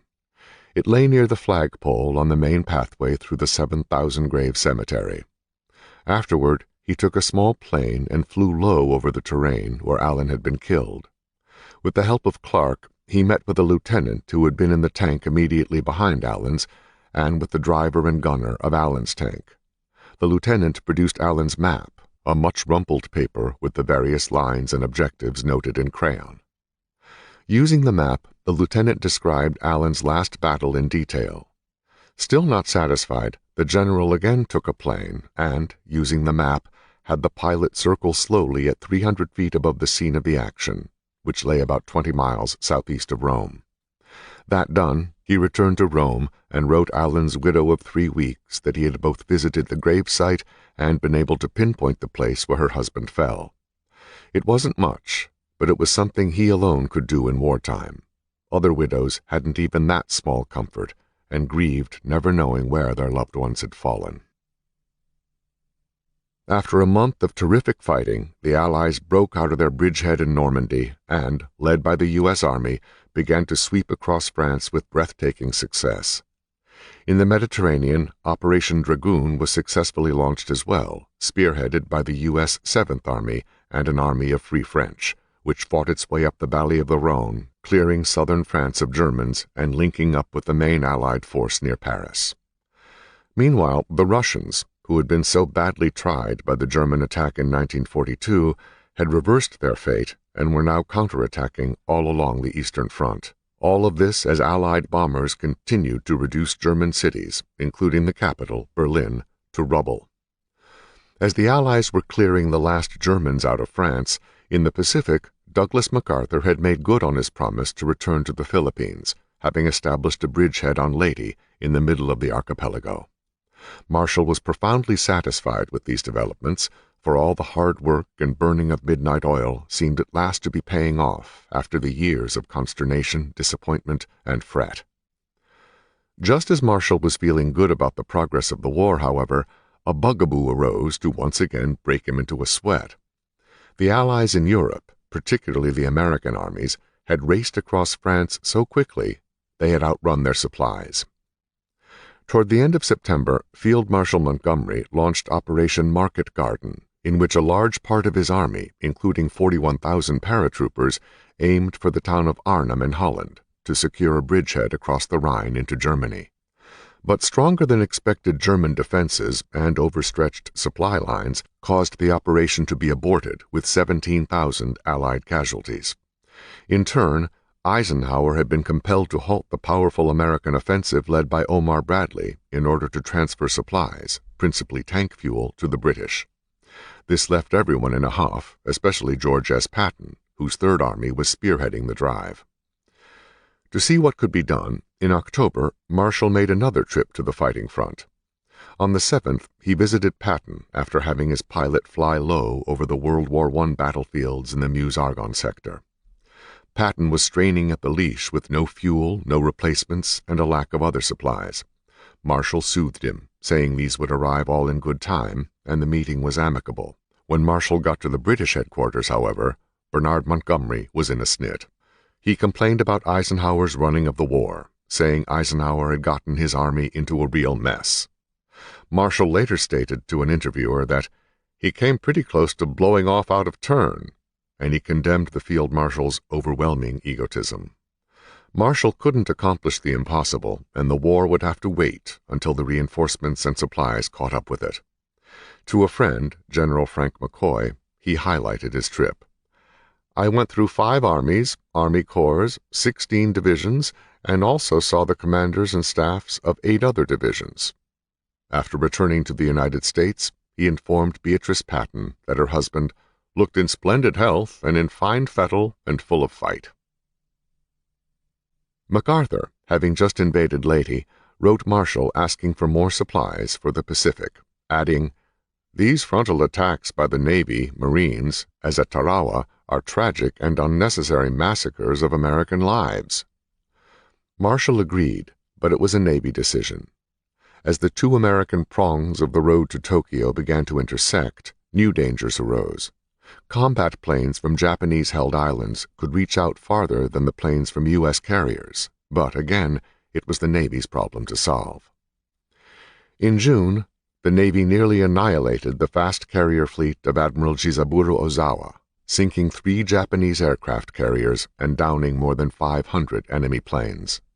As a consequence, MacArthur wanted to take his invasion force north to attack the big island of Luzon, location of Manila, the Philippine capital, as well as 250,000 Japanese soldiers. He had come this far, so Marshall gave MacArthur the nod.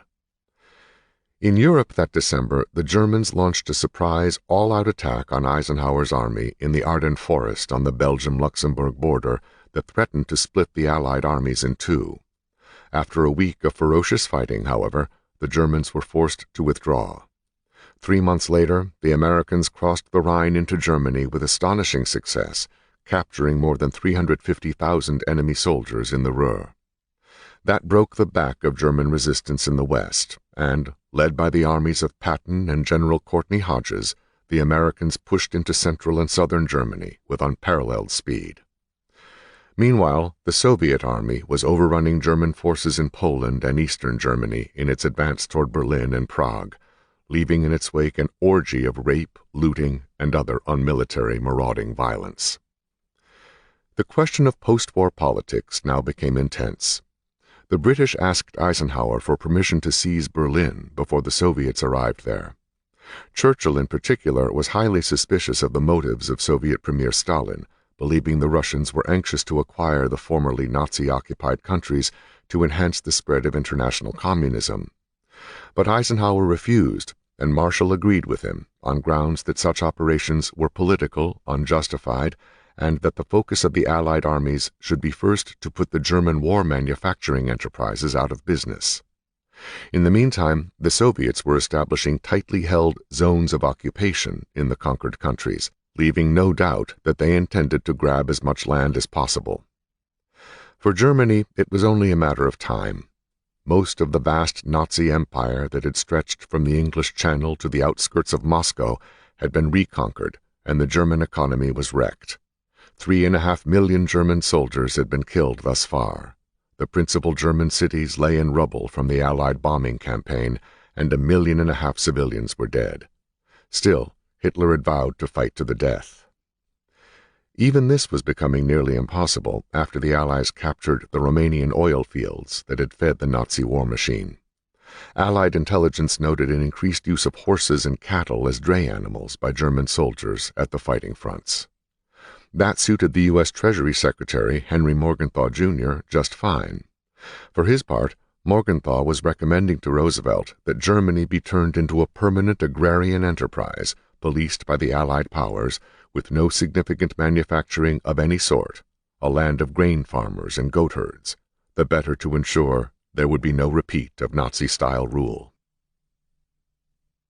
Back in the Pacific, MacArthur was charging into the Philippine Islands to establish bases from which U.S. planes could attack Japan directly.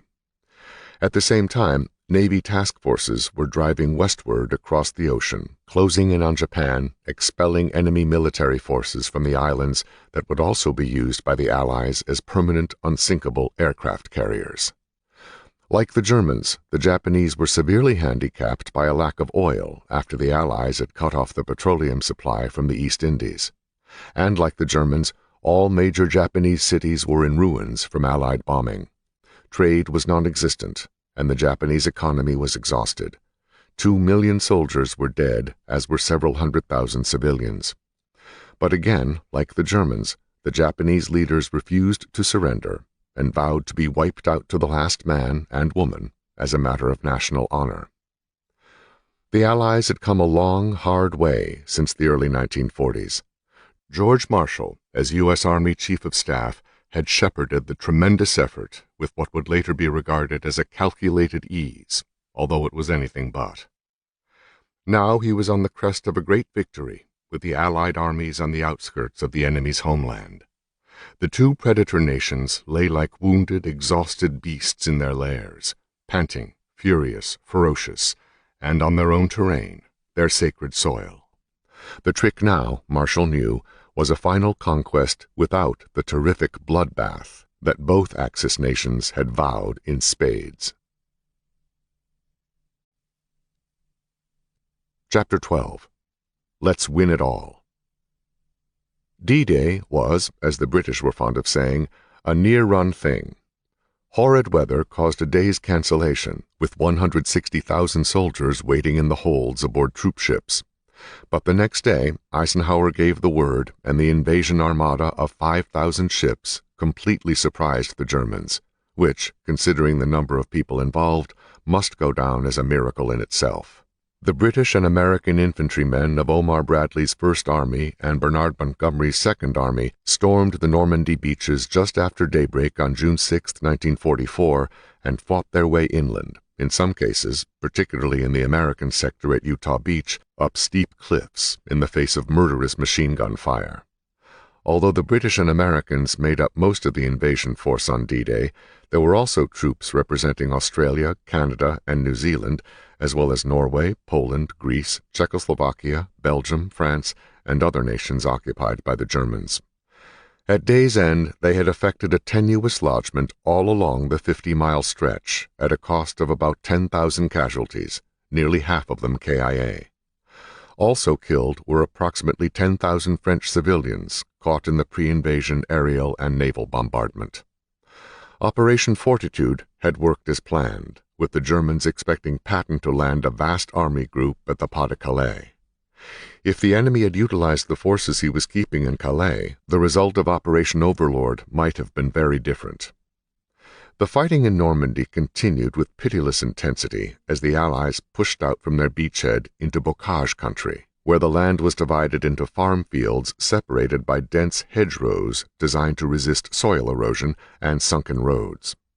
These were particularly dreaded by the Allied troops because they invariably contained German machine gun nests that had to be cleared out, often by hand-to-hand combat. Luckily for the Allies, a furious Adolf Hitler persisted in making all the big decisions about the battle himself from his airy perch high in the mountains of Bavaria. After learning of the invasion, he had relieved his senior army commander, Gert von Rundstedt, and appointed Field Marshal Gunther von Kluge to hurl the Allies into the sea, unaware that von Kluge had been involved in a recent plot to kill him with a bomb. Meanwhile, Patton was feverishly training the Third Army for its role in Operation Cobra, the big Allied breakout from Normandy. Cobra was hatched between Bradley and Montgomery about a month after the Allied advance began to stall in the terrifying bocage country. Eisenhower feared the Germans might conclude they'd been tricked by Fortitude and unleash their 15th Army, languishing in the Pas-de-Calais, to assault the Allied pocket with overwhelming force. On July 25th, the British attacked the Germans near the town of Caen.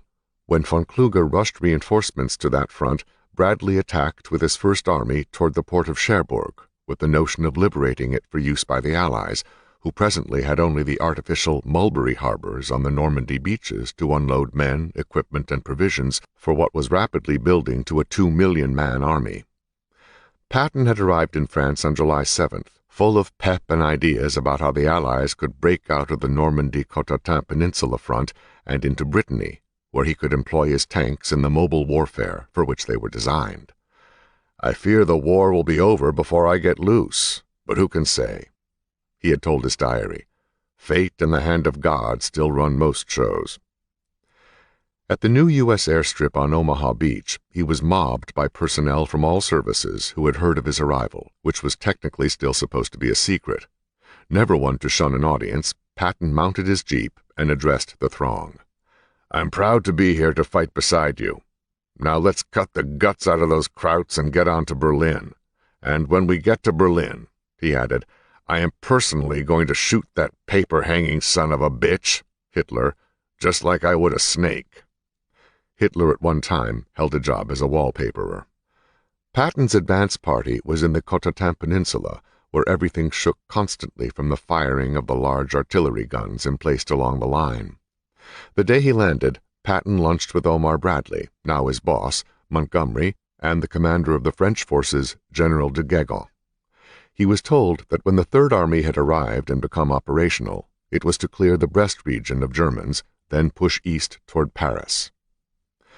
Until then, there was nothing to do but wait and take care of recent troop arrivals. Patton had hurt his toe in England when a window blackout sash had fallen on it.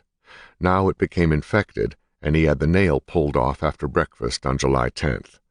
"It hurt like hell, and I can't wear a shoe," he wrote Beatrice. 3 days later, he told her, "General Teddy Roosevelt, Jr. died in his sleep last night. He had made 3 landings with the leading wave. Such is fate.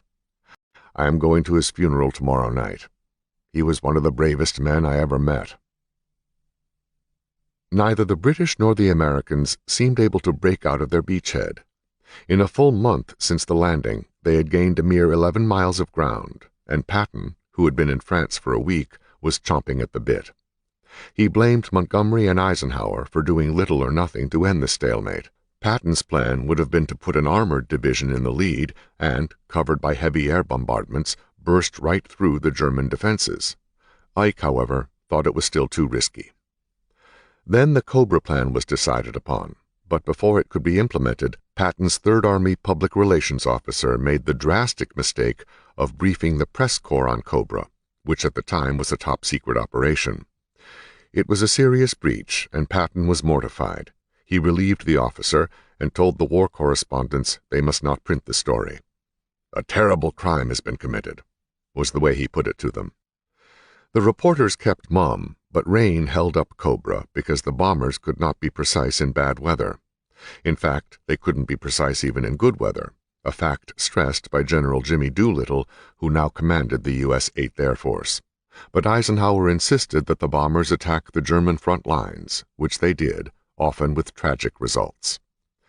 By July 24th, the skies had cleared, and Bradley gave the order to attack. The 2,400 American bombers that preceded the breakout on the first day killed 25 U.S. soldiers and wounded more than 100. One of Patton's close friends, Colonel Harry "Paddy" Flint, was shot dead leading his regiment in the attack. Earlier, Patton had remarked of him in a letter to Beatrice, "He expects to be killed, and probably will be." The next day, Lieutenant General Leslie McNair was also killed, along with 111 of his men, in another aerial misdrop by the bombers. McNair became the highest-ranked military man to be killed in the war, and had come to France as a stand-in for Patton in the fake American Army group of Fortitude. Appalled, Doolittle again argued to Ike that his big 4-engine B-17s were unsuitable for close air support, but again he was overruled because Ike wanted the firepower. First Army had broken through the German lines by the second day of Cobra. Bradley told Patton to take over 8th Corps while waiting for the Third Army to become operational in 4 days. Patton immediately ordered 2 armored divisions through the break in the enemy lines, and then, unable to stay away from a potential fight, went forward to see for himself. On the outskirts of Coutances, Patton encountered General Robert W. Grow, commander of his 6th Armored Division, sitting beside the road with several other officers reading a map. The unit was being held up by some German fire at a small stream. Patton asked Groom if he had been down to look. The answer was negative. Patton replied that if Groom didn't do something, he would be out of a job, and went himself to look at the stream, which was less than a foot deep. He saw no Germans. The 6th Armored Division thus got itself moving toward Brittany, where it could fight in open territory. Patton was becoming frustrated by Omar Bradley's cautiousness. Bradley wanted the attack to be meticulous, steady, irresistible. Patton wanted speed and audacity.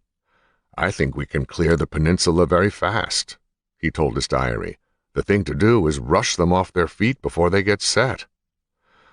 By July 30th, less than a week into Cobra, the town of Avranches, gateway to Brittany, was taken by Cobra forces. Patton ordered his 8th Corps to cross the Sélune River and make for the Seine and Paris.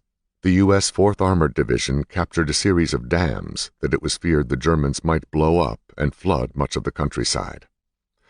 Patton continued his habit of writing poetry at night and penned the last of 5 stanzas of a piece called Absolute War that exuded his penchant for aggressiveness. "So let us do real fighting, boring in and gouging, biting. Let's take a chance now that we have the ball. Let's forget those fine, firm bases in the dreary, shell-raked spaces. Let's shoot the works and win. Yes, win it all." Patton's army was now moving so quickly that it kept running off maps, so quickly that the Germans could not organize a counterattack.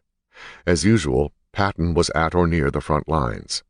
"It always scares me and lures me like steeplechasing," he told Beatrice. On August 6th, Patton took time out to write a letter to a Mrs. T. Taylor of Pasadena, accepting her request to become godfather to her son.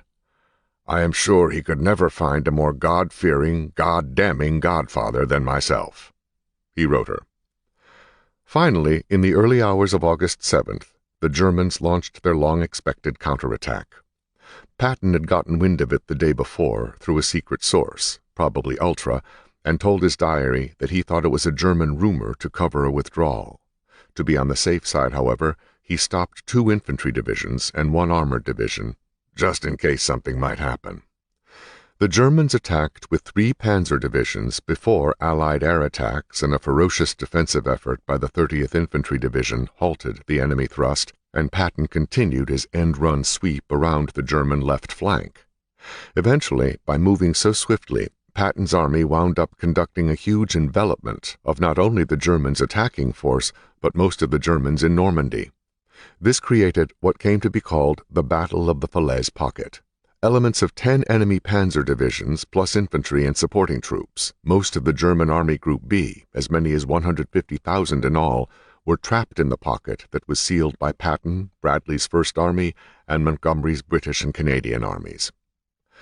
On August 16, 1944, the aforementioned Field Marshal Gunther von Kluge declined from his headquarters in the Falaise Pocket to waste his command in yet another useless counterattack that Hitler had ordered. By late afternoon, von Kluge thought Hitler had come around to accepting his plea to withdraw the army, but Hitler instead changed his mind after it had occurred to him that von Kluge might instead surrender to the Allies.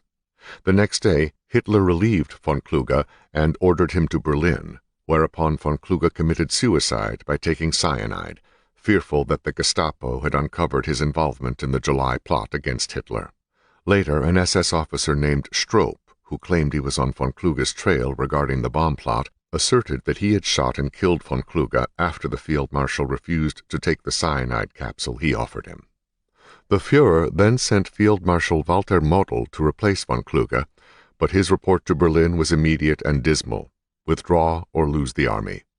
Hitler agreed, and the Germans began a long retreat.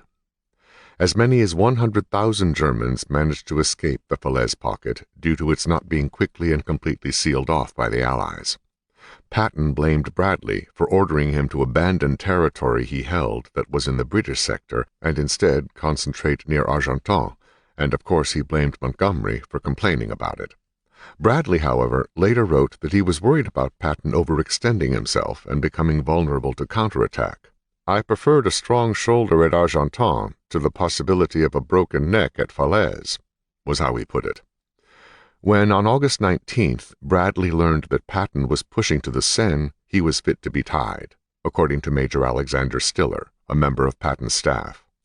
Stiller recorded a scene in which Bradley stormed into Patton's headquarters to announce it had been decided at an Allied joint conference that Patton should not go to the Seine, but instead leave an escape route for the Germans in the Falaise pocket. General P told General B that since he was already to the Seine River, in fact had pissed in the river that morning, what would he want him to do? Pull back?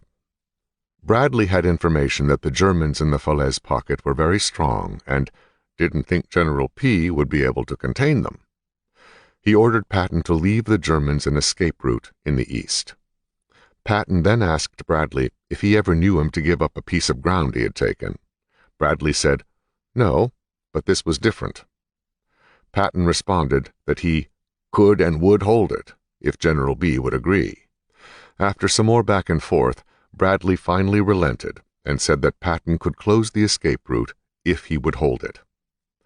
More than 50,000 Germans were trapped in the pocket and eventually were either killed and wounded or captured, along with an enormous amount of heavy equipment and weaponry. It is estimated that 10,000 to 15,000 Germans died. Eisenhower, walking over the battleground 2 days later, described it as one of the greatest killing fields of the war. It was literally possible, Ike said, to walk for hundreds of yards at a time, stepping on nothing but dead flesh. The Battle of the Falaise pocket broke the back of German resistance in Normandy and opened the way for the liberation of Paris. Patton's lightning-like thrusts thrilled readers of U.S. newspapers and listeners of American news broadcasts.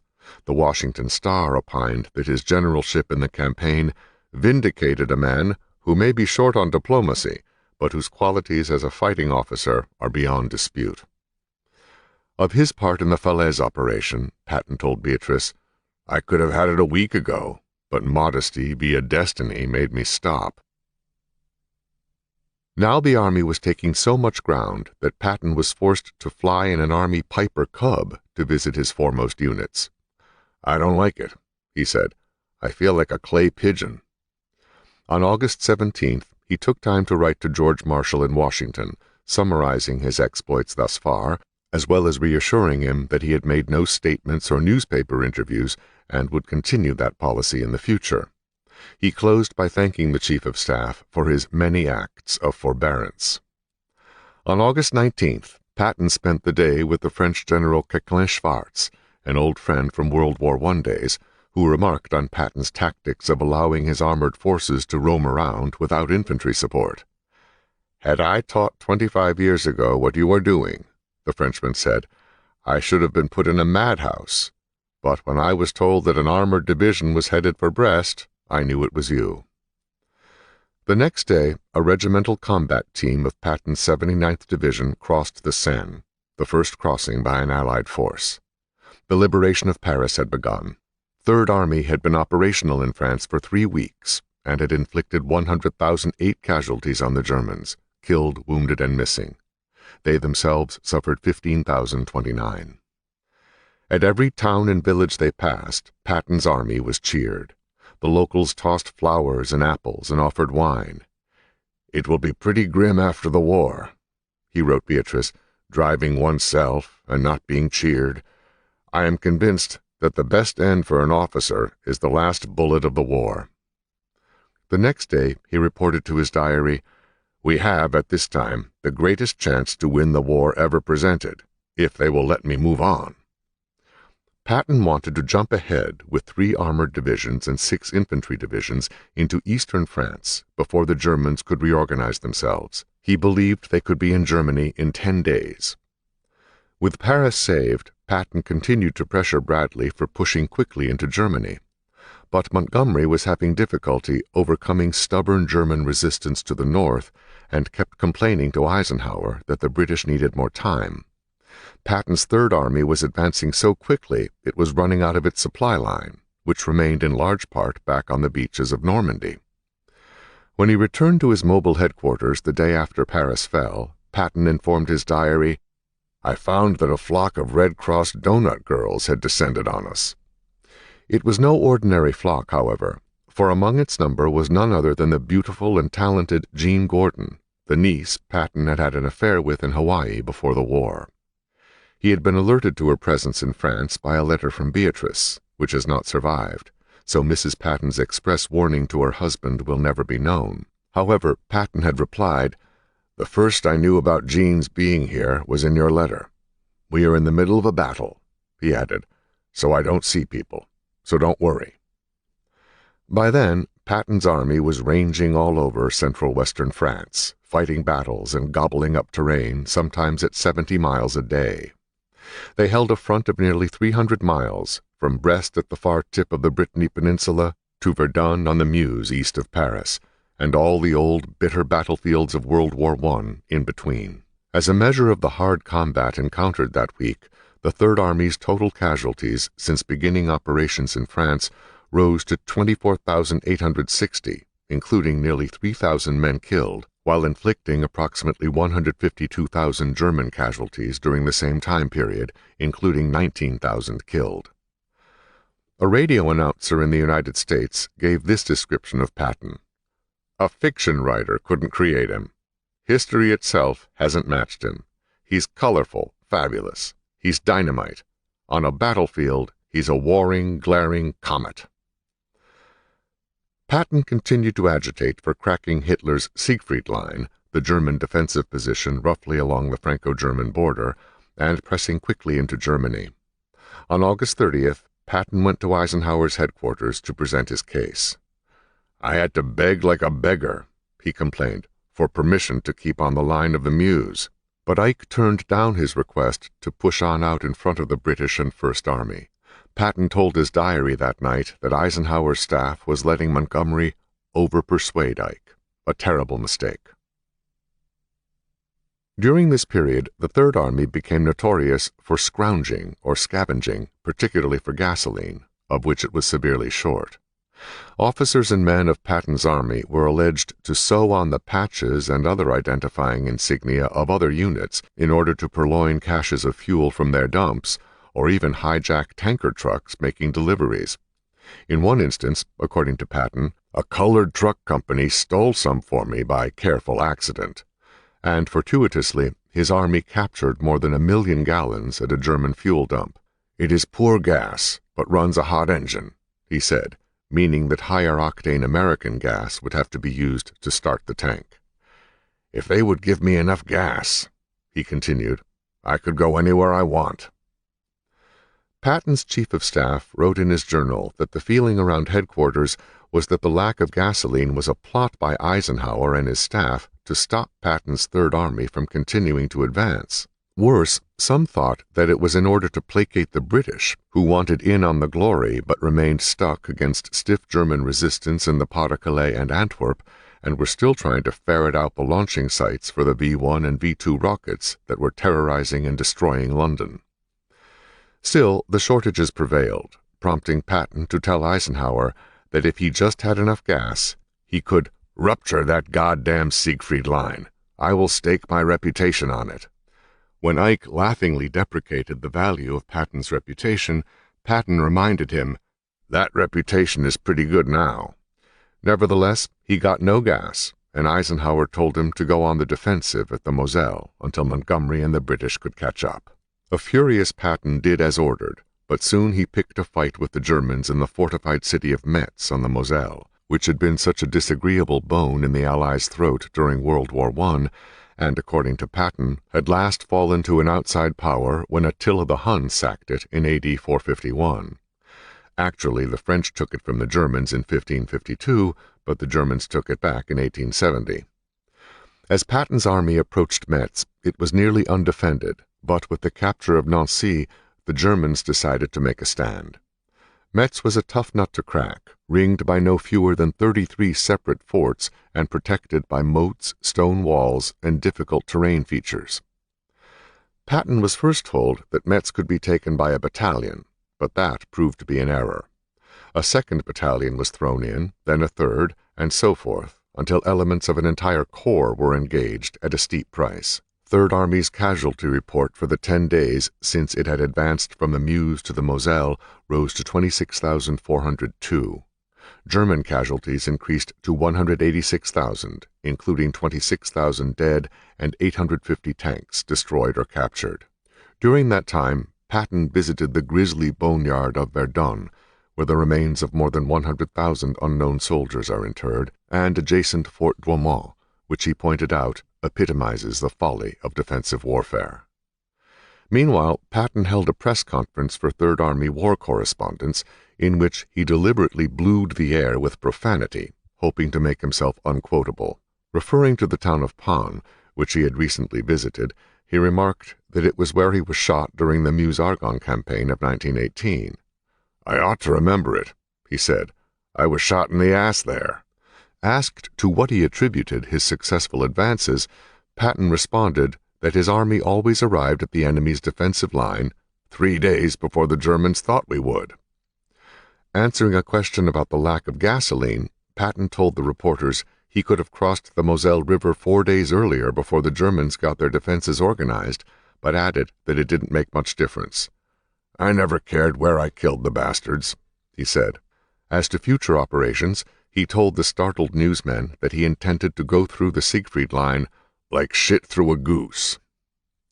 He continued to put himself in danger with constant visits to the front, and he ordered every section of his staff to send someone there each week in order to avoid the scorn of troops who perceived so-called chateau generals, an allusion to the British High Command of World War I, who rarely, if ever, visited the front lines and knew little about what their men were going through. On September 20th, Patton decided to give up capturing Metz, acknowledging it wasn't worth the price in dead and wounded. Then, 3 days later, he got one of the harshest shocks of his career. Eisenhower was going to take away Patton's 15th Corps and one of his armored divisions as well, and order him back on defense along the Moselle. Patton was nearly apoplectic, but gritted his teeth. After consulting with his remaining corps commanders, he came up with his rock soup plan. This involved setting up a defensive front as well as a series of points along the front where he would attack in hopes of breaking through. The rock soup plan was a Patton invention based on a Depression-era scam that worked roughly as follows. A hobo with a tin can containing several polished stones goes to the back door of a residence and asks the lady of the house if she will give him some water so he can make rock soup. She complies, but inquires as to the recipe for rock soup. The hobo then asks if she might give him a carrot or two and a potato, then proceeds to light a fire and boil the soup, which he describes as delicious. When she comes out back to see about the soup, the hobo tells her all that is needed is a piece of meat to put in the soup, and so on until the hobo has acquired from her all the ingredients he needs for a proper soup. Patton's version of the rock soup plan was to start a battle and then tell headquarters it looked like a big breakthrough if only he could have reinforcements and supplies. He did just that, and as the battle expanded, Patton continued to go back to headquarters with tempting promises and lengthy lists of requests: airstrikes, gasoline, ammunition, more men, more guns, and so on.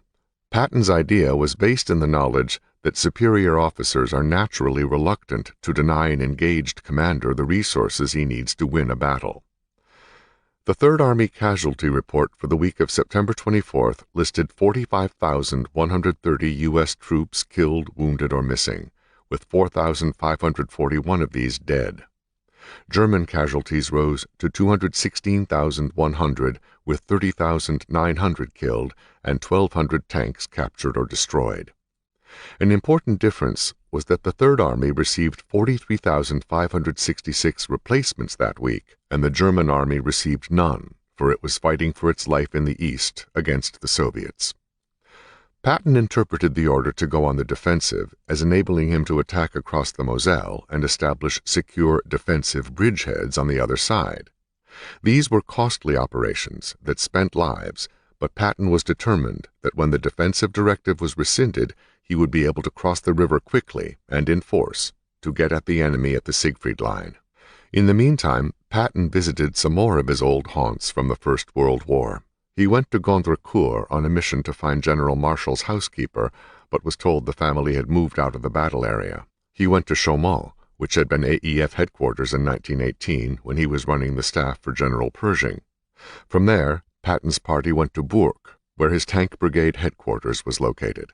Patton's opinion of Lorraine, the province where they fought then, as now, was highly disrespectful. It and its neighboring province Alsace had been seized and taken by the Germans in the Franco-Prussian War that ended in 1871. The French had since conducted an almost sacred crusade to have the provinces returned to France. Now that such a prospect was at hand, however, Patton wrote facetiously to General Marshall in Washington that he hoped, at the conclusion of the war, Alsace-Lorraine would be deeded permanently to the Germans, as all it did there was rain, fog, flood, and freeze, and the most valuable thing any of its citizens owned was the manure piles they kept outside their front doors.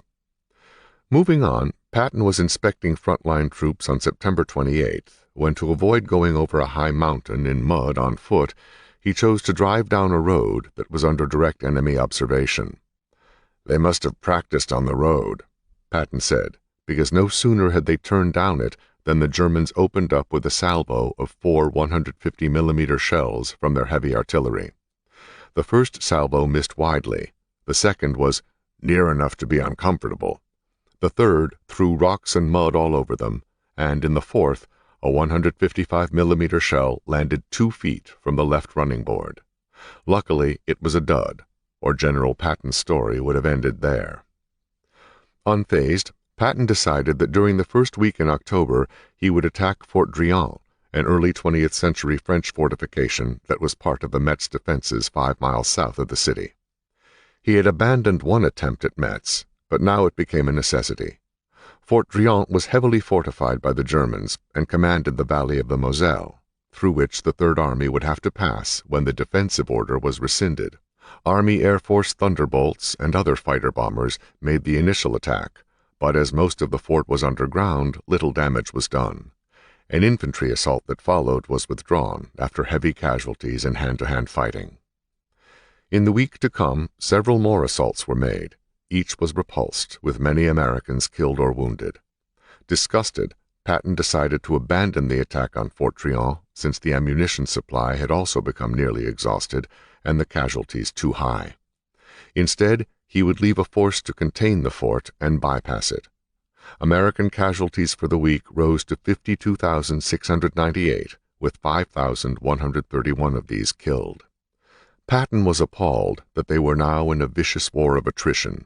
He blamed Supreme Headquarters for not supplying his army so that it could go on a mobile offensive, which he insisted would produce far fewer casualties than the present static condition of the battle. Instead, Ike invited Patton to his headquarters in Liège, Belgium, to have lunch with King George VI of England. When he returned to his headquarters at Nancy, Patton was nearly killed by a huge German railroad gun that emerged from a tunnel and began lobbing 11-inch shells that blew out all the windows in his residence and demolished the house across the street. When Patton heard someone hollering in French, he dressed and went out to help rescue a husband and wife trapped in debris. On November 2nd, there was good news. Bradley told Patton that the British and the First Army would be ready for the next attack November 10th, which was to take the Siegfried Line some 60 miles to the east. He asked when Patton could go, and was told, 24 hours from when you say go. Afterward, he told his diary, I feel 10 years younger. The next day, he hosted Marlene Dietrich and her acting troupe for lunch, followed by a show of very low comedy, almost an insult to human intelligence. On November 7th, Patton wrote Beatrice, We jump off in the morning with 10 divisions. The weather is so vile, we will get no air support. He'd been promised 300 bombers to destroy the forts at Metz. I know the Lord will help us again, he told his diary.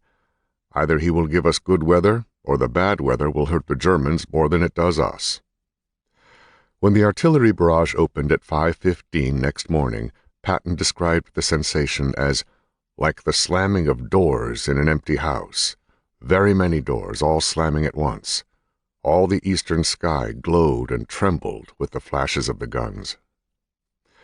At dawn, the skies began to clear, and fighter bombers arrived to take out enemy command posts. The attack rolled forward across the Moselle, which residents told Patton was swollen higher from the rain than at any time in its history.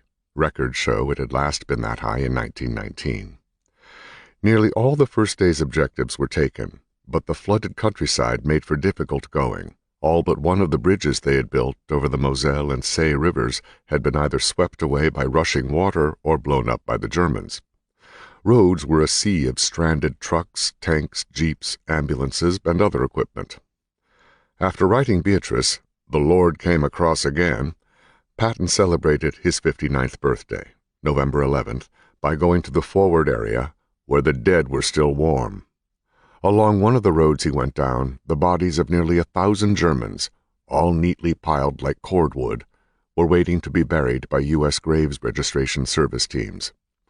It being a Sunday, he went to church, where I heard the worst service yet. Patton sent for the Army's chief of chaplains, who had the offender relieved and a new chaplain installed. Patton's 2 armored divisions remained stalled in the horrible weather, and trench foot among the men was causing more casualties than German fire. Also known as immersion foot, trench foot, a World War I term, has been a bane of armies since the time of Napoleon. It describes a painful debilitation of the feet caused by water seeping through boot leather. Prolonged exposure causes the feet to swell and begin to decay. The new attack on Metz also held up the advance, and tempers rose among the various corps and division commanders. When asked to surrender, a German general at Metz declared he would fight to the death. "We are trying to satisfy him," Patton remarked. Third Army battle casualties as of November 15th had risen to 49,606, and non-battle casualties were 29,857, of which up to a half were the results of trench foot. The Germans had suffered some 290,000 casualties at the hands of Third Army. Patton then had another go at Metz, and this time he was successful. When it was finally cleared of Germans on November 22nd, Patton, visiting a hospital, asked a wounded soldier if he knew Metz had been captured. When the soldier nodded yes, Patton took him by the hand, smiled, and said, "Tomorrow, son, the headlines will read, 'Patton took Metz,' which you know is a goddamn lie. You and your buddies are the ones who actually took Metz." Patton had the greatest respect for many officers of the German army, whom he saw for the most part as gallant, but he had little use for members of the SS, Gestapo, or other Nazis. When an SS general was captured following the Battle of Metz, Patton had him brought to his headquarters, where he made him stand while berating him at length, accusing him of being a liar, a coward, and a viper. When the Nazi begged to be turned over to the Americans, Patton threatened to throw him to the Free French, which in all likelihood would have been the end of him. Patton later referred to this general as the most vicious-looking person I've ever seen, adding, "He is the first man I have ever browbeaten, and I must admit I took real pleasure doing it." Patton next interrogated a German regular army colonel, trying to discern why the German army continued to fight and die when it appeared there was no way it could stand up to the American army. This officer was offered a chair, and Patton was extremely solicitous toward him. The officer replied that there were 3 reasons why the Germans continued.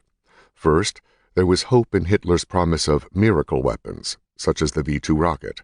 Second was the awful prospect of the Russians, who it was believed would absorb the prostrated country, rape and enslave all the women, and kill all the men. Third, Germans are accustomed to following orders, and would not quit until such orders were given. It was a fatal flaw in the Germanic character in more ways than one.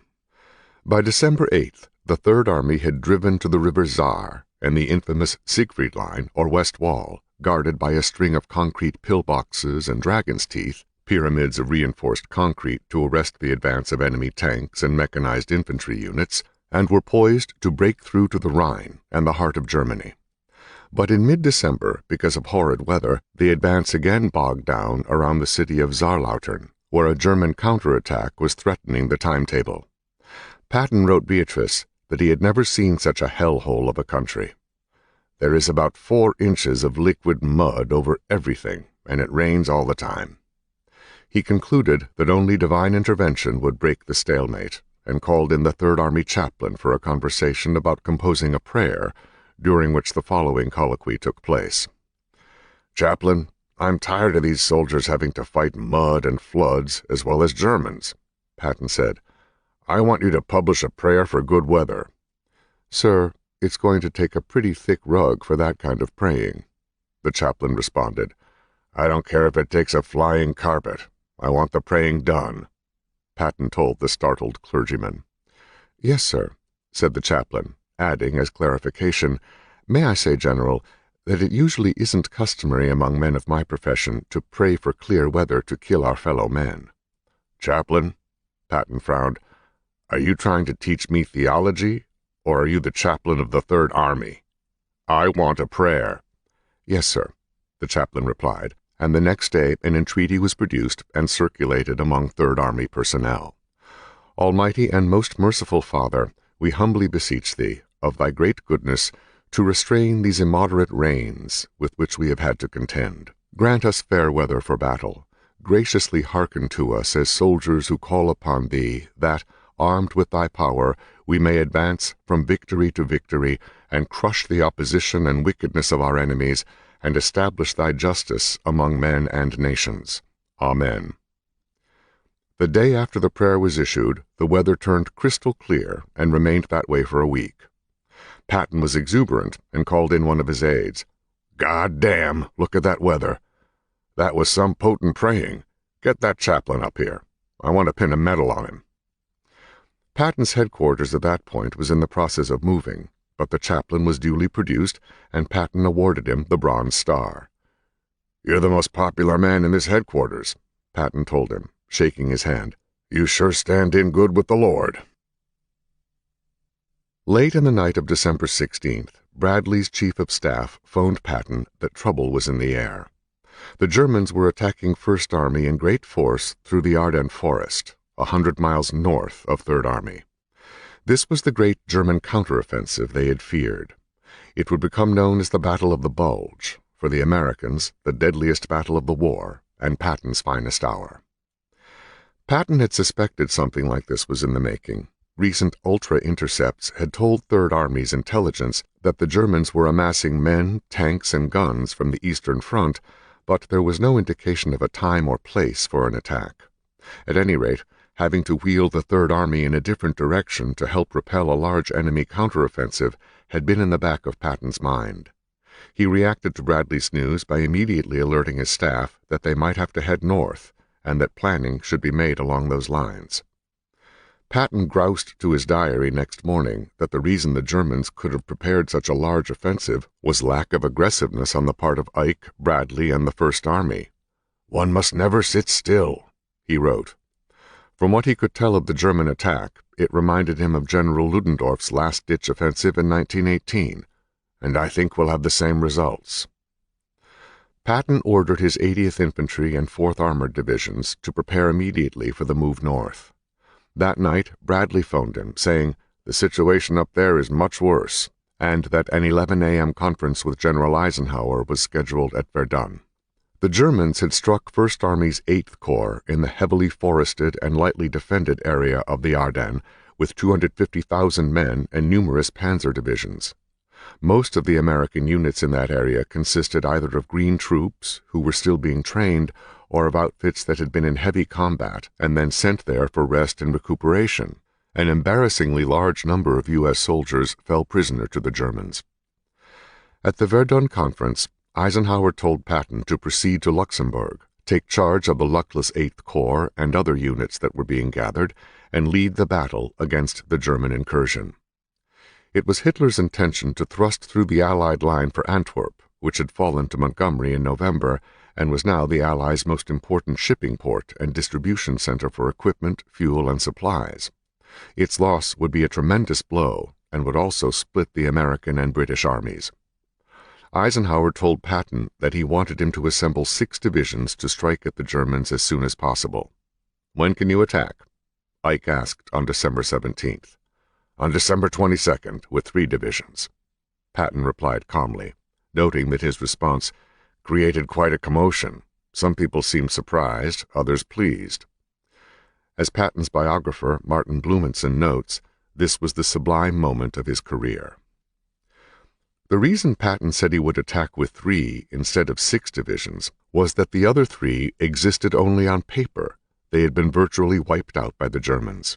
When Eisenhower expressed concern that Patton's force might not be strong enough, Patton argued he'd rather gain the element of surprise by attacking immediately rather than wait to assemble additional divisions. It was the most daring and audacious operation in Patton's long career. It reflected his supreme confidence in himself and his twin mottos, de l'audace, encore de l'audace, toujours de l'audace, an axiom attributed to the French revolutionary Georges Danton, and take not the counsel of your fears, an expression said to have originated with Stonewall Jackson. It was a vast and complicated undertaking, withdrawing from the fighting front an army of 250,000 men locked in combat with the enemy, wheeling at 90 degrees, and then transporting it with all its accoutrements over icy roads in sub-freezing weather more than 100 miles north to fight a battle against an attacking force. As Blumenson observes, it was an operation that only a master could think of executing. As they were leaving, Ike, who had been promoted to 4 stars right before the Kasserine Pass fiasco and had recently received his 5th star, remarked to Patton, "Every time I get a new star, I get attacked." Patton responded, "Yes, and every time you get attacked, I pull you out." By that point in the war, Allied air power had nearly knocked the Luftwaffe out of the fight, but Hitler had evened the odds by making sure the German offensive would begin at a time of bad weather, so the Allied planes would also be grounded. As it was, the attack coincided with a time of snow, sleet, and fog that was forecast to outlast the week. Not only had the Germans attacked in force, they had assembled a large unit of English-speaking German soldiers who, dressed as Americans, were creating havoc behind American lines, turning signposts, giving false information, sabotaging, and spreading confusion. To counter this tactic, U.S. MPs installed extraordinary identification measures, including passwords and countersigns that only Americans should know. General Bradley himself was momentarily caught up in this dragnet when an MP insisted that Chicago, not Springfield, which Bradley had correctly answered, was the capital of Illinois. On December 21st, the eve of his big counterattack in a snowstorm, Patton wrote Beatrice, "Though this is the shortest day of the year, to me it seems interminable. Destiny sent for me in a hurry when things got tight. Perhaps God saved me for this effort." He dismissed the German attack to her this way, "Remember how a tarpon makes one big flop just before he dies? We should get well into the guts of the enemy." Before daybreak, and in the middle of a giant snowstorm, Patton's 3-division army hit the German flank along a 20-mile front and drove it in 7 miles. The flashes of 1,296 heavy guns lit the sky with a fiery glow, even through the snowstorm. Patton took time to write in his diary, "The men are in good spirits and full of confidence. The situation at Bastogne is grave, but not desperate." He was referring to the Germans having surrounded and trapped the 101st Airborne Division in Bastogne, where the Americans were putting up a heroic defense. When the German general sent a surrender demand under a flag of truce, the 101st's commanding officer, Brigadier General Anthony McAuliffe, famously replied, "Nuts." As the American attack began slowly crowding the Germans out of the salient, or bulge, that they had created in the Allied lines, Patton became a kind of one-man force majeure. He was everywhere, observing, suggesting, urging, cajoling, praising, and pinning on medals. When he passed through part of his 90th Infantry Division, moving up to the battle through a raft of ambulances bringing back the bloody wounded, the riflemen, who had been riding all day in open trucks in -6-degree weather, stood up and cheered when they identified him by the hood of his jeep, famously adorned with the 3 big stars of a lieutenant general. On December 25th, Patton told his diary, "A clear, cold Christmas. Lovely weather for killing Germans, which seems a bit queer, seeing whose birthday it is." But Montgomery, he said, had told Bradley that the army was too weak to attack and should fall back to the Saar-Vosges line or even the Moselle River, a notion that Patton found disgusting. The day after Christmas, Patton's 4th Armored Division broke through and liberated Bastogne, creating a narrow, 500-yard wide corridor through the German defenses. The Germans counterattacked, but the corridor remained open. 4 days later, Patton drove through it in a jeep, passing quite close to the Germans. Luckily, they were not firing, into Bastogne, where he decorated General Nuts McAuliffe with the Distinguished Service Cross, the nation's second highest honor. The Germans launched continual counterattacks against Bastogne, but all were repulsed with heavy losses. Patton told Beatrice December 29th, "This is my biggest battle. I have 16 divisions, but 4 have strings tied to them," meaning they were not entirely his. Asked at a press conference how important the Battle of Bastogne was, Patton compared it to Gettysburg in the Civil War, and told the reporters, "I don't care where he fights. We can lick the Germans any place. We'll find him and kick his teeth in." Privately, however, he told his diary, "We can still lose this war. The Germans are colder and hungrier than we are, but they fight better. They are vicious fighters." On New Year's Day, 1945, Patton issued a general order to the men of his Third Army, congratulating them on their continuing victories and thanking them for his receiving the second oak leaf cluster to his Distinguished Service Medal. "Not for what I have done, but for what you have achieved. Brave rifles, veterans. You have been baptized in fire and blood, and have come out steel." At about this same time, Luxembourg City was suddenly bombarded with a peculiar weapon. At first they thought it was rockets, then a long-distance shell, but presently the weapon was captured, and it turned out to be a kind of high-pressure pump, Hochdruckpumpe, with a 200-plus-foot tube that flung an explosive projectile with fins some 35 miles. The thing was wildly inaccurate, but one of the explosions killed the captain commanding Patton's headquarters company, Third Army, as he stepped from his hotel in the city. Advanced weapons or not, by the 11th of January it became clear to Patton that the Germans were withdrawing, and he hoped to catch the bulk of them as they tried to cross the Saar. However, the German method of withdrawal was a constant series of deadly counterattacks in which the losses on both sides were horrific. This tactic foreshadowed Hitler's scorched earth policy in the final days of the war, in which he directed every German to fight to the last man, right before he killed his wife and himself. For Patton's part, he crowed to anyone who would listen about the stellar role of the Third Army in the fight, and then ordered more attacks, constant attacks, because he said, "If we don't attack first, the Germans will." But there was another selfish reason, if that is the word, that Patton continued to roam for action. Ike's headquarters was forever taking divisions away from him to fight elsewhere and replacing them with green troops. Patton figured out that they wouldn't pull a division away from him if it were locked in combat. He was incessantly at the front then, morbidly fascinated at times by the grisly sights he encountered on the battlefield. He wrote of a dead German machine gunner instantly frozen at his position of feeding ammunition into the weapon. On another occasion, he investigated numerous black objects sticking out of the snow, only to find they were the booted toes of dead men. And in his book, War as I Knew It, he described the phenomenon resulting from the quick freezing of men killed in battle. They turn the color of pale claret, a nasty sight. Third Army's combined casualties for the week ending January 29th, which coincided with the end of the Battle of the Bulge, had risen to 99,942, with 14,870 of these killed in action. Non-battle casualties had risen to 73,011, mostly from frostbite and trench foot. 1,000 U.S. tanks had been destroyed or captured. The Germans, as usual, suffered far greater losses, with battle casualties to date tallying 528,500, nearly 100,000 of them killed, and material losses of about 2,000 tanks and 2,500 pieces of artillery. Patton wrote this glorifying monograph in his autobiography. "During this operation, Third Army moved farther and faster and engaged more divisions in less time than any other army in the history of the United States, possibly in the history of the world. The results attained were made possible only by the superlative quality of American officers, American men, and American equipment. No country can stand against such an army."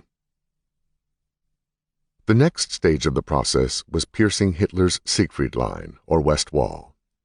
But to confirm Patton's worst fears, higher headquarters, Ike, again began trying to pull divisions away from the 1st and 3rd Armies and give them either to the 6th Army Group operating south of Patton or to the 9th Army, which was under Field Marshal Montgomery in the north. In Patton's view, it was a patent attempt to prevent an attack by the 1st and 3rd Armies to give Monty and the British the leading role. In any event, the normally even-tempered and subservient Bradley blew his stack to Eisenhower's operations chief, telling him, "I want you to understand that the reputation and goodwill of the American soldiers, the American Army, and its commanders are at stake. If you feel that way about it, then as far as I'm concerned, you can take any goddamn division and/or corps in the 12th Army Group, do with them as you see fit, and those that you leave back will sit on our asses till hell freezes." He concluded by telling the staff officer, "I trust you do not think I am angry, but I want to impress upon you that I am goddamn well incensed." Patton and other senior officers of the 1st and 3rd Armies had been having lunch in Bradley's mess when the call came, so they got an earful of Bradley on the phone. When he was finished, practically every officer in the room stood up and applauded. "We were all very pleased with Bradley's attitude," Patton said, "and we told him so." The next day, Patton was informed he would lose his 95th Division and as many as 6 artillery battalions to 9th Army. He was infuriated, of course, but Bradley told him the orders came not from Ike, but from the combined Joint Chiefs of Staff, headed by George Marshall. Orders were for the 1st and 3rd Armies to go on the defensive. The main effort to get to the Rhine and the heart of Germany would be made by the British. Patton thought that was foolish.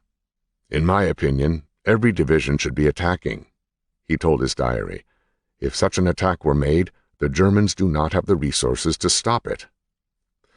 To cheer himself up, Patton went to a spa in Belgium and ordered 2 expensive shotguns, one for himself and one for his brother-in-law Frederick Eyre. On the way, he passed the wrecked town of Uffalise, which was, in his words, completely removed. He had seen such destruction in the First World War, but not yet in this one, and it inspired him to compose a bit of rhymed doggerel. "O little town of Uffalise, how still we see thee lie, above thy steep and battered streets the aeroplanes sail by. Yet in the dark streets shineth not any goddamn light. The hopes and fears of all thy years were blown to hell last night." Incensed, as Bradley had been when the Supreme Commander began taking away units, Patton decided to attack first and ask questions later. As far as Bradley was concerned, "I shall not tell him," Patton decided. The first attack had been planned as a corps show, but then it expanded in Patton's fertile mind like Minerva, and soon developed into what became known as the Palatinate Campaign. He wrote to Freddie Eyre, "I am taking one of the longest chances of my chancy career, in fact, almost disobeying orders in order to attack." Unfortunately, by February 11th a warm spell had begun thawing the mountains of snow and ice, which almost obliterated the roads that were, according to Patton, literally disintegrating, with a mix of thaw and the tremendous traffic of a mechanized army. By February 13th, however, elements of the 3rd Army had forced their way across the Sauer River, which marked the Siegfried Line, and into Germany. Patton could not wait. He crossed the river, riding in his jeep along its bank, which was studded with hundreds of enemy pillboxes and miles of German barbed wire. "The men were quite surprised to see me," he told his diary, "and the chance of getting hit was small and worth the risk due to the effect it had on the troops." Because of the weather, the attack had stalled temporarily, and Patton decided to visit Paris, where he ensconced himself in the palatial King George V Hotel and visited SHAEF, the Supreme Headquarters Allied Expeditionary Force, at the magnificent Palace of Versailles. Eisenhower was away, but his Chief of Staff Beetle Smith, told Patton that the high strategy was to have him resume the attack, and he asked him how many additional divisions he would require. Nearly dumbstruck, Patton responded he would need 5 divisions, and was utterly dumbfounded when Smith said, "I think you should have 12. For someone who had, in the past, nearly always written insulting things about Smith, Patton now entered into his diary, "I have never known how great he really is." The two had a roaring time in Gay Paris, Smith took Patton hunting on an elegant reserve once belonging to the King of France, where the Third Army commander shot 3 ducks, a pheasant, and 3 hares. That night they attended the Folies Bergère, which was perfectly naked, said Patton. So much so that no one is interested. They sat in a stylish box and drank champagne, and the manager said for Patton to always make the Folies his home when he visited Paris to rest. "I can think of no place less conducive to rest," he confided to his diary. What the right hand giveth, however, Schaeff would soon seek to take away, in the form of what Patton derided as Schaiff's new toy, a strategic reserve. Organized in case the Germans tried another Battle of the Bulge-type operation, this was to be made of divisions from all the armies, which were to be pulled out of combat and sent back to rest areas where they could be called upon should trouble break out. Patton's view remained that all the divisions of all the armies should be attacking all at once, so his reaction to the Schaeff directive was predictable. "I wonder if ever before in the history of war a winning general had to plead to keep on winning." The strategy at this stage was to simply push eastward, shoving the Germans back on themselves, conquering territory, and shutting down the German war manufacturing industry. It seemed clear the enemy did not intend to surrender, which would certainly have been the sensible thing. Instead, he hung on, taking horrendous losses, hoping for a miracle. The Palatinate in southwest Germany is a region of vineyards and nut groves interspersed with forests and low mountains, considered, wrongly as it turned out, unnavigable for armor. It is bounded by the Rhine River, and Patton's 250,000-man killing machine rumbled across it in 9 days, chewing up Germans at an unprecedented rate, crossing the Rhine, which Patton spit in on the way over, gobbling up ancient cities such as Koblenz, Heidelberg, Mainz, and Worms, destroying in the process 2 German armies and taking 60,000 enemy prisoners. The Palatinate campaign was regarded by many, including the Germans, according to Patton's historian and Deputy Chief of Staff Paul Harkins, to be one of the greatest campaigns of the entire war. Patton published a congratulatory order filled with phrases such as, "The world rings with your praises. You have wrested 6,484 square miles of territory from the enemy. The highest honor I have ever attained is that of having my name coupled with yours in these great events. Your assault crossing over the Rhine assures you of an even greater glory to come. This great campaign was only made possible by your disciplined valor, unswerving devotion to duty, etc., etc." Marshall telegraphed Eisenhower, "Please pass on my personal and enthusiastic congratulations to Patton." Eisenhower sent along the telegram in a message satchel, appending it in longhand, "Dear George, to this I add that I continue to have reason to cheer that you came with me to this war. Ike." By March 26th, Third Army was fairly flying through Germany and had taken Frankfurt. The day before, Patton had ordered one of his corps commanders to send an expedition to the town of Hammelburg to liberate nearly 1,000 American officers who had fallen prisoner to the Germans, including Patton's son-in-law, Colonel John Waters, who had been captured in Tunisia 2 years earlier. Patton wrote Beatrice, "Last night I sent an armored column to a place 40 miles east of Frankfurt, where John and some 900 prisoners are said to be. I have been nervous as a cat all day, because everyone but me thought it was too great a risk. I hope it works." For 5 days there was no word of the relief column.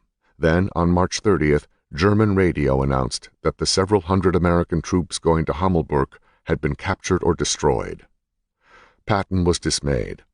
There had been much discussion of the size of the rescue task force. A combat command-size unit, about 4,000 men with tanks and heavy weapons, was a potent force that only a large-scale enemy opposition could overcome. That was what Patton had in mind for the operation, but Bradley, he told Beatrice, had talked him out of it.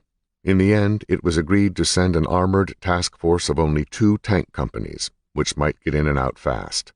Soon, however, remnants of the column returned through the American lines and told what happened. After bullying its way past several small German units and destroying considerable German materiel, the task force reached the prison camp, where the German commandant decided to surrender. He sent out a delegation consisting of a German captain carrying a white flag and 3 American officers carrying an American flag. Colonel Waters among them. As they cleared the gate, however, a German guard suddenly and inexplicably lifted his rifle and shot Waters in the leg, the bullet traveling up to his spine. The two American officers rushed him to the camp hospital, which was run by a Serbian doctor. The relief force then piled as many prisoners as they could on their vehicles and headed back toward Third Army lines. Unfortunately, a German assault gun battalion was also in the area, and this powerful force ambushed the relief column, knocking out the commander's tank and halting its progress. The Americans fought doggedly until they were surrounded and their ammunition and gasoline ran out. Then they lit fire to their vehicles and took to the woods and fields. 1 week later, a strong American force recaptured the prison camp, and Waters was among the prisoners, recovering from his wound. He was brought back to the Third Army Hospital, where it was determined that Waters would have to be operated on, and Patton visited him when possible. There were complaints, however, that Patton had risked and lost an Army task force in personal pursuit of rescuing his own son-in-law. Inevitably, this grumbling reached the newspapers, and another Patton incident was created. Patton maintained that he was never sure Waters was in the camp in the first place, and that the expedition to rescue the prisoners was part of a diversion to mislead the Germans about the direction the army would take next. Eisenhower explained it to Marshall as a wild goose chase of Patton's that he hoped would not be inflated by the press. "Patton is a problem child," Ike said, "but he is a great fighting leader in pursuit and exploitation." Third Army kept grinding across the face of Germany at a terrific pace, but then Eisenhower slowed them down.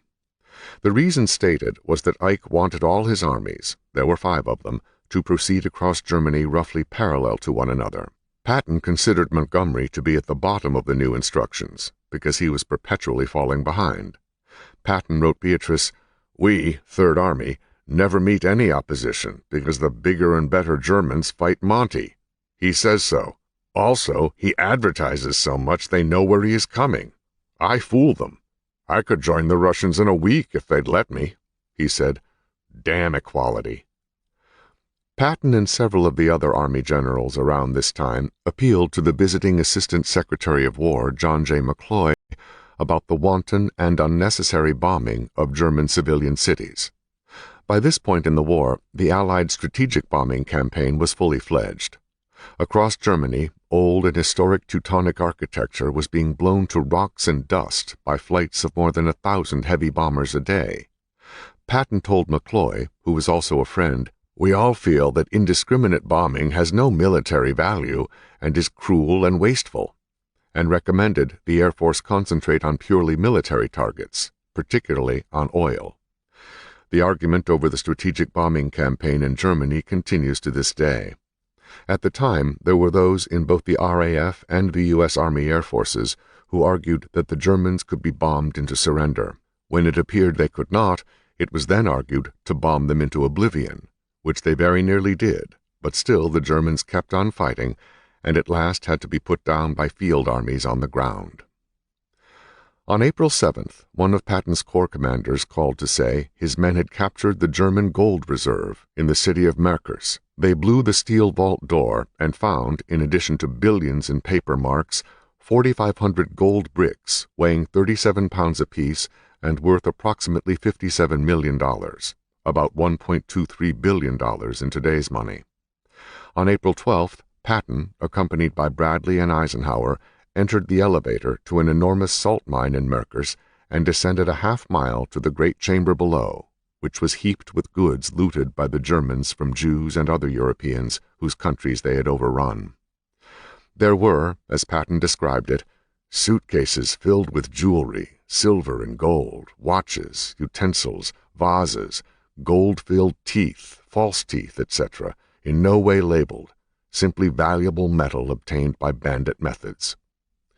Eisenhower joked that he was unable to find a box of diamonds, but they did uncover art treasures, which Patton uncharitably described as being worth, in my opinion, about $2.50, and of the type usually seen in bars in America.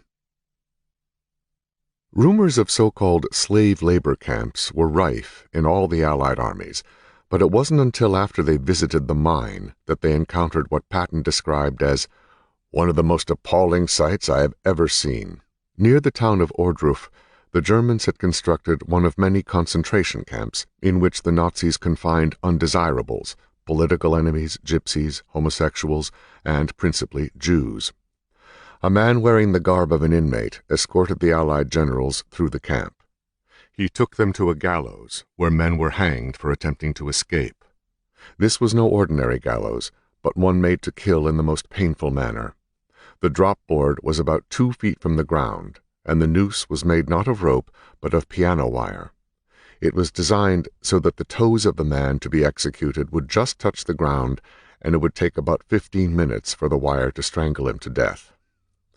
There was also a whipping table upon which a man was stretched face down and beaten with a bloody stick the size of a pick handle. Patton noted that their guide was not emaciated, as were the rest of the inmates, which Eisenhower also noticed because he asked the man very pointedly how he could be so fat. Patton's chief of staff reported that 2 days later this man was torn limb from limb by other prisoners. Beyond the whipping table was a pile of about 40 naked human bodies, shot in the head at close range and lying in a large pool of dried blood. A shed nearby contained another 40 bodies in the final stages of emaciation, sprinkled with lime to contain the stench. After the shed had filled to capacity, Patton said, the bodies were removed to a pit about a mile from the camp and buried. This was what the Germans did to prisoners who had grown too weak to work. Patton's party also visited the pit, the bottom of which was filled with arms, legs, and bodies sticking out of scummy green water. It quickly became clear that, as the American army approached the camp, the Germans had attempted to destroy the evidence. They had some of the prisoners dig up the bodies in the pit and place them on a mammoth griddle composed of crisscrossed rail tracks set on brick foundations. They then poured pitch on the bodies and roasted them on a fire of coal and pine. This method did not cover the crime, however, because the charred bones and skulls of many hundreds of inmates were left on or under the griddle, Patton said. The American commanders ordered their soldiers to visit the scene, to teach our men to look out for the Germans, Patton wrote in his diary. The mayor of the town was also ordered to confront the spectacle, after which he and his wife went home and hanged themselves, Patton wrote. When he returned to his headquarters, Patton called a press conference in which he spoke of the most horrible sight I have ever seen, and strongly suggested that the reporters visit the camp and tell the world. 2 days later, leading elements of his army discovered something even worse, Buchenwald. There, the inmates still living were lying in tiers of bunks like feebly animated mummies, Patton said. When we went through, they tried to cheer, but were too feeble. In a large building with rows of tall smokestacks, luckless inmates were dumped down a chute that delivered them to the basement, where the walls were lined with iron meat hooks with piano wire nooses. 2 executioners, drawn from the inmate population, lifted the victim up on the hook, where he slowly strangled to death. After a set period of time, anyone showing signs of life was dispatched with a bloody club that looked like a potato masher. On the level above were 6 furnaces, resembling baker's ovens, connected to the basement by an elevator, Patton said. The elevators could accommodate about 6 bodies at a time to go to the furnace room for disposal. Patton's chief of staff, Brigadier General Hobart R. Hap Gay, had this observation: no race and no people, other than those who are strictly sadists, could commit crimes such as these. To take prisoners and deliberately starve them to death is an atrocity. Patton ordered inhabitants of towns near these charnel houses taken there to see for themselves what their government was doing. Whatever they had known, whatever rumors they had heard, the German civilians seemed utterly shocked and horrified at seeing the camps in person. On April 12th, Patton was late getting to bed, and he found he'd forgotten to wind his watch. When he turned on the radio to get the time, he heard that President Roosevelt had died. "It seems very unfortunate," he told his diary in reference to the new president, Harry S. Truman, "that people are made vice presidents who were never intended, neither by party nor by the Lord, to be presidents."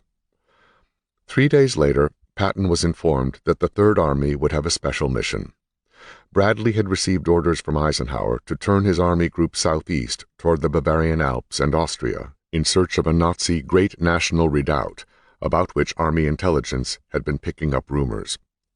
These rumors stated that Hitler and other high-placed Nazis either had left or would leave Berlin for the hugely fortified and armed redoubt in the mountains where thousands of fanatical Nazis had gathered for a spectacular last stand. Patton thought it was nonsense and a wild goose chase, but made no objection, since attacking in any direction was better than sitting still. "Sometimes I feel I might be nearing the end of this life," he wrote Beatrice. "I have liberated John Waters, and licked the Germans, so what else is there to do?" That night he learned from the radio that he'd been promoted to full four-star general. Patton was also informed that his niece and former paramour, Jean Gordon, the donut girl, was having an affair with a young officer in his headquarters who was resolved to return to his wife and children. Patton had the man transferred to a distant command. Answering a reporter's question about whether the Germans would continue to resist, Patton said, "I hope they do, but I don't see what the fools are fighting for. I crossed the Danube River today, and it wasn't even worth pissing in." On May 6th, Patton got word that some 100,000 misguided White Russians were attempting to surrender. They had been fighting with the Germans against the Red Communist Russian Army with the notion of somehow liberating the Soviet Union of its present form of government. The question arose of whether they were prisoners of war, and Patton said he hoped not, because if the Russians ever get them, they will unquestionably be eliminated. He was right. SHAEF ultimately designated these people POWs, and thousands were turned over to the Russians, who hanged their leaders and sent the rest to toil in Siberia. A British sailor, whose distasteful job it was to deliver a batch of the unfortunates into the hands of the Soviet army, wrote that many of them began to faint and lose their senses. Having seen many fearful things during the war, the sailor wrote that he had seen nothing like the fear of those people who were being returned to their native Russia. Stories like this incited Patton to hate the Russians, a scurvy race, and simply savages. He thought they would disturb post-war stability, and that Eisenhower's determination to let them take Berlin was a terrible political move. Patton was convinced that a confrontation with the Soviet Union was bound to come to a head, and he knew the American army was at present superior. His Third Army alone contained nearly 500,000 combat veterans. "We could beat hell out of them," Patton announced. To a visiting U.S. Undersecretary of War, Patton strongly recommended that the administration not break up the American army at the conclusion of the war, but leave it in place in case the Communists threatened to overrun all of Europe. When the horrified diplomat responded, "You don't realize the strength of these people," Patton scoffed that with the kind of fighting he could give them, the Russians might be able to defend themselves up to 5 days or a week. "After that, if you wanted Moscow, I could give it to you." Germany surrendered unconditionally at a minute past midnight, May 8, 1945. By that date, Third Army had inflicted 1,486,000 casualties on the Germans, including 144,500 killed, at a cost to themselves of 136,865 battle casualties, with 21,441 killed in action. According to Colonel Harkins, the Third Army had gone farther, captured more prisoners, crossed more rivers, liberated more friendly territory, and captured more enemy territory than any army ever before in American history. George Patton was the man of the hour and the darling of most of the press. The long nightmare in Europe was over, though another bad dream lay ahead.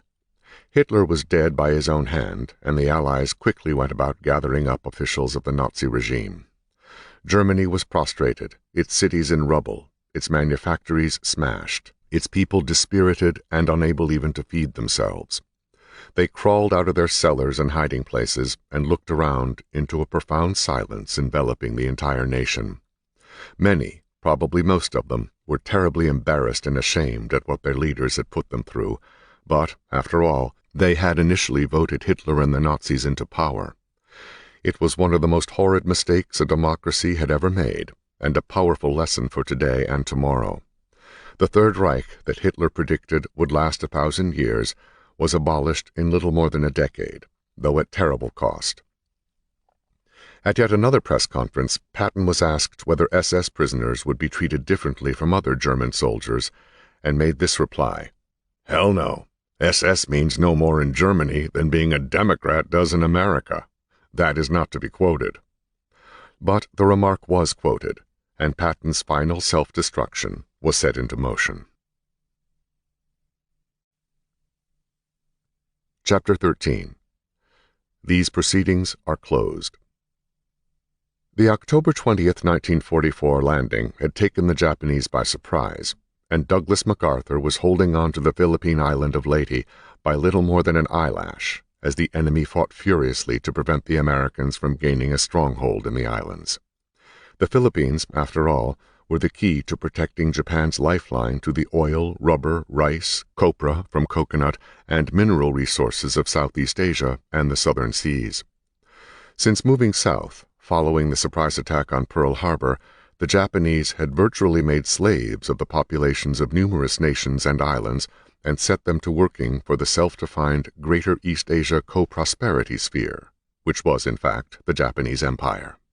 For several days after the landing, MacArthur's men had fought a bitter inch-by-inch battle to push the Japanese army back from its beachhead, but unbeknownst to the Americans, a potential disaster was brewing on the high seas.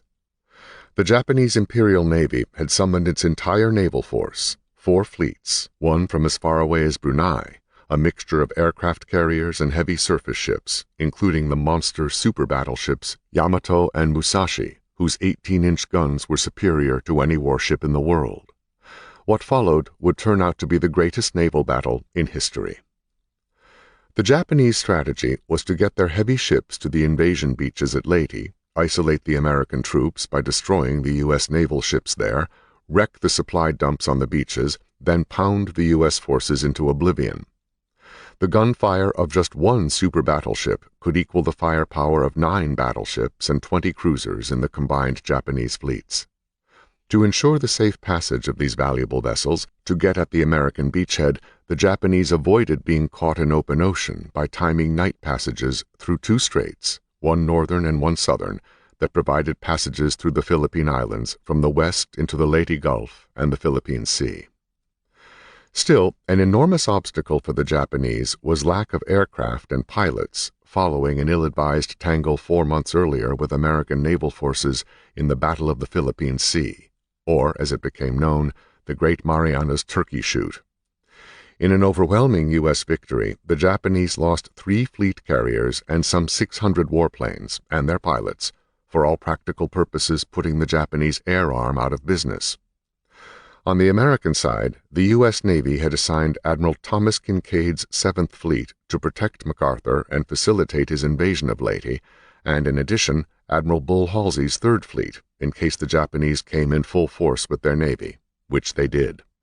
It was Halsey's practice to go after Japanese aircraft carriers whenever and wherever he found them, and in the Leyte Gulf battle he found them far to the north of the invasion site. The problem was that the enemy carriers were decoys, because following the Philippine Sea debacle, the Japanese Navy barely had enough planes and pilots to man a single light carrier. Not realizing this, Halsey took the bait and steamed his fleet out of the action, chasing a phantom enemy carrier force. The battle began in earnest during the early morning hours of October 25th, when the powerful Japanese task force from Brunei entered the San Bernardino Strait near Palawan Island.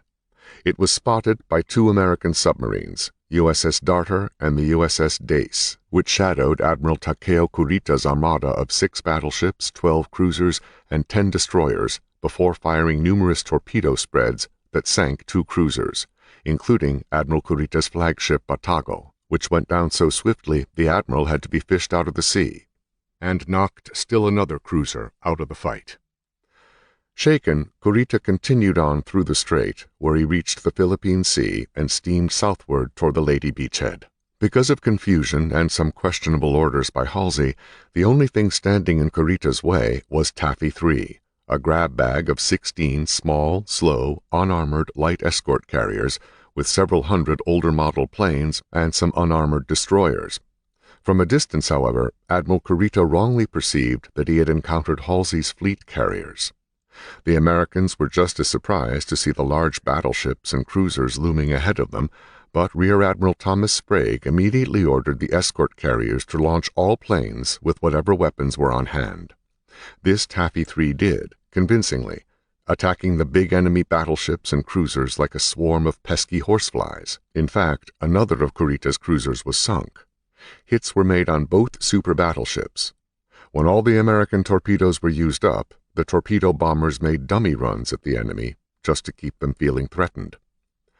By all rights, Sprague's weak force should have been destroyed in detail by the heavy guns of Kurita's battleships and cruisers, but Taffy 3 laid down such a heavy smoke screen it simply vanished from sight on the bridges of the enemy ships. The defense of Leyte by Taffy 3 was one of the more heroic events of the naval war in the Pacific.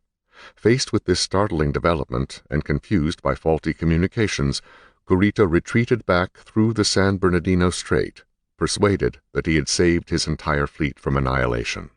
Meanwhile, further confusion developed on the American side when Halsey sent a message that seemed to indicate he had detached a powerful force of U.S. battleships and cruisers under Admiral Willis Ching Lee to guard the approaches to Leyte Gulf, but in fact, he had meant to say that he would form such a force if necessary.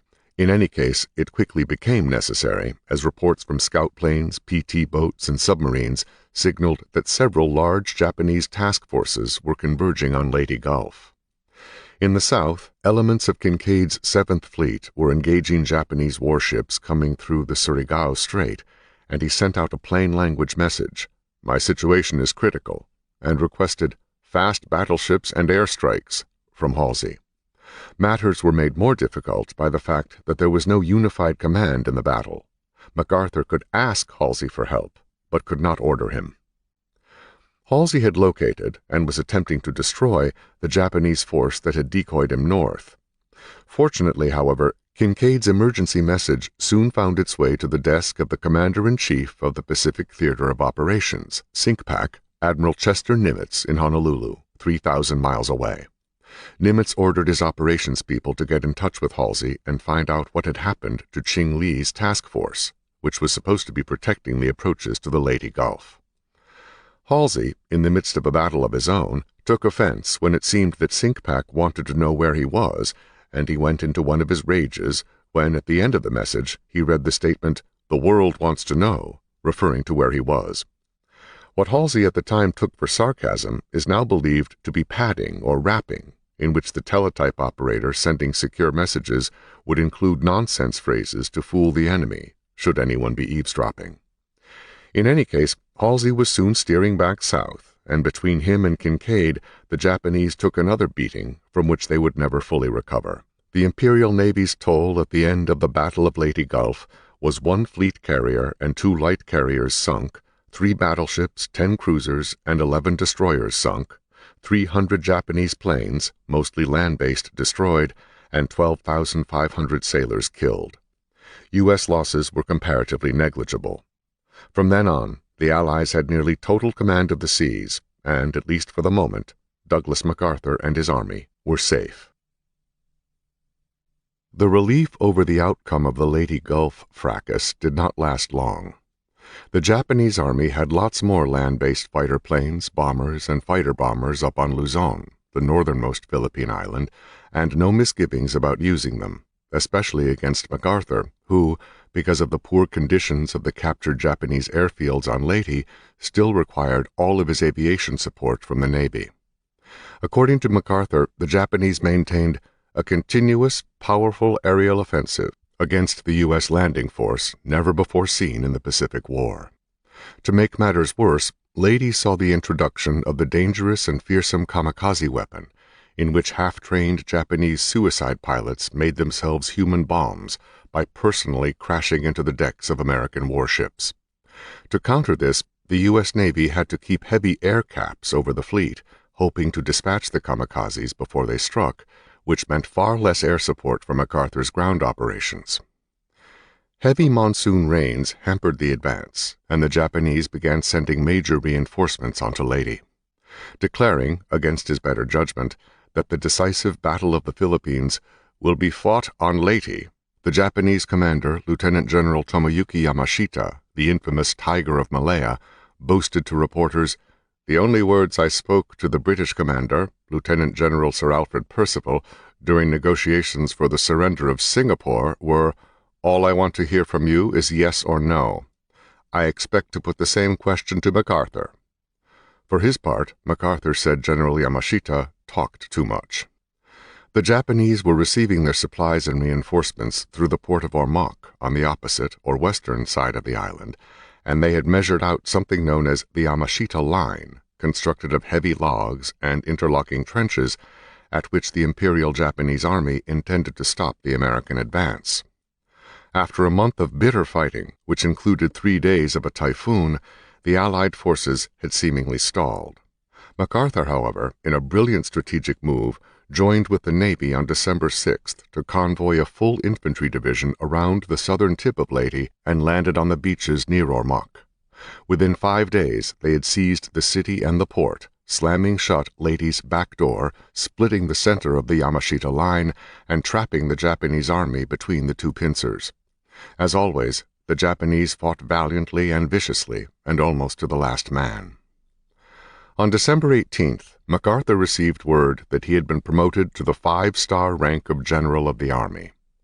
In his memoirs, he wrote, "The old thrill of promotion and decoration was gone. Perhaps I had heard too often the death wail of mangled men, or perhaps the years were beginning to take their inexorable toll."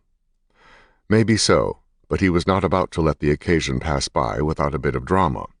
MacArthur told his aides to collect silver coins from America, Australia, the Netherlands, and the Philippines, representing the forces he commanded, and have a silversmith from Tacloban melt the coins down and fashion the metal into 5 silver stars shaped into a wreath.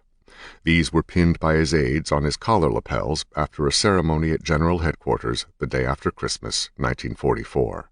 Meantime, MacArthur conducted operations of the Southwest Pacific Area SWPA Command in Tacloban from a luxurious 2-story estate whose owner, a successful businessman named Walter Price, was murdered by the Japanese after they seized his house for their officers' club. The building soon became the object of a general attack by Japanese aircraft and snipers. Smoking his oversized corncob pipe, MacArthur could frequently be seen day and night pacing the spacious veranda of the Price house. Some of the younger staff members swore they could tell the general's mood by the way he paced and puffed. When an idea began to germinate in his fertile mind, they said his pace quickened and his pipe smoke resembled that of a choo-choo train. He got little or no exercise other than the pacing, but somebody figured out that he paced approximately 5 miles a day. People were also stunned by MacArthur's lack of concern during enemy bombing raids. Once, as he was briefing senior Army and Navy people, Japanese planes made a bombing run at the house. Standing at a map with pointer in hand, MacArthur never missed a beat, but continued to speak calmly as explosions burst all around them. When he concluded his talk, he turned to a subordinate and said, "Better look in the kitchen and outside. That bomb was close, and someone may be hurt." At least 3 people in the kitchen had been wounded by the bomb, and 1 was killed, according to what 8th Army Commander Robert L. Eichelberger told his chief of staff. Another time, a U.S. anti-aircraft shell, apparently aimed at low-flying enemy planes, crashed through the wall and landed on a couch in MacArthur's bedroom. Fortunately, it was a dud. MacArthur had it defused and taken to the anti-aircraft unit commander with the message, "Bill, ask your gunners to raise their sights just a little bit higher." The Japanese then sent a number of snipers to lurk at the edge of Tacloban, waiting for targets of opportunity.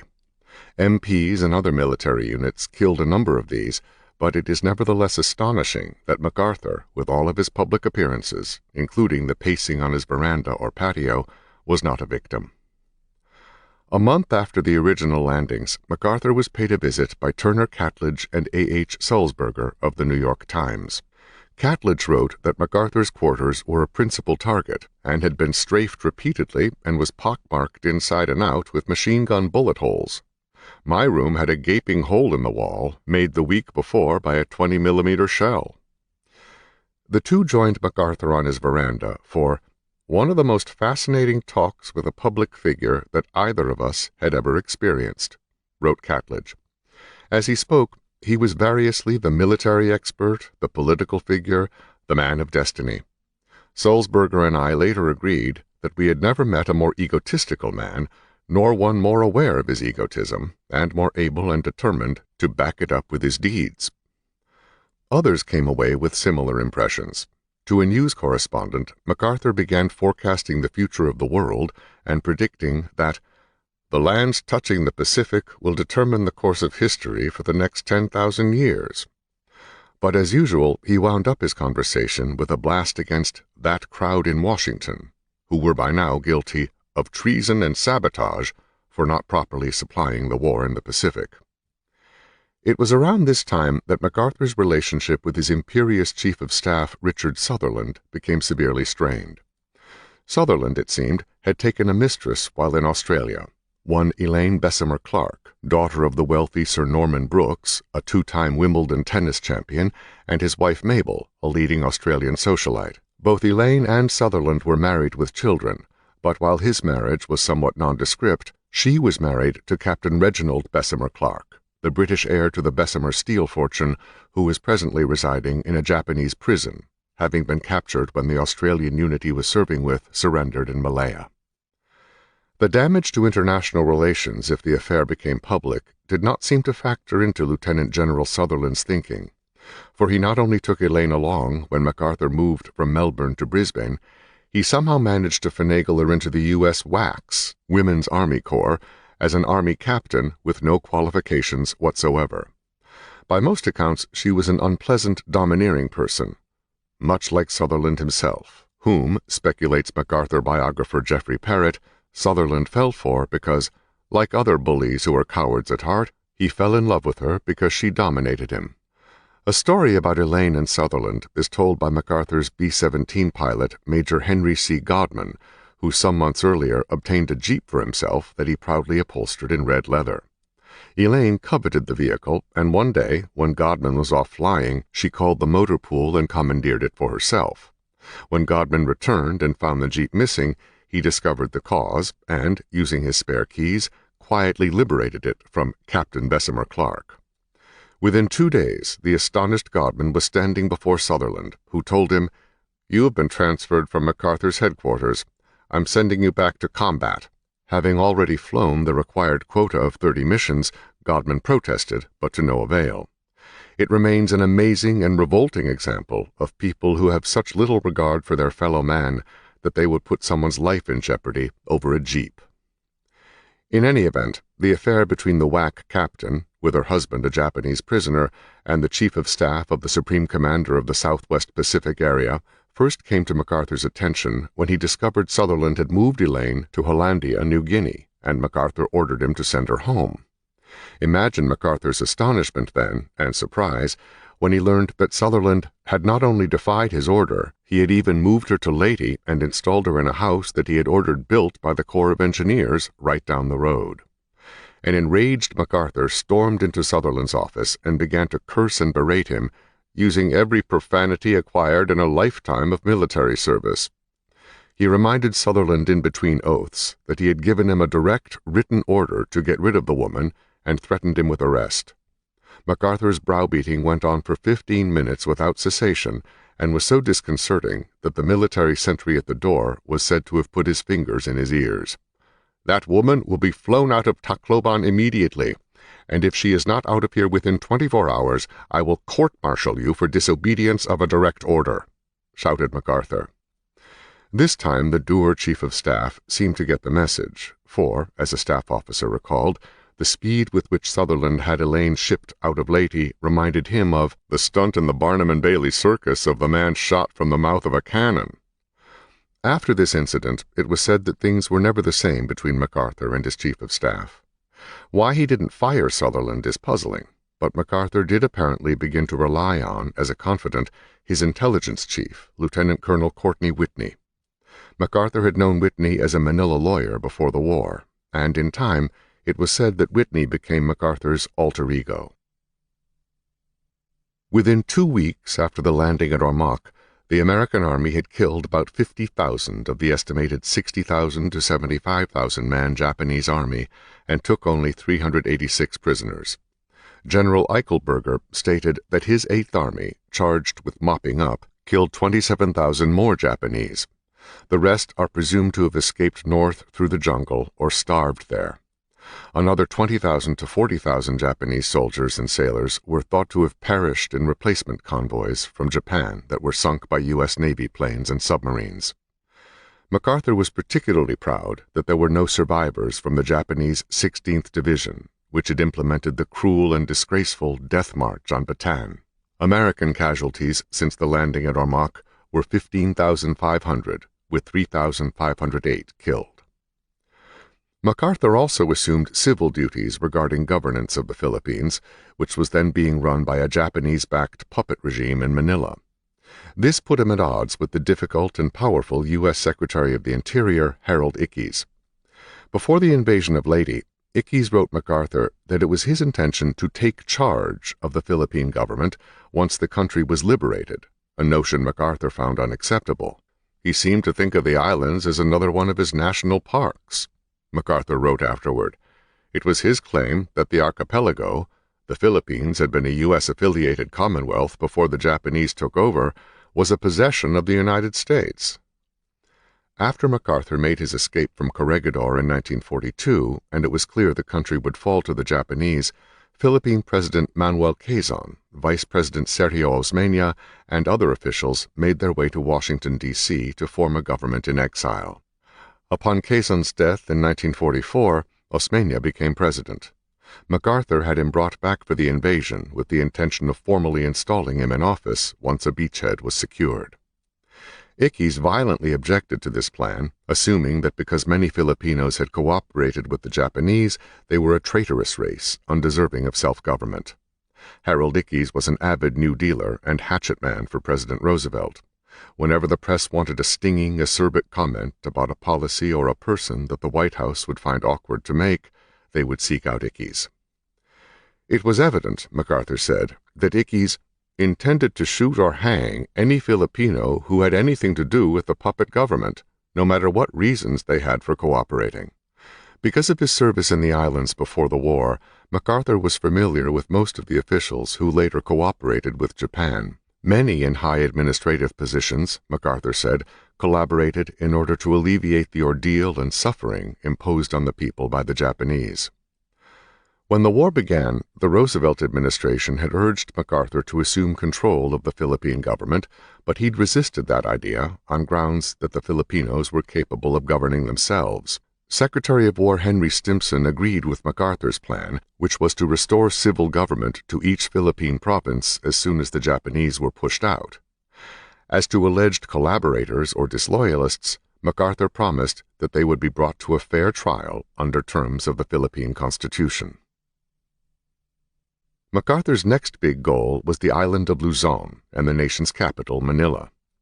Because the soil of Leyte was so marshy, General Kenny and the Army engineers were still unable to provide satisfactory runways for his Air Force, so MacArthur decided to invade the island of Mindoro to the north, right below Luzon, and establish airfields there. He ran into trouble when Admiral Kinkaid balked at the idea of sailing his light, slow, and unarmed escort carriers with the invasion convoy because they would be highly vulnerable to enemy kamikaze attacks. In fact, a single kamikaze could sink an escort carrier, and had done so during the Battle of Leyte Gulf. Sometime in the afternoon of November 30th, MacArthur cornered Kinkaid in his quarters and began trying to persuade him to change his mind. For more than an hour he belabored the admiral, giving him hell about his fear of kamikazes, questioning his loyalty, pacing furiously, waving his hands, sometimes whispering, cajoling, and all the while Kinkaid was slumped exhaustedly on a bedpost. When he was finished, said Turner Catledge, who witnessed the episode, MacArthur walked up to Kinkaid, put his arms on his shoulders, and said, "But Tommy, I love you still. Let's go to dinner." Afterward, Admiral Kinkaid relented, and the invasion got underway on December 12th and landed successfully on December 15th. Mindoro was lightly garrisoned, the Japanese were taken completely by surprise, and the operation was successful, although kamikazes smashed through an air cap of P-38s and crashed into 2 destroyers, 3 landing ships, and an escort carrier. It was the worst amphibious landing the Navy had experienced since a heavy casualty debacle on Italy's coast at Anzio earlier that year. By December 23rd, engineers had established 2 runways, and a 3rd airfield was near completion. Both MacArthur's 6th Army under Kruger and 8th Army under Eichelberger were transferred to Mindoro. This latest invasion also forced Yamashita to cancel a major counter-invasion he had organized because his line of communications had been severed. Landing on Mindoro was a decisive move by MacArthur, without which, the official Army history says, MacArthur's Luzon operations would have been considerably more hazardous and difficult. The Luzon invasion began with a massive subterfuge. MacArthur had Kenny's Air Force fly dummy missions over southern Luzon, and bombers bombed targets in the south. Photographic planes flew over southern targets. Kincaid's Navy cleared mines in southern harbors. PT boats patrolled southern waters, and guerrilla groups were instructed to harass Japanese operations in the south.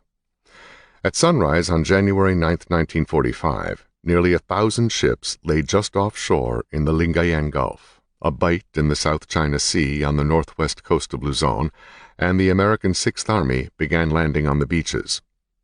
"No plan ever worked better," MacArthur said. It was not, however, without travails. As soon as the American convoys were spotted by the Japanese, the kamikazes began their dreadful work. Even though General Kenny had planned to keep an air cap of at least 60 fighters over each U.S. convoy as it came within kamikaze range, some of the suicide planes inevitably broke through. Before it was over, kamikazes had crashed on 47 U.S. Navy ships and 1 Australian cruiser, sinking 4 and badly damaging the others, and leaving more than 2,100 casualties, with 738 men, mostly sailors, dead. The kamikazes seemed to be aiming at the capital ships, which was a relief of sorts to MacArthur, who told an aide that if the kamikazes began attacking the troop ships, they might have to turn back. As they neared Luzon, MacArthur could often be seen at the rail of his flagship, the cruiser USS Boise, watching the action. A sky full of whining warplanes, deafening anti-aircraft fire, kamikazes splashing into the sea, ships suddenly engulfed in flame. When they passed Corregidor in late afternoon, MacArthur became visibly riveted by the sight of Bataan and the entrance to Manila Bay. "I could not leave the rail," he said. "One by one the staff drifted away, and I was alone with my memories. At the sight of those never-to-be-forgotten scenes of my family's past, I felt an indescribable sense of loss, of sorrow, of loneliness, and of solemn consecration." As night fell, a Japanese destroyer came barreling out of Manila Bay and was immediately set upon by 4 American destroyers. Gunfire hit the enemy ship's magazine, and she exploded in spectacular fashion, a sight that could be seen clearly from the decks of Boise. From that point on, the convoys were beset by intensified kamikaze attacks and swarms of Japanese midget submarines, looking to MacArthur like black whales. When the hundreds of American ships finally arrived and anchored at Lingayen, the Japanese sent out 70 small suicide motorcraft packed with explosives and instructions to ram as many ships as possible. U.S. destroyers took care of most of them, but not before they sank 2 landing craft and damaged 4 LSTs, landing ship tanks. When it was over, MacArthur's battle strategy proved solid and bold. Once 6th Army established a beachhead and began moving inland toward Manila, Yamashita would undoubtedly move as much of his army as possible northward to stop the Americans. That's when elements of Eichelberger's 8th Army would land about midway along Luzon's west coast, which by then, according to plan, should be lightly defended. Once ashore, both armies would then close like a vice on the enemy and destroy him, MacArthur said. It has been suggested by more recent historians that Yamashita knew all along that MacArthur would land at Lingayen Gulf, but was fearful to meet him on the beaches, instead preferring to dig in on the mountains and hills, then hit the Americans in the flank and cut off their drive south. But the Americans, too, suspected that the Japanese thought they would land at Lingayen, for that was where their own General Homa had landed in 1941, and the area contained the best beaches on Luzon. Even if Yamashita planned to strike the Americans hard on their southward march, there is little evidence that he attempted to do so. Also, Yamashita must have recognized the futility of attacking across the broad central plain, where the American mechanized forces could best employ their superiority in planes, tanks, and self-propelled artillery. Whatever the Japanese strategy, the men of 4 divisions of General Kruger had landed to almost no resistance and, despite Kruger's misgivings, headed down Route 3, which ran 100 miles through the center of Luzon's central plain to the capital city of Manila. Even though MacArthur's SWPA headquarters intelligence section had forecasted that Yamashita's remaining army was 152,000 strong, Kruger's own intelligence people thought he had as many as 250,000. MacArthur tried to argue that the figure was too high, but Kruger was unpersuaded. In fact, they were both wrong. The Japanese army on Luzon was 275,000 strong, but because of the ravagings of Halsey's 3rd Carrier Fleet, the Japanese lines of communication were so disrupted that Yamashita was experiencing major shortages of ammunition and other supplies. As a result, Kruger's army was able to race 50 miles down Route 3 in 5 days to capture Clark Field and its 6 airstrips. It had cost the Americans just 250 men killed. The difficulty, however, quickly set in. The Americans soon discovered that the Japanese ensconced in the mountains had the runways under artillery fire, and it became necessary for the infantry to assault the mountains and drive the Japanese beyond artillery range, so that General Kenny could bring in his P-38s, B-24s, and B-17s. MacArthur was elated during this period, having traveled in the forefront of the infantry drive, sometimes even getting ahead of it. At one point, riding with his personal physician, Colonel Roger Olaf Egeberg, MacArthur suddenly shouted for his jeep driver to stop. With Japanese artillery peppering the road ahead, he led Egeberg over to an old black muzzle-loading cannon set in concrete with a plaque, and told him, "On that spot, Doc, about 45 years ago, my father's aide-de-camp was killed standing at his side." Egeberg looked at the cannon, looked at MacArthur, and shouted to the jeep driver, "Let's get the hell out of here." Meantime, on January 29th, the 11th Corps of General Eichelberger's 8th Army had successfully landed along Luzon's west coast, south of Clark Field, and were pushing inland. Kruger, however, conscious of the numbers of Japanese on the island, was wary of a big counterattack from Yamashita, and the longer he waited for it, the warier he got, keeping his army dawdling around Clark Field. When Kruger balked at pushing on immediately from Manila, 50 miles away, MacArthur prodded him by announcing a race between 6th and 8th Armies to see which could first liberate the city. That put some fire into Kruger, and he resumed his southward drive. For his part, Eichelberger planned to have his 11th Airborne Division make an amphibious assault about 50 miles southwest of Manila and march on the city from there. But General Kenny, the airman, made an excellent suggestion. Why not have the division make an airborne assault on the airport, barely 3 miles from the center of the city?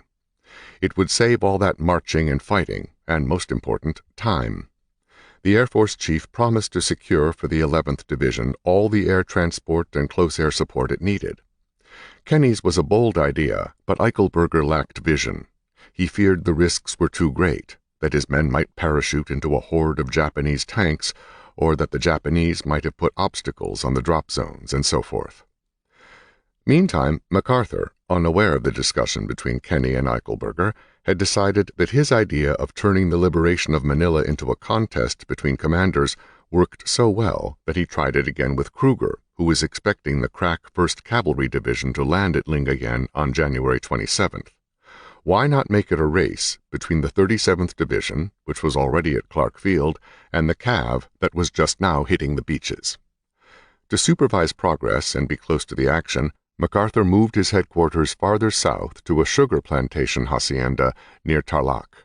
What he had to observe was 3 infantry divisions converging on Manila, about 60,000 men. The 11th Airborne had the roughest time of it. The Japanese had thoroughly fortified numerous lines of defense south of the city, including Nielsen Field, where Kenny had suggested to Eichelberger that he parachute the division in. For days, intense rivalries were involved. Infantry versus cavalry versus airborne, 6th Army versus 8th Army. The cavalry finally won the race.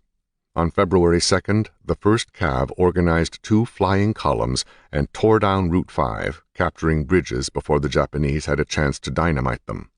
In one case, after the defenders had lit the fuses and fled, brave troopers rushed to extinguish them.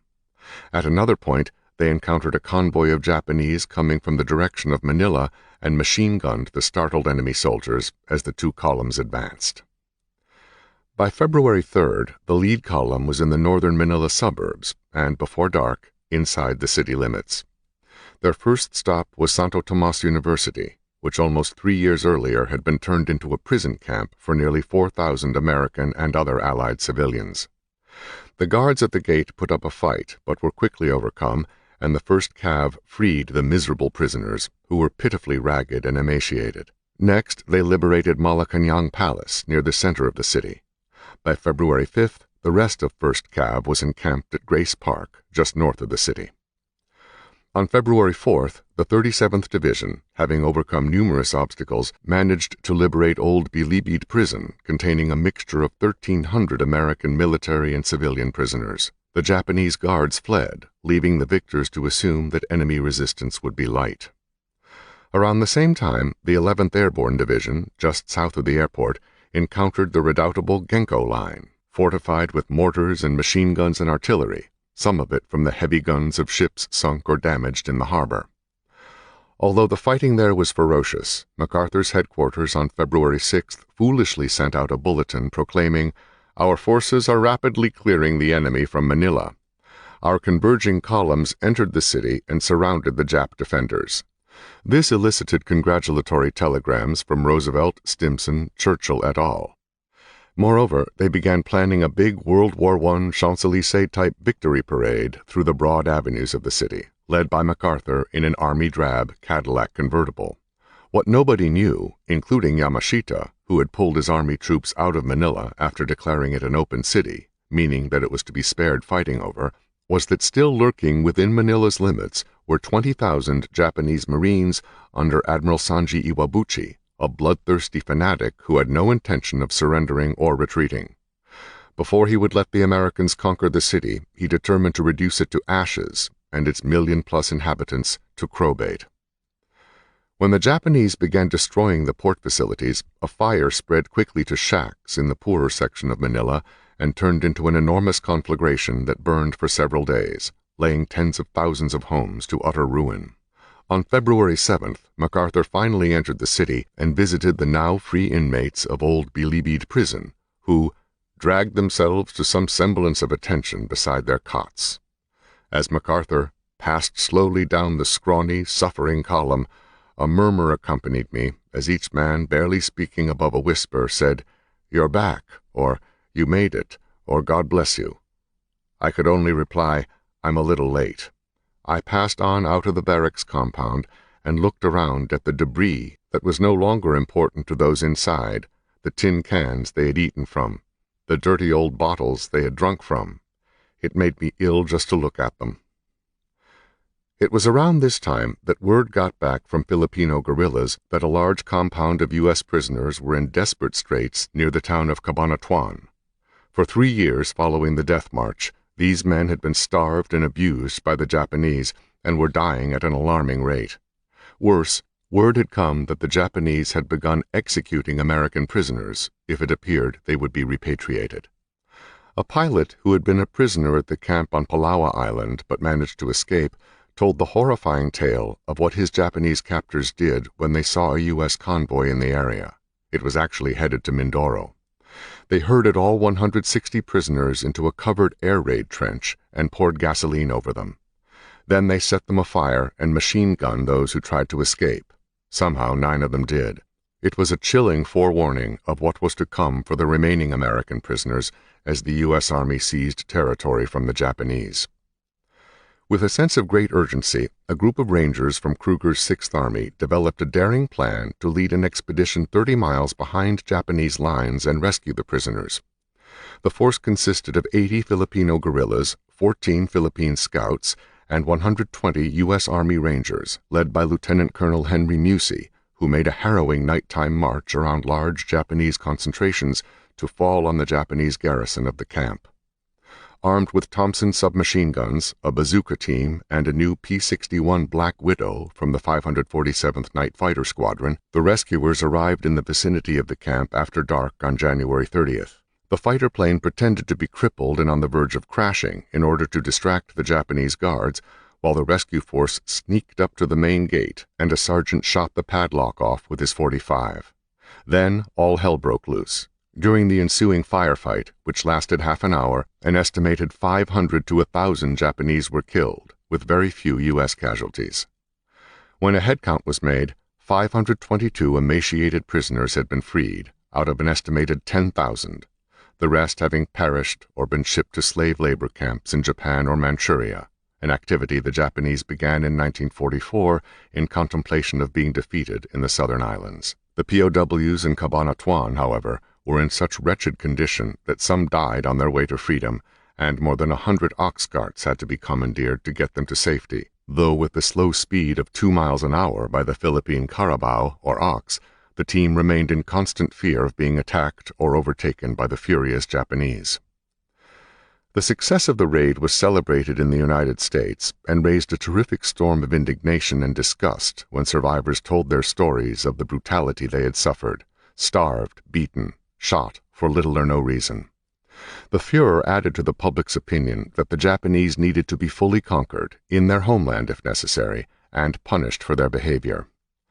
MacArthur, too, found himself depressed after seeing the utter degradation of the POW inmates, and decided a little time at the front might cheer him up. "Doc," he said to the unenthusiastic Egeberg, "this is getting to me. I want to go forward till we meet some fire." He had no respect for sniper fire, Egeberg wrote later. Earlier that month, at a Japanese roadblock, MacArthur was standing up when an enemy machine gun began to chatter. An infantry lieutenant said, "We're going after those fellers, but please get down, sir. We're under fire." MacArthur stood his ground and replied, "I'm not under fire. Those bullets are not intended for me." Emboldened and accompanied by the doctor and 2 other aides, they rode in a jeep before getting out and walking to the sound of the battle. Rounding a corner, they came upon a scorched Japanese truck filled with the charred corpses of Japanese soldiers, all erect and dead, victims of a flamethrower. They walked through an infantry platoon that was crouching under cover, whose members looked at them as though they were insane. Presently, with a racket of gunshots reverberating all over the landscape, on the banks of a river they came upon a brewery that happened to be owned by the family of one of MacArthur's aides, Andre Soriano. The workers warned that they were in Japanese territory, but, recognizing Soriano, they invited the group inside for a glass of San Miguel beer. When it became apparent that the Americans would not be crushed, as ordered, Admiral Iwabuchi was ordered by Yamashita to break out of Manila and join him in the Luzon Mountains. The arrival of the first cav, however, spoiled that plan also, and drove the admiral and his marines into the Intramuros, a historic walled city dating back to the 1500s, when the Spanish colonialists arrived. The walls of the old fortress, made of giant stone blocks, were estimated to be 40 feet thick at the bottom and rose 20 feet above the streets. It was where MacArthur's penthouse apartment was located atop the Manila Hotel, with its vast military library containing perhaps 8,000 volumes, some from the collection of his father. After their interlude at the beer brewery, MacArthur led his little party forward once more to the wall of the Intramuros, where they could go no further. Looking up, they saw an enemy officer observing them with binoculars. Undaunted, MacArthur assumed the stance for which he had become well known, erect, legs spread apart, hands on hips, and stared the Japanese officer down until at last he looked the other way. As they walked along the wall, MacArthur's party began to attract the attention of enemy snipers, who fired no fewer than 28 bullets at them, according to Egeberg, before he stopped counting. An American infantryman under cover warned them about a machine gun ahead that suddenly opened up, prompting MacArthur to at last abandon his excursion and stalk slowly away, showing his contempt for peril. When Egeberg wanted to know why MacArthur unnecessarily put himself in danger, he was told, "Hell, Doc, those weren't real sharpshooters. They were just a scared rear guard. Aiming at me, they were likelier to hit you." During the first week of February, MacArthur decided to visit his old apartment suite atop the Manila Hotel. He arrived with a patrol from the 37th Division, which was promptly pinned down by Japanese machine gun fire from the hotel itself. As he lay on the ground, he watched in astonishment as flames and smoke suddenly shot from the penthouse. The Japanese had set it afire. 2 men with submachine guns accompanied him when the patrol worked its way to the hotel. Every landing was a fight, MacArthur wrote in his memoirs. Of the penthouse, nothing was left but ashes, and a Japanese colonel lay dead in the threshold, flanked by 2 large oriental vases presented to MacArthur's father by the former Emperor of Japan. Everything was gone, MacArthur agonized, his fine military library, grand piano, silver, and china, the possessions of a lifetime. It was not a pleasant moment, he said. Kenny had wanted to bomb the Japanese out of Intramuros, but MacArthur forbade it. "You would probably kill off the Japs all right," he told the airman, "but there are several thousand Filipino citizens in there who would be killed too. The world would hold up its hands in horror if we did anything like that." Whatever misgivings MacArthur had, he nevertheless lifted his ban on the use of artillery in the city, and soon the big guns filled the air with great booms and dust. Admiral Iwabuchi's reaction was to send his men on a carnival of boiling vengeance in which rape, robbery, and murder became the order of the day. Nearly 100,000 Filipinos were slain by the Japanese in a rampage that overshadowed even the infamous Japanese rape of Nanking in 1937 to 1938. William Manchester, one of MacArthur's most prominent biographers, describes it this way.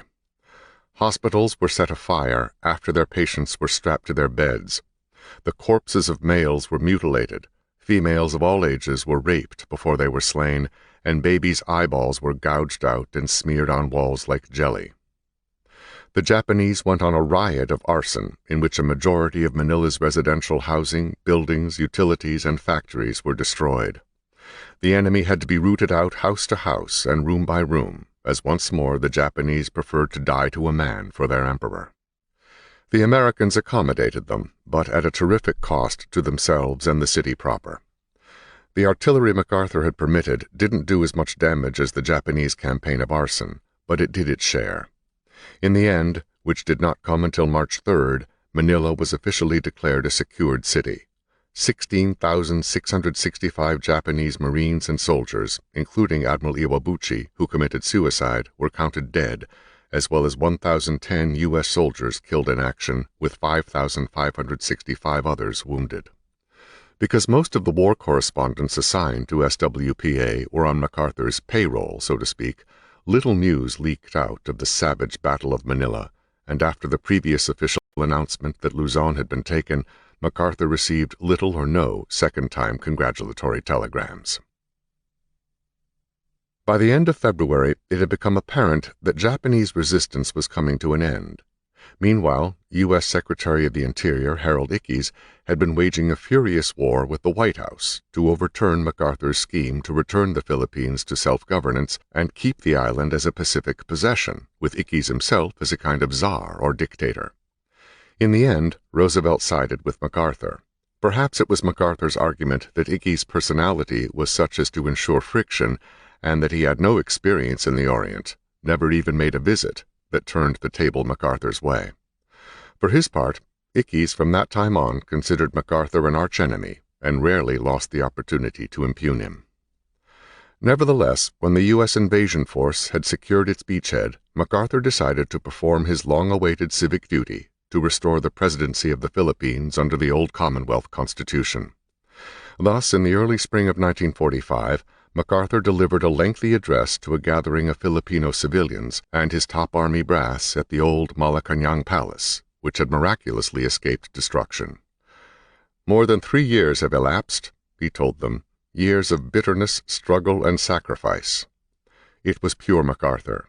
He spoke of agonizing over obeying Roosevelt's order for him to withdraw. He painted a picture of pre-war Manila with its lovely churches, boulevards, and public and historic buildings, and apologized for the damage done. He spoke of democracy and destroying evil forces that have sought to suppress it by the brutality of the sword. He installed Osmeña on behalf of my government as president of a free Philippine Commonwealth and declared Manila the citadel of democracy of the East. Then his voice suddenly cracked and he choked up. Tears filled his eyes, and he could not go on for a long, tense moment with everyone looking up at him, their own breath caught up in awe. But he recovered and finished, at the end asking the audience to join him in the Lord's Prayer. Later, MacArthur said of the moment, "To others it may seem like the culmination of a panorama of physical and spiritual disaster, but it had killed something inside me to see my men die." It was too true. Whatever his other personal deficiencies, MacArthur cared deeply for the welfare of his soldiers. Any combat general, MacArthur perhaps more than most, realizes that men under his command will die, and he has to do everything he can to keep the cost low. George Patton's method was to keep moving fast and hit hard, on the theory that a slow, drawn-out battle will cause more casualties than a swift, fatal strike. MacArthur's approach was different. He liked carefully planned, methodically executed attacks along paths of least resistance to maneuver the enemy where he could best get at him. He remained dismayed at the Navy's style of fighting and shook his head at the terrible casualties taken by the Marine Corps at such places as Guadalcanal, Tarawa, Peleliu, and Saipan, which he felt were out of proportion to the number of troops employed. His own casualties in the battle to retake Luzon were bad enough, more than 10,000 Allied soldiers killed and 37,000 wounded. But MacArthur had 2 entire armies employed, nearly 250,000 men.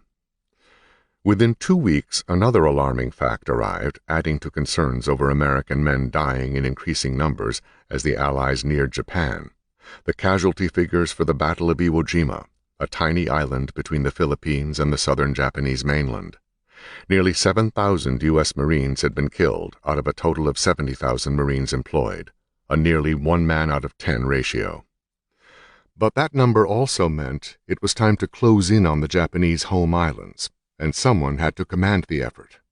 It had come down to a choice between Admiral Nimitz and General MacArthur, and Roosevelt picked MacArthur. Air Corps General Kenney told him about it before the official announcement because he had seen the president on a recent trip to Washington and was asked, "To tell Douglas that I expect he will have a lot of work to do north of the Philippines before long." "I don't believe it," growled MacArthur when Kenney told him he had heard a rumor that he was going to command the show in Japan. MacArthur said he had information that Nimitz was to be in charge and that he would be relegated to clean up the Philippines and then to move south to the Dutch East Indies. "Who gave you that rumor, anyhow?" he asked. "A man named Franklin Delano Roosevelt," Kenney replied. Still, it was decided that the next invasion would be to secure airfields on the enemy stronghold of Okinawa in the northern Pacific, only 300 miles south of Japan. It was shaping up as the worst and biggest battle yet, but MacArthur would not be in it. Nimitz's Central Pacific Command would run that show, with a combination of U.S. Marines and U.S. Army divisions. MacArthur, however, had other things to occupy him, namely the arrival of his wife Jean, son Arthur, now 7, and Achu, the ama, or nanny. They had been in Australia, and MacArthur had not seen them in nearly 5 months. While the Americans had mostly overtaken the Philippines, Japanese remained almost everywhere in the islands. They still needed to be suppressed, and MacArthur sent Eichelberger's 8th Army south to do the job, while Kruger's 6th Army on Luzon mopped up the remnants of Yamashita's force, who had taken to the mountains. In a phrase that some saw as confusing or contradictory, MacArthur in dispatches or press releases generally referred to the elimination of such concentrations as mopping up, a term usually understood to mean dealing with an enemy incapable of organized resistance, but in more than one case the Japanese garrisons proved far larger than the SWPA chief predicted. For instance, MacArthur told Eichelberger he did not believe there were 4,000 Japanese left alive on Mindanao, when in fact there were nearly 24,000. Included in the southernmost of these operations were Australian troops under MacArthur's command, which caused the Australian government to balk at the notion of losing more men this close to the end of the war, but MacArthur countered by saying the assaults were in part to secure the rich oil fields of the Dutch Indies in preparation for the invasion of Japan. Unfortunately and ironically, when Australian troops invaded Borneo, they found the oil fields there so smashed up from Allied bombings they could not resume production for over a year. Some historians and biographers have criticized MacArthur for initiating these secondary operations because he didn't seek permission from the Joint Chiefs of Staff.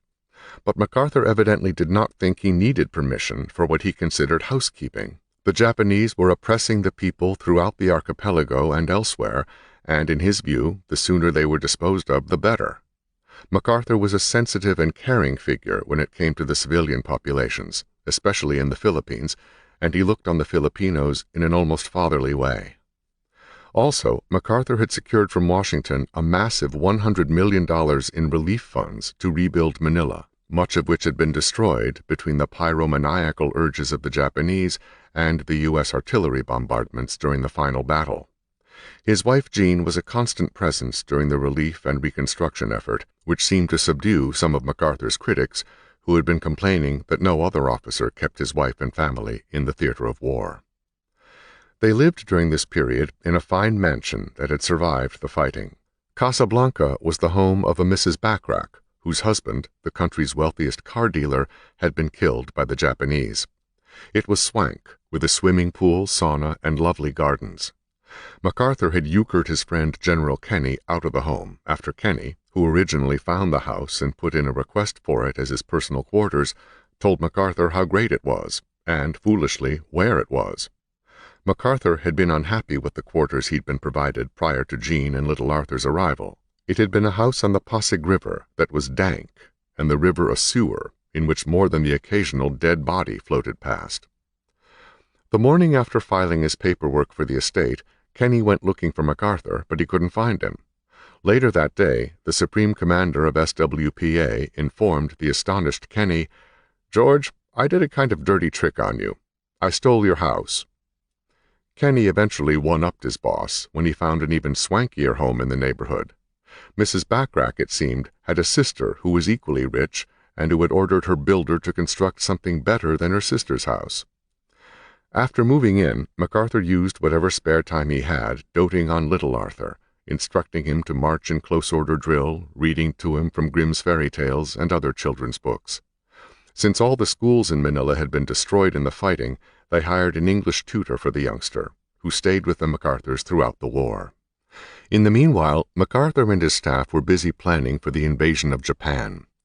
Although he denied it later, MacArthur thought it would be necessary to bring the Russians into the war with Japan, with 100 divisions in Manchuria. On April 12th, the day Franklin Roosevelt died, MacArthur received a message from George Marshall asking his opinion of how best to end the war against Japan. One school of thought, Marshall said, recommends a blockade and constant aerial bombardment instead of invasion. The other recommends driving straight into Japan proper. MacArthur favored the latter. There is nothing on the record as to MacArthur's personal reaction to the president's death, but it must have affected him deeply. He'd been on intimate terms with Roosevelt ever since he was appointed Chief of Staff of the Army in 1930. Neither man fully trusted the other, but each enjoyed the other's company and respected his talents. Roosevelt, for his part, had favored MacArthur over the Navy, which had always wanted to control the war in the Pacific, and the president had named him as commander for the invasion of Japan. On the other hand, MacArthur was never comfortable serving under anyone else, and probably considered Roosevelt his true boss, bypassing George Marshall and the Chiefs of Staff. He was therefore wary of Harry Truman when he assumed the presidency after Roosevelt's passing. Truman was an entity unknown. No matter who the president, MacArthur believed an invasion of Japan would be relatively easy compared with some of the battles being fought lately. He was appalled by the slaughter at Iwo Jima, and now Okinawa, which was just awful. 12,520 soldiers and Marines had shed their lives, and 35,600 were wounded. In his view, the Navy's Central Pacific Command continued needlessly losing men's lives by insisting on killing the Japanese to the last man. In less than a week, in all these landings, MacArthur posited, the Marines and Army forces had secured all the area they needed for airfields and should have gone on the defensive and let the Japanese break themselves on the Allied lines, perhaps forgetting that is exactly what the Marines did in 1942 at Guadalcanal, where they suffered 7,100 dead of 60,000 engaged, a dreadful killed-to-deployed ratio in which 1 of every 8 men died. By now, MacArthur said, the Japanese were nearly prostrated. Japan's navy lay at the bottom of the ocean. Its air force was decimated, the means of transportation and production were smashed to atoms, and the nation's major cities were firebombed to char. Japan did, however, possess a large land defense force if home militias were included, filled with conscripted males between the ages of 15 and 60 and females from 17 to 40, some equipped only with ancient muskets, spears, bows and arrows, and scythes. All told, on paper, the Japanese could field a home army of 34,600,000, but only 2,350,000 of those were regular soldiers. With the war in Europe coming to an end, even without Russia, the Allies could put 12 to 15 entire armies into the fight, with all their artillery and armor, as well as the enormous air power they possessed. MacArthur didn't think it would come to that, and said so. He believed the Japanese politicians would ultimately force the army to make a peace, but it wouldn't be easy, owing to the Allied insistence on unconditional surrender advanced by President Roosevelt at the 1943 Casablanca Conference.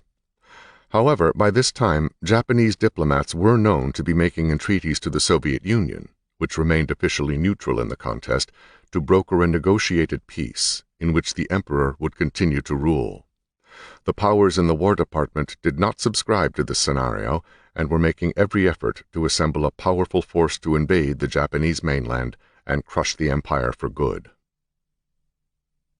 When Kruger's Sixth Army had nearly eliminated any threat from the rest of Yamashita's Japanese on Luzon, MacArthur got a hankering for combat again, and on June 2nd, once more cast off aboard Boise with a handful of staff members for what Eichelberger cavalierly described as a grand tour of the current battlefields.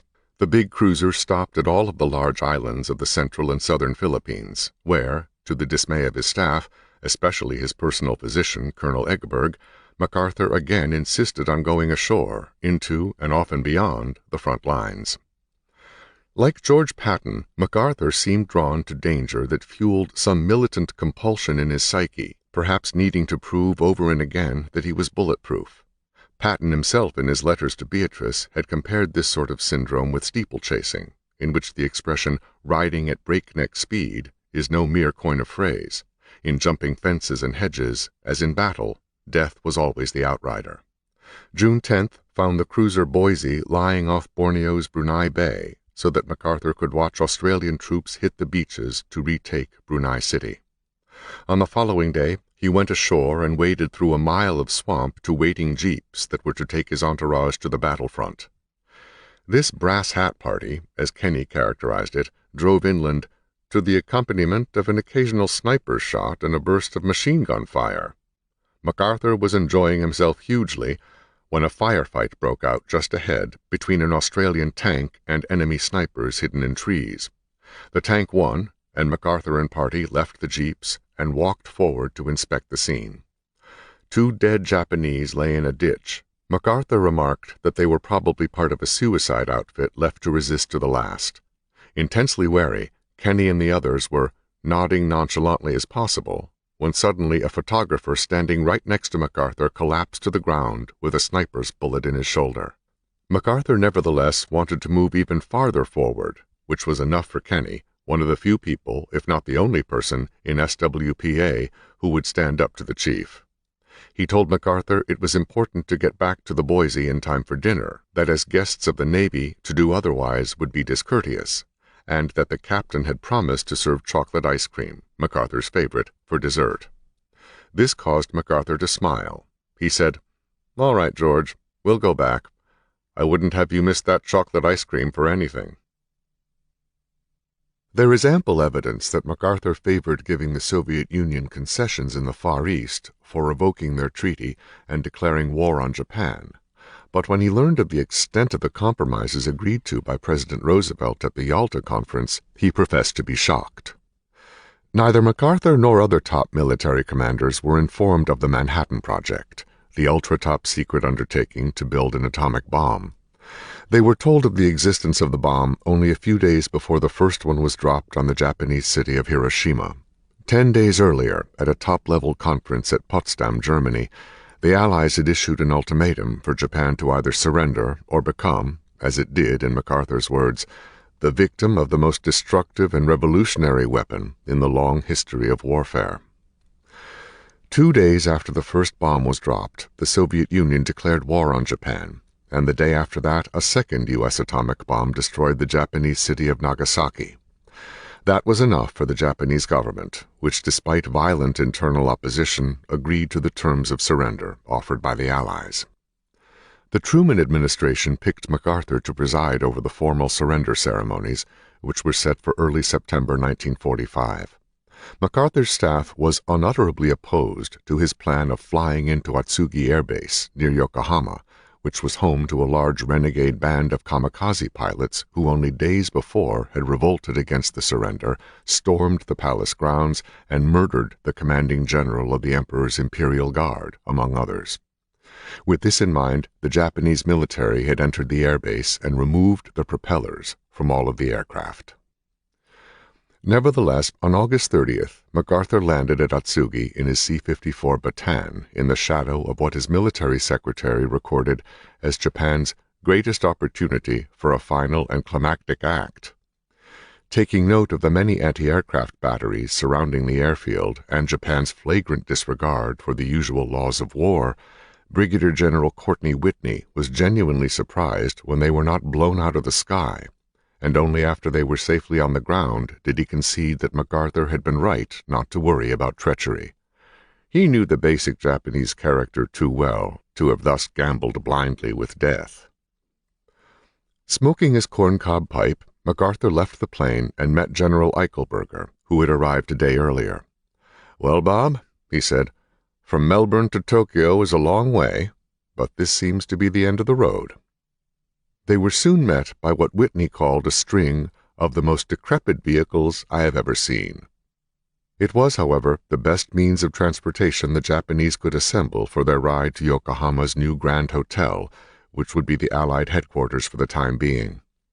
All along the tedious 15-mile drive, past heaps of bombed-out rubble, tens of thousands of armed Japanese soldiers stood at attention with their backs to MacArthur, in the same gesture of respect they showed to their emperor.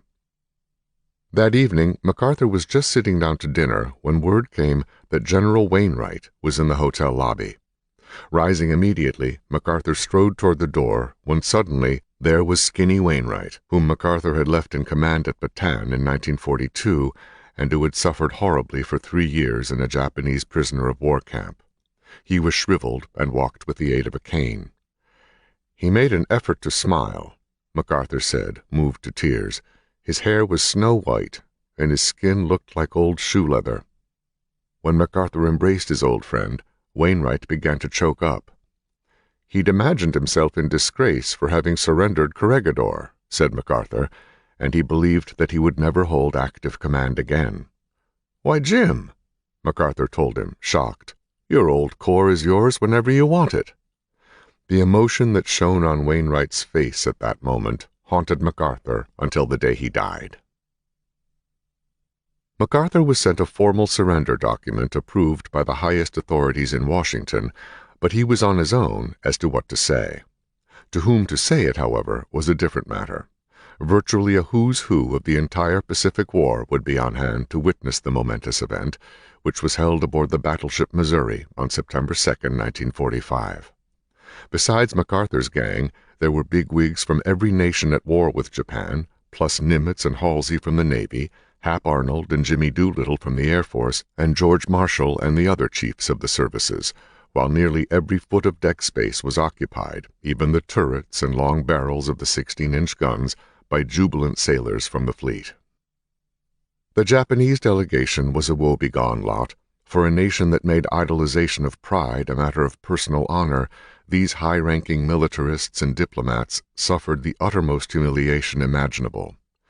No one would volunteer for the odious duty, and so selections had to be made, the choice to represent the diplomatic mission falling at last on Foreign Minister Mamoru Shigemitsu, and, to stand for the military, General Yoshijiro Umezu, a die-hard militarist who threatened to commit harakiri if forced to sign a surrender treaty.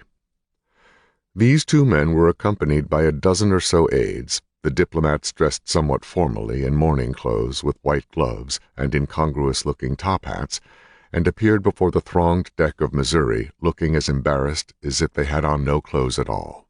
One of their number, a Japanese diplomat named Toshikazu Kase, a graduate of Amherst and Harvard, recorded the following reaction. We waited for a few minutes, standing in the public gaze like penitent boys awaiting the dreaded schoolmaster. Never have I realized that the glance of glaring eyes could hurt so much. Beneath graying skies, MacArthur, flanked by the pitifully thin generals Jonathan Wainwright and Arthur Percival, who had also endured the hardships of Japanese incarceration after the surrender of the British Army at Singapore, stepped forward to the forum, which was an old mess table covered in green felt cloth. "We are gathered here," MacArthur said to a live worldwide radio audience, "representatives of the warring powers, to conclude a solemn agreement whereby peace can be restored." He went on to note that the issues leading into the war had been settled on the battlefields, and that both the victors and the vanquished should put aside hatreds and distrust, and rise to that higher dignity that peace would bring. "It is my earnest hope," he told the audience, "that a better world shall emerge out of the blood and carnage of the past, a world founded on faith and understanding, a world dedicated to the dignity of man and the fulfillment of his most cherished wish for freedom, tolerance, and justice." He then called for the two Japanese delegates to come forward and sign the document of surrender. Shigemitsu, a peacemaker, clattered across the deck with his cane, limping heavily on his wooden leg, followed by a scowling General Umezu. They put their names on the peace treaty. MacArthur then signed it as Supreme Commander of all the Allied powers and on behalf of the United States as well, giving Wainwright and Percival each a pen that he had used.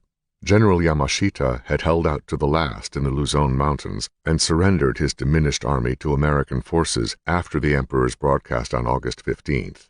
He did so in the presence of the Allied generals Wainwright and Percival, who had been released from Japanese prison camps and flown to the Philippines for that purpose.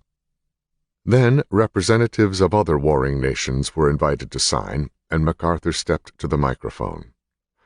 "Let us pray now that peace be restored to the world, and that God will preserve it always. These proceedings are closed." At that moment, Kase wrote afterward, the skies parted and the sun shone brightly through the layers of clouds. There was a steady drone above, and now it became a deafening roar, and an armada of U.S. airplanes paraded into sight, sweeping over the warships. When the flights of thousands of planes had moved on, MacArthur stepped to the microphone for a final time. "Today the guns are silent. A great tragedy has ended. A great victory has been won. The skies no longer rain death. The seas bear only commerce. Men everywhere walk upright in the sunlight. In reporting this to you, the people, I speak for the silent lips forever stilled among the jungles and the beaches and in the deep waters of the Pacific, which marked the way. We must go forward to preserve in peace what we won in war. A new era is upon us," MacArthur continued, his voice rising at its theatrical best. "The destructiveness of the war potential, through progressive advances in scientific discovery, has in fact now reached a point which revises the traditional concept of war. We have had our last chance. If we do not now devise some greater and more equitable system, Armageddon will be at our door." MacArthur's voice echoed across the decks of the battleship Missouri and into the homes of millions worldwide, dramatic, profound, stirring. It was statesmanlike MacArthur at his very best. Then he turned to his soldiers' families, listening at home, telling them, "Today I report to you that your sons and daughters have served you well and faithfully. Their spiritual strength and power has brought us through. They are homeward bound. Take care of them." Chapter 14. Old Soldiers Never Die. The Second World War convulsed the earth in seismic proportions. In its wake, men wished for peace in our time and a return to normalcy. Instead, within a few years, It let loose a world again at war over the ideology of expansive communism and fierce religious animosities. Enormous China resumed its civil war, which had been postponed during the Japanese occupation, between the communists of Mao Zedong and the ruling nationalist party of Chiang Kai-shek. In Eastern Europe, the Balkans, and in Greece, the Soviet Union began undermining countries prostrated from the war by subversive infiltration that often instigated civil wars. The Soviets installed puppet communist governments in Romania, Bulgaria, Poland, and Hungary, and were suspected of murdering the foreign minister of the Czech Republic by defenestration, before that nation was also absorbed as a Soviet satellite. In Greece, Soviets backed a communist guerrilla army against the monarchy and were subverting the shaky governments of Italy and France. In Southeast Asia, the communist guerrillas of Ho Chi Minh began waging war against the French after they had tried to reclaim their colonies following the Japanese occupation. The Soviets held North Korea and would eventually attack the democratic South, drawing the United States and the United Nations into war. There were armed communist insurgencies in Malaya and the Philippines. The African volcano had begun to smoke, but had not yet erupted.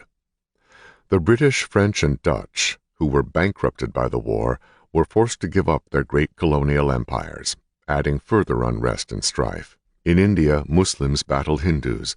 In the Middle East, there was fighting between Arabs and Jews, and in the South Seas a war broke out between the Dutch and their allies against Indonesians, who wished for independence. It was a rocky world, and anyone attempting to navigate it was subject to being dashed. So it was with George Marshall, who wanted nothing more than to retire with his wife Catherine to his country home Dodona Manor in Leesburg, Virginia, where he sometimes puttered in the garden or cleaned leaves from the gutters. He had stayed on as chief of the Army's general staff to preside over the demobilizing of the 9 million soldiers under his command. More than 200,000 of them had been killed and nearly 600,000 wounded. Marshall had sent millions of jeeps and trucks into war surplus and consigned tens of thousands of military fighter planes and bombers to the scrap heap. A few years later, during the Berlin blockade crisis, when he was told to give the Russians hell, he would say with no small touch of irony, "My facilities for giving them hell, and I am a soldier and know something about giving hell, were 1 1/3 infantry divisions over the entire United States." Marshall retired from the Army on November 18, 1945, and moved from his quarters No. 1 at Fort Myer to Dodona. The day they arrived, Catherine went upstairs to take a nap, and the phone rang. Marshall answered it. Later, when Catherine came downstairs, she found Marshall sitting in the sunroom listening to a newscast, and was flabbergasted when it was announced that he had just been named Truman's new special ambassador to China. He would leave immediately. "That phone call when we came in was from the president," Marshall said. "I could not bear to tell you until you had your rest." Truman prevailed on Marshall because he had decided the current ambassador was not getting anywhere in settling the fate of the largest country on earth, with its 500 million citizens. The U.S. State Department had for some reason concluded that the communist insurrection was so strong the only solution was to persuade Chiang Kai-shek to include the communists in his government, and then to convince Mao and his deputy Zhou Enlai to accept. Little did Marshall realize the utter impossibility of this approach. Nearly everybody in the world had heard of the great George Marshall, including the Chinese, both nationalist and communist, and they would show him the utmost respect as he shuttled between nationalist and communist capitals in China, touting the advantages of ending the Civil War. Each side agreed it would be a good thing, but neither side would stop fighting. Marshall continually threatened Chiang with withholding $500 million of U.S. aid, and Chiang would agree to yet another ceasefire. But within a few days the shooting would start once more. Marshall didn't have anything to threaten Mao with. It was maddening. The Chinese communists were more or less controlled by Moscow, and to have Soviet-style communism in a democratic government was simply unworkable because the two ideologies are polar opposites, like putting a cobra and a mongoose in the same room and expecting them to get along. But the U.S. State Department did not seem to comprehend that, Its representative appeared to view the Chinese communists as a band of simple agrarian farmers who were merely seeking a better life. Thus, Marshall's instructions from Washington were to mend the fences between the two warring groups and inspire them with the spirit of cooperation. He arrived in Shanghai right before Christmas 1945, his first trip back to China since his tour of duty there with the 15th Infantry Regiment in 1927. He was met by his friend Lieutenant General Albert Wedemeyer, the Army's top military commander in China, who was generally accepted as an old China hand. When Wedemeyer learned of Marshall's mission, he informed him it was fantastic, that there was no common ground for a coalition government between nationalists and communists, neither of whom trusted the good faith of the other. Marshall jumped down Wedemeyer's throat. "I am going to accomplish my mission, and you are going to help me," he snapped. As each so-called truce broke, Marshall's frustration grew. Chang stated, "Can it be he has not yet understood the deceptive nature of communist maneuvers? More and more he is being taken in by the communists. The Americans tend to be naive and trusting. This is true even with so experienced a man as Marshall." After a year, Marshall had to admit failure. He summed it up by saying, "I tried to please everyone. The result was that by the time I left, nobody trusted me." In January 1947, he returned to the United States, where, as a consolation prize, Truman named him Secretary of State. Now, instead of having just China to worry about, Marshall had the world, and it was on fire. The most pressing problems concerned Europe, much of which had been exhausted by the war and was vulnerable to communist destabilization. Marshall, like many Americans of his day, still was not ready to believe that the Russians could not be trusted. His immediate task was to preside over the U.S. delegation at the Moscow Conference over the future of Germany and Austria. 2 years earlier, at the Potsdam Conference, the United States, Great Britain, France, and the Soviet Union split Germany into 4 zones of occupation. Surrender papers had been signed at the close of the war, but now a peace treaty was needed to decide how best to get Germany back on its feet. Its continued collapse, with virtually no trade in either direction, was dragging down its neighbors.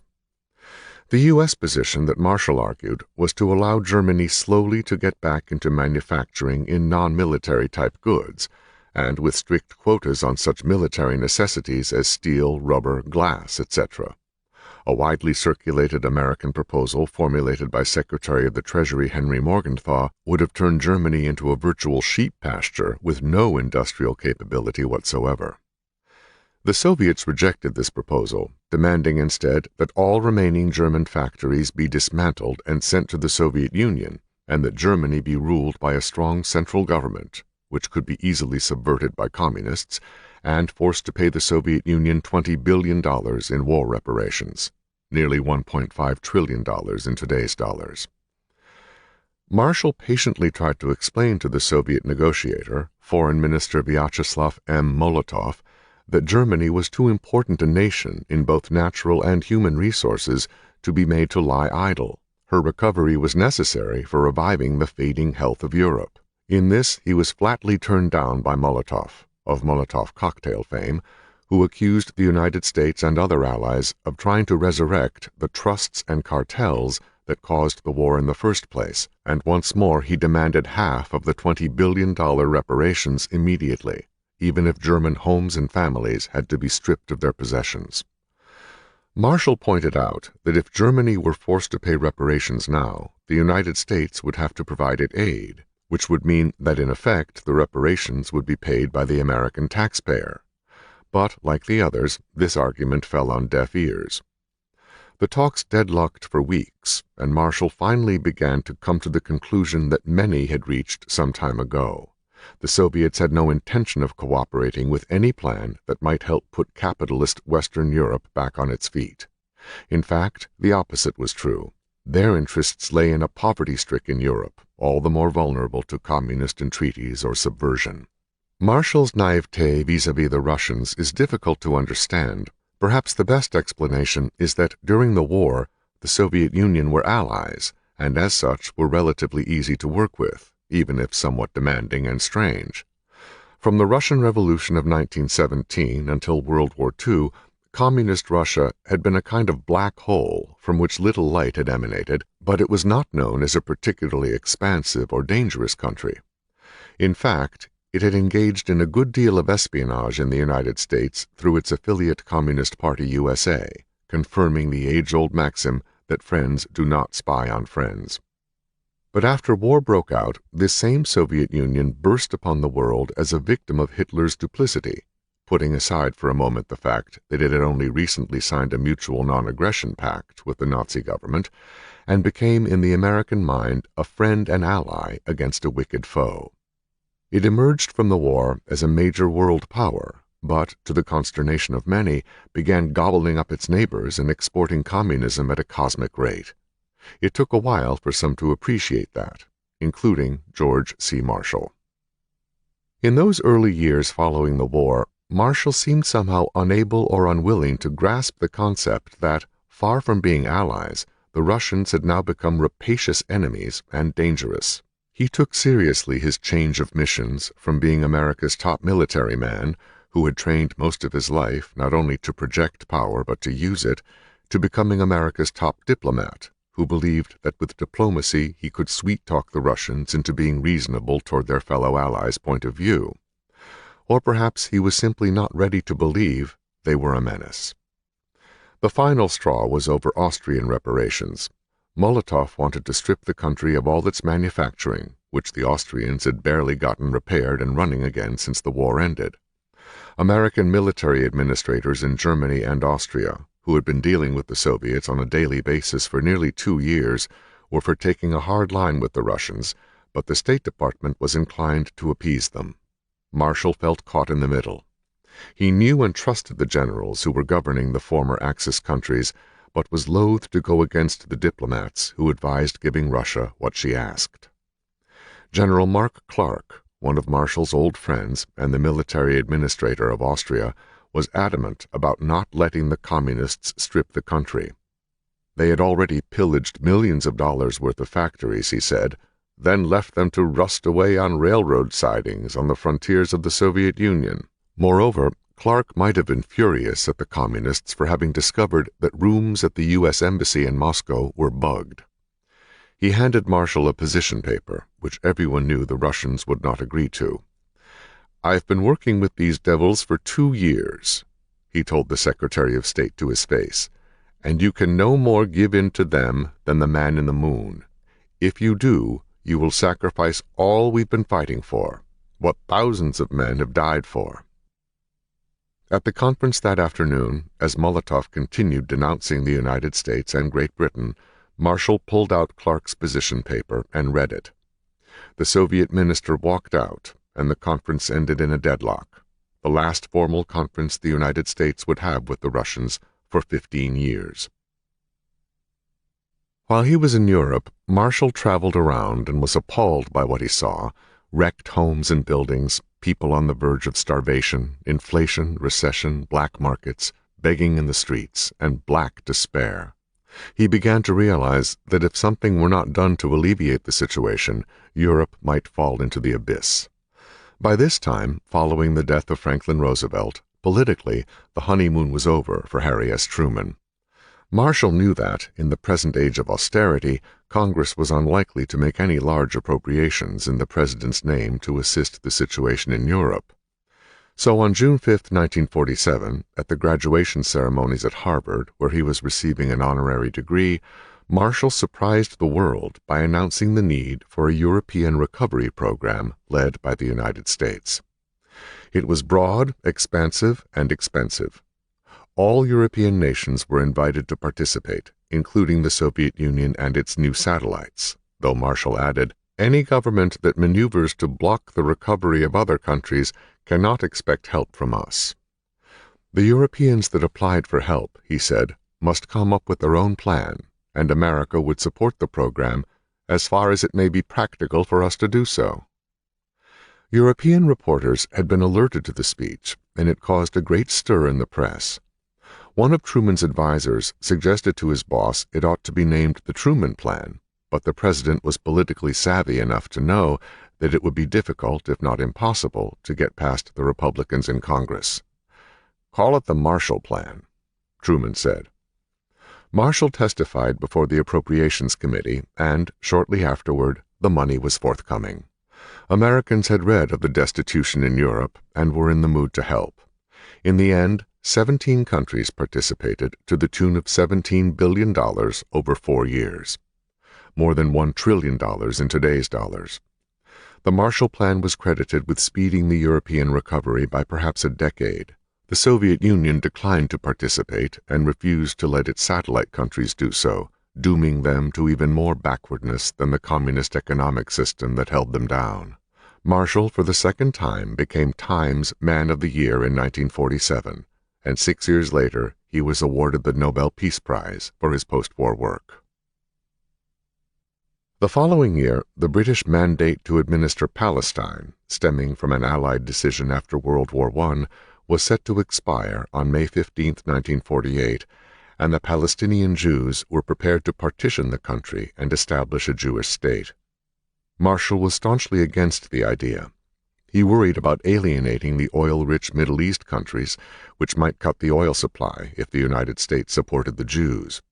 He also worried that the Russians would find ways to exploit Arab unrest, but foremost, and he was vocal about it, he feared that a massacre was inevitable, given that Jews in Palestine were outnumbered about 100 to 1 by Arabs in the region, who also were heavily armed.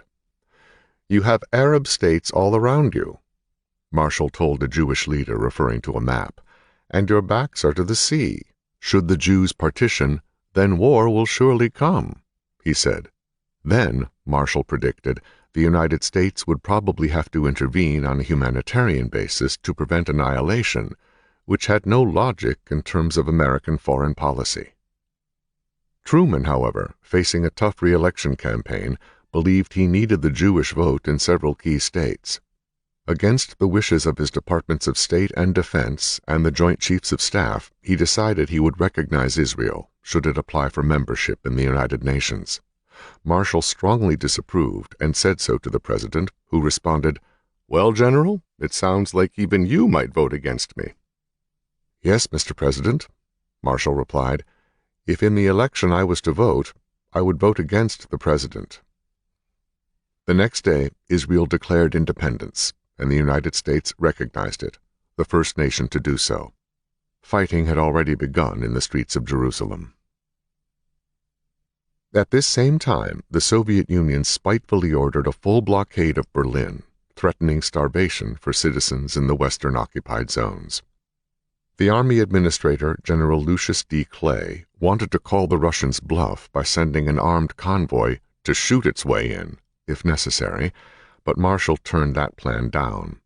He didn't want the United States to fire the first shots of what might possibly become World War III. The Allies, Russia was semi-officially no longer part of the group, managed to supply Berlin with an airlift, but the blockade was a major blow. The United States simply did not have the troops immediately available to fight a war. As the tension reached a high point, Marshall visited Bernard Baruch, who had been a close advisor to Roosevelt, and discussed using the atomic bomb against the Soviets, which he had also discussed with the President. Shortly afterward, Baruch attended a meeting in Washington in which powerful influences were in favor of a preventive atomic war against the Russians. He asked Marshall's opinion, to which he responded with an Arab proverb that argued against such a notion. The America of this period had assumed the mantle of protector of the free world, and while the idea of using nuclear weapons on such a scale was abhorrent to the Secretary of State, if nothing else, it remains ironic that, as the nation's top diplomat, he was willing to entertain the idea. In December, Marshall suddenly entered Walter Reed Hospital for a serious kidney operation that prompted his resignation as Secretary of State. After a long but successful recovery, he began serving as President of the American Red Cross, a sinecure almost, when President Truman came calling once again. His Secretary of Defense, it seemed, had turned out to be a fractious, incompetent political hack that needed replacing. Who else but George C. Marshall was competent enough to do the job?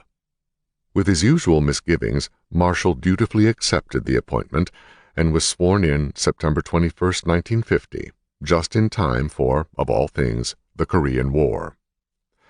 At the end of World War II, it will be recalled, Korea was divided north and south between the Soviet-backed communist regime of the original Kim Il-sung and the democratic South Korean government of Syngman Rhee, backed by the United States.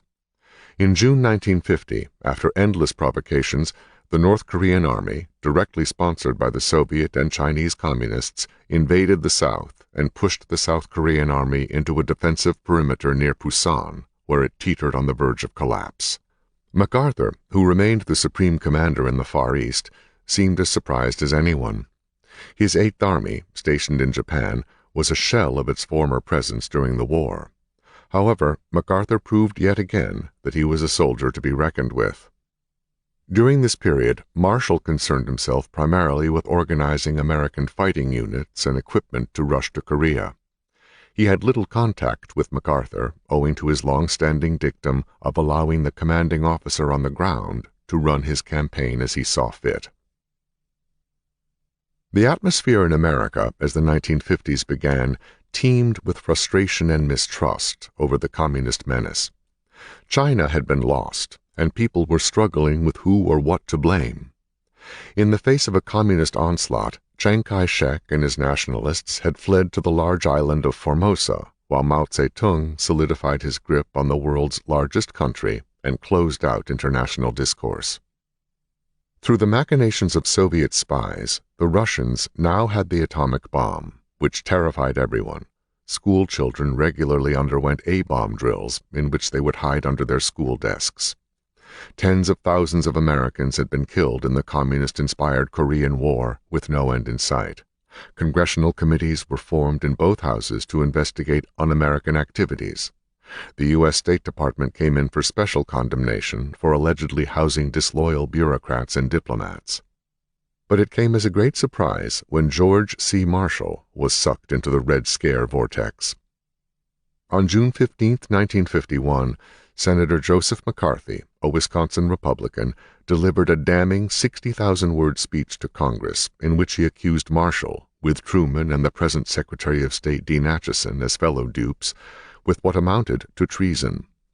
Specifically, Marshall was accused of losing China and aiding the Soviets in their international takeovers. The accusations were mostly disparaged in the mainstream press, but it began a controversy that painted Marshall as at best a dupe and at worst a traitor. Newspapers variously described the speech as scurrilous, a smear marathon, new outburst of misstatements, character assassination. Others, respectable publications such as the Washington Times-Herald, had this to say: "We will place a small bet that not one of those who have been calling Joe McCarthy names since June 15th has actually done the basic homework job of reading the speech itself. The writer of this editorial has read McCarthy's speech and finds it a challenge that will have to be met and dealt with sooner or later." Marshall was characteristically silent when asked to respond to the charges. "If I have to explain at this point that I am not a traitor to the United States," he told the columnist Clayton Fritchie, "I hardly think it's worth it." In September 1951, Marshall told President Truman he was resigning as Secretary of Defense. Marshall's official biographer, Dr. Forrest Pogue, speculates that the China controversy may have prompted Marshall's decision. Nevertheless, for years afterward, it was a cliché among Washington bureaucrats and diplomats looking to fill some office or other to say, "We need someone like General Marshall," but there is no one like General Marshall. Meanwhile, Marshall had accepted Truman's offer to become chairman of the American Battle Monuments Commission. In 1952, he and Catherine journeyed on the SS United States to Europe to inspect American monuments in Normandy and elsewhere. There was a poignant moment at Anzio when Catherine laid a dozen red roses on her son Alan's grave. The next June, Marshall returned overseas, heading the delegation to the coronation of Queen Elizabeth II, whom he had met with her father, George VI, during the war. As he walked with Omar Bradley, a fellow delegate, down the famous aisle of Westminster Abbey, Marshall noted that the bejeweled and bemedaled royalty of the world had begun standing up, as if a bride were entering the hall. "What are they rising for?" he whispered. "You," Bradley told him. Marshall's remaining years were a mixture of pleasure upon receiving any number of guests at Dodona Manor and illness, which eventually drove him down. He began using a cane and was in and out of hospitals. In 1959, he entered Walter Reed for the last time and sank into a coma. He died on October 6th, at the age of 78. His body lay in Washington's National Cathedral, accompanied by an honor guard from VMI, as well as military representatives from each of the services. Thousands of citizens, great and small, came to pay their respects. Only family and a few select guests, President Truman and President Eisenhower among them, were invited to the Episcopal funeral service the next day in the Fort Myer Chapel. For what it's worth, the author's parents were married there in 1942. There was no eulogy at Marshall's request. Burial was at Arlington National Cemetery near the tomb of the unknown soldier. The funeral party remained seated in the chapel when they heard the rifle volley, followed by a bugler's taps. He had come a long way, this boy from Uniontown, Pennsylvania, who had no small hand in changing a world that had evolved beyond almost everyone's wildest imagination. The end of the war hit George Patton hard. Except on those occasions he'd been called on the carpet by Eisenhower, he'd been having the time of his life, doing what professional soldiers do, kill the enemy. "Another war has ended," he wrote, "and with it my usefulness to the world. For me personally, it is a very sad thought." He tried to inveigle an assignment to fight in the Pacific, but instead was sent home for a U.S. War Bonds public relations tour of America. When he arrived at the airport outside Boston, Patton was first off the plane and strode across the runway where Beatrice and the family were waiting. Taking off his helmet, he kissed her, and she said to reporters, "When he left me 2 years and 7 months ago, he said he expected to die fighting. It seems like a miracle that he's come back." The whirlwind tour went coast to coast, and Patton was mobbed by crowds everywhere. His appearance at the Los Angeles Coliseum drew 100,000 people. He wept, swore, and roared out for the defeat of Japan. He visited many military hospitals to speak to wounded troops. He was well received everywhere, and when the month was out, he returned to Germany. The change in Patton was noticeable and dramatic, not just his physical appearance, which was older, lined, grayer, but something in his personality. "He was more mature, quieter," said a relative. "I even sensed a new element of grandeur about him." Before he left, Patton, who had always had a clairvoyant, almost supernatural aura surrounding him, had a premonition. He said to his daughters, "Well, goodbye, girls. I won't be seeing you again. Take care of son George. I'll be seeing your mother, but I won't be seeing you." One of them reminded him the war was finished, and that he was being foolish. "No, I mean it," he said. "I have a feeling that my luck has run out at last." Patton returned to the Third Army in Germany, which was then the largest army in history. Nearly 500,000 men, some 27 divisions of between 15,000 and 20,000 men each, which was then in the process of redeployment to the United States for a planned invasion of Japan. But Patton was depressed over the future of Europe, which he believed would go communist, an ideology he feared would spread to America. "If there ever was a war breeder," he wrote Beatrice, "it is the Europe of today. Russia is just like the French Republic of 1870. Germany is out, the Czechs hate everyone, the French are communistic, the British are fools, and we, God knows." It certainly seemed Patton was onto something. The Soviets were a huge armed presence in Germany, menacing and acquisitive, and the United States was pulling out. The German national government was non-existent. Its economy stalled entirely, the cities in ruins, and millions of homeless and displaced persons were on the edge of starvation. The Russians were shoving in millions of Poles, who they wanted out of Poland. In August, Patton was put in charge of the government of Bavaria, the largest state in Germany. Since Hitler had taken power 12 years earlier, nearly every political post, large and small, had been occupied by a member of the Nazi Party or those who acquiesced.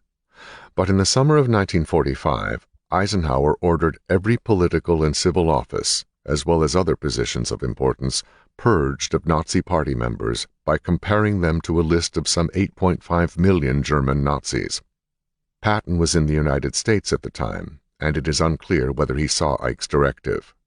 Whether he did or did not, Ike reminded Patton of it in a letter dated September 11th. In any case, in an age before computers, this was a stupendous task in itself.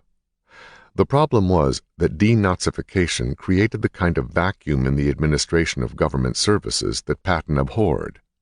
He didn't like Nazis any less than anyone else. Witness his treatment of the captured SS general, whom he browbeat with pleasure. But it became his opinion that aside from the original hardcore members of the party, many small-time, non-political Germans had joined in order to keep their businesses going, or because they had been ordered to join by party members. For them, Patton said, paying dues was akin to blackmail, and he was disinclined to remove some of these people from public service because of the disruption it would cause. In the autumn of 1945, Patton faced a desperate situation for the Bavarians, as did most of the other U.S. commanders occupying German states. Food was scarce and winter was coming.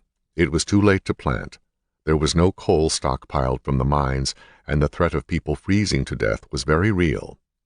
Patton had resourcefully ordered German prisoners under his command to cut enough wood from the forests to heat one room in every Bavarian household for the entire winter. This astounding task was completed in time for the first snowfall. In between denazifying and other organizational duties, Patton enjoyed himself by reviewing Third Army divisions that were headed back to the United States, visiting historic sites, sailing, fishing, and hunting everything under the sun, deer, ducks, geese, Hungarian partridges, pheasant, auerhahn, grouse, and chamois, mountain antelope. These expeditions were usually undertaken from the fabulous country estates of German royalty or Junker noblemen, and accompanied by guides, beaters, throwers, skinners, gun handlers, and other minions of the wealthy who had not been displaced by the war. Patton occupied a magnificent house on one of Bavaria's picturesque lakes formerly owned by a Nazi official. It featured a pool, squash and tennis courts, a bowling alley, and magnificent art and Persian carpets, among other amenities. To be a U.S. military officer in Germany during the immediate occupation after the fighting had ended, especially one of Patton's rank and reputation, was about as close to being royalty that any commoner would ever experience. But in Patton's own words, all good things must come to an end. And so came the beginning of that end, following a press conference at Third Army headquarters on Saturday morning, September 22, 1945, when a group of reporters asked if they could have a personal meeting with the commanding general. Patton agreed. During the war, Patton's appearances at press conferences were an enjoyable experience for both him and the reporters. He had developed a certain rapport with those correspondents attached to his command. The Americans were winning the war, moving forward, and Patton always gave them enough stimulating material in colorful language to fill up their columns. Now, after the surrender, a new type of reporter appeared looking for stories. The reporters did not particularly care whether the stories helped or harmed the U.S. Army. Undoubtedly, in some cases, they were actively hostile to the Army and what it stood for. 4 of these newcomers were Raymond Daniel and his wife Tanya, both of the New York Times, Carl Levin of the New York Herald Tribune, and Edward P. Morgan of the Chicago Daily News. They had heard of the upcoming press conference and driven in from Nuremberg the previous evening. They were not regular Third Army reporters and did not have any loyal attachment to the Army or to Patton. Quite the opposite, in fact, for they had heard rumors that Patton was not living up to the letter or the spirit of the denazification program. It is necessary to digress here for a moment to set the stage for what happened later. Patton, by some accounts, was anti-Semitic. Since shortly after the dawn of Christianity, Jews occupied a separate and often secondary place in the Christian world picture, and that included in the minds of most Americans and Europeans of Patton's era. Hitler's Nazism was the ultimate hideous extension of this unfortunate outlook, and it remains a bitter irony that it took that awful level of Nazi persecution to bring about changing attitudes toward the Jews, by society in general, many governments, and a previously mostly indifferent world. Patton's antisemitism was limited to opinion rather than overt discrimination.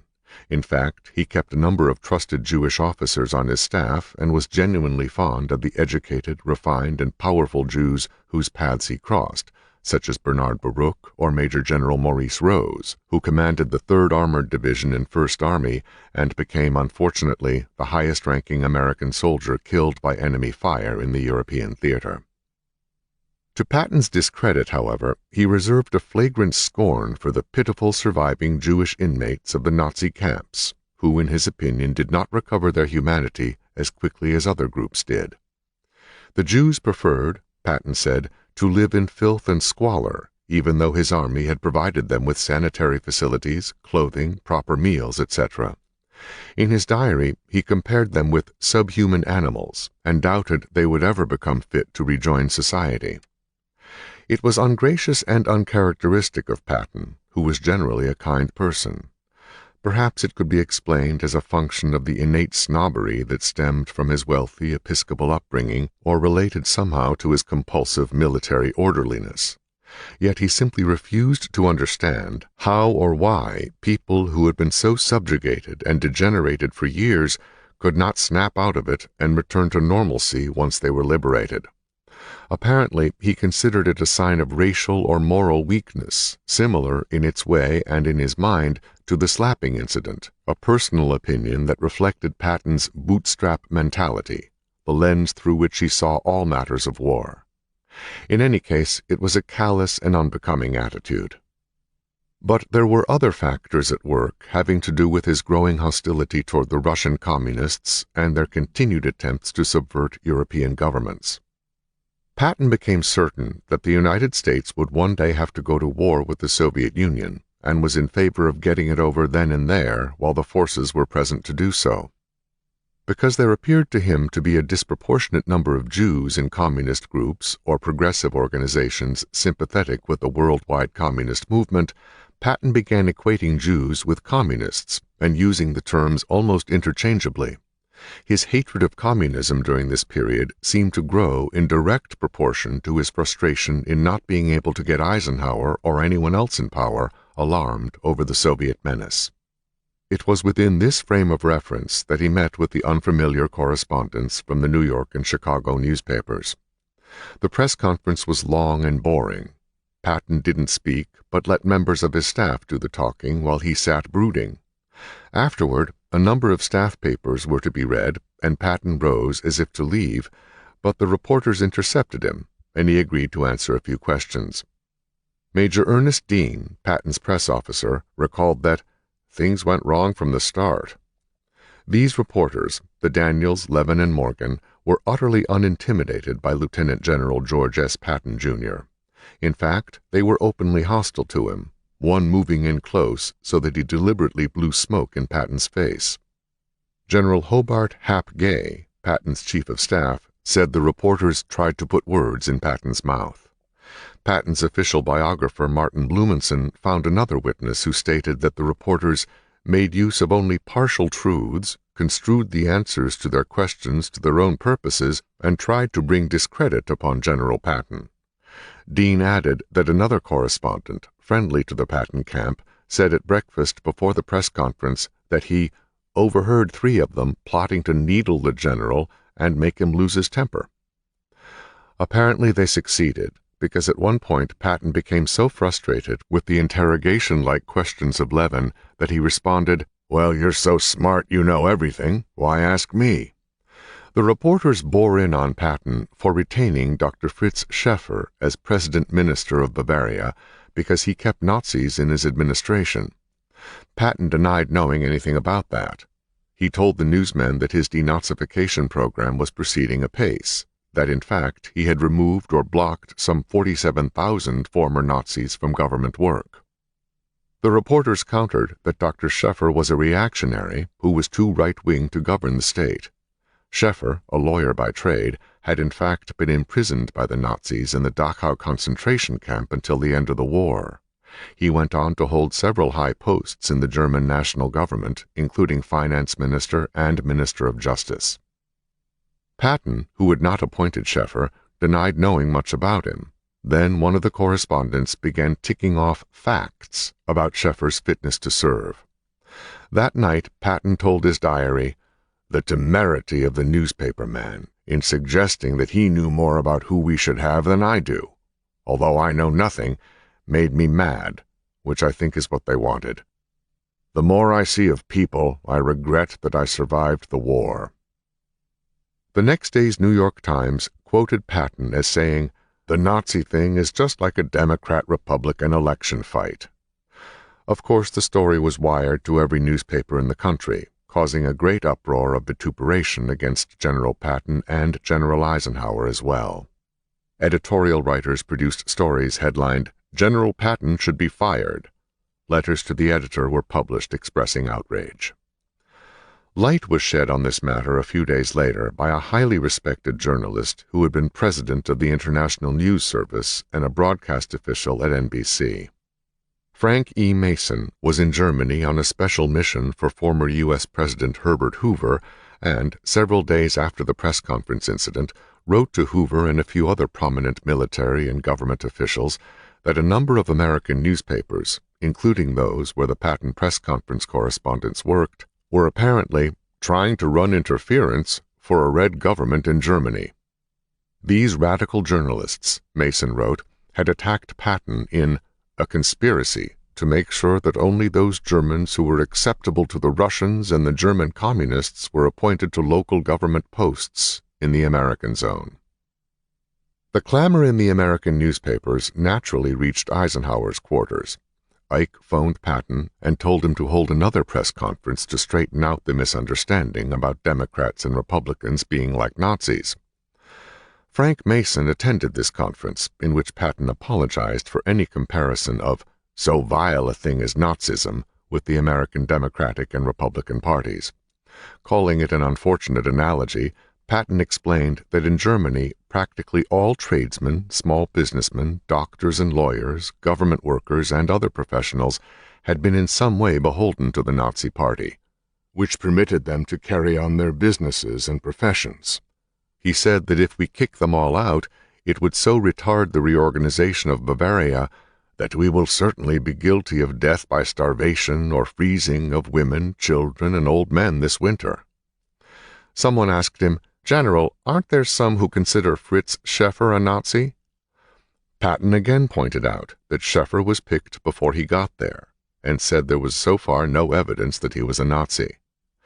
The next day the four correspondents, the Daniels, Levin, and Morgan, were in Eisenhower's headquarters a day's drive away, grilling his chief of staff, Bedell Smith. "Do you think," Levin demanded, referring to Patton, "that the denazification program can be carried out by people who are temperamentally and emotionally in disagreement with it?" It was a scummy thing to do, but the reporters smelled blood and were determined to keep their stories on the front page. An unsigned memorandum attached to the transcript of the meeting stated, "It was a definite scheme by the four reporters to undermine and discredit General Patton. Their method was to sow seeds of doubt as to whether or not General Patton was loyal to General Eisenhower." Headlines now read, "Patton belittles denazification program." Accompanying editorials drew Eisenhower into the controversy, suggesting that he did not have his subordinates under control. Former Nazis, it was implied, were still running the German government in Bavaria. In response, Eisenhower issued orders reiterating his original instructions, that former Nazis were to hold no positions other than as common laborers, and he sent a telegram to Patton saying, "I simply can't believe that these reports about opposition to the denazification program are accurate." He asked Patton to take the first opportunity to fly up and see him for an hour. Bad weather prevented Patton from going to Eisenhower's headquarters until September 29th, when he finally decided to drive. It took 7.5 hours, and when he arrived, Ike was quite friendly, but he gave Patton a long lecture on keeping my mouth shut. Then Ike got around to the reason he had asked his old friend to come. Eisenhower confided that if there had been some other appropriate command at the time, he would never have given Patton the military governorship of Bavaria. Then he suggested transferring Patton from command of his beloved Third Army to command of the 15th Army, which was essentially a paper organization charged with writing a military history of the war. Patton was stunned. He suggested that Ike might simply relieve or fire him, but Eisenhower refused. He didn't want that for his old friend. When Patton argued that he should at least keep command of the Third Army, Ike told him that while he retained complete confidence in him, he did not think Patton believed in his denazification policies and that it would be best for him to transfer to the 15th. The news correspondents had done their work. In the moment, Patton considered resigning, but he decided, "I would become a martyr too soon." He took the job. At the 15th Army, Patton's duties were mainly administrative, which gave him much leisure time for his favorite sports and pastimes. He also had been sitting for a majestic-looking oil portrait that was finished October 2nd. His feelings were hurt over his reassignment, but he got over it. Yet he remained bitter about the journalists and continued to hate the communists. For their part, many American newspapers carried front-page stories of Patton's punishment with the headline, "Patton Fired." Regardless, he wrote his favorite brother-in-law, Frederick Eyre, to look for a quail shooting plantation in northern Florida, Georgia, or the Carolinas, and he told Beatrice he was looking forward to sailing when he came home. Upon returning, he hoped to be made president of the Army War College. On October 11th, on the occasion of Patton's pending 60th birthday, the staff of the 15th Army threw a big party for him. He wrote Beatrice that he had managed to secure passage across the Atlantic on the battleship USS New York and would be home on December 14th in time for Christmas. "I hate to leave the Army," he told her, "but what else is there?" He'd planned to shoot pigs that day, but it was too snowy. "I may see you before you see this," he added presciently. It was his final letter to Beatrice. On the morning of December 9th, a Sunday, the day before he was to leave for the United States, Patton and his chief of staff, Hap Gay, were on the outskirts of Mannheim on their way to some pheasant hunting. They were riding in the rear of a 1938 Army Cadillac limousine driven by Private First Class Harold L. Woodring. Woodring had stopped for a train before proceeding when he noticed two 6x6, 2.5-ton, deuce-and-a-half trucks approaching from the opposite direction. When they came near, Woodring testified, the first truck just turned into my car. It struck the Cadillac a sharp blow on its left front fender, knocking it back about 10 feet. Gay and Woodring were unhurt, but Patton, sitting in the right rear, was thrown forward and up, striking his head hard on the railing that held the partition glass, which was rolled down at the time. The blow gashed his forehead to the bone above the eyebrows, partially scalping him and stripping the skin off for 3 inches. He slumped back across Gay, who was still in his seat. Patton remained conscious and swore a little, according to Woodring. He bled moderately, but that was not the extent of the damage. He couldn't move anything below his shoulders. He was paralyzed. MPs arrived within a few minutes and sent for an ambulance that carried Patton to a military hospital near Heidelberg. As they cut off his clothing and began injecting him with plasma for shock and antibiotics, he raised his head and chuckled, "Relax, gentlemen. I'm in no shape to be a terror now." When a chaplain arrived, Patton said, "Well, let him get started. I guess I need it." Several neurosurgeons came in. When they saw Patton's x-rays, they understood the gravity of his injury. 2 vertebrae had been severely dislocated. There was too much swelling to tell the extent of damage to the spinal cord, but it looked bad. Beatrice left for Germany the day after the accident on a special plane that Eisenhower provided. Also aboard was Colonel Roy Glenwood Sperling, the Army's leading specialist in neurosurgery. He had been on leave in the United States, but was summoned back on orders of the Adjutant General. When Sperling looked at the x-rays and consulted with the other doctors, he concluded that Patton's condition was precarious. Patients with that kind of injury seldom lived long. Nevertheless, this was George Patton. When Sperling visited him, Patton asked, "Man to man, what chance do I have to recover?" Sperling replied that he was doing far better than most patients with his type of injury, and that it was impossible to tell at the time. "What chance do I have to ride a horse again?" Patton offered. "None." Patton hesitated a moment, then said, "Thank you, Colonel, for being honest." Get-well messages flooded in from around the world, including those from President Truman, Eisenhower, and Winston Churchill. After a day, Patton seemed to be getting better, giving the doctors hope that the spinal cord was not as badly damaged as they had feared. From the beginning, Patton had been held in traction by something called Crutchfield hooks attached to his skull. They tended to slip, so the doctors inserted large-caliber fishhooks beneath his cheekbones to relieve pressure. By the third day, Sperling said, improvement ceased. The doctors allotted him an ounce and a half a day of Scotch whiskey, Johnny Walker Red, brought by a colonel, a friend. Beatrice was concerned about an embolism. He had almost died from one when he broke his leg in the 1930s. On December 20th, it happened. X-rays showed an embolism in his right lung, which began to fill with fluid, and he had to use an oxygen mask to breathe. Beatrice sat beside him that day and the next, as she had since he'd arrived, reading to him from the military histories that he loved, the glories of Rome and Greece. He slept more, but was listless and privately told his nurse he was going to die.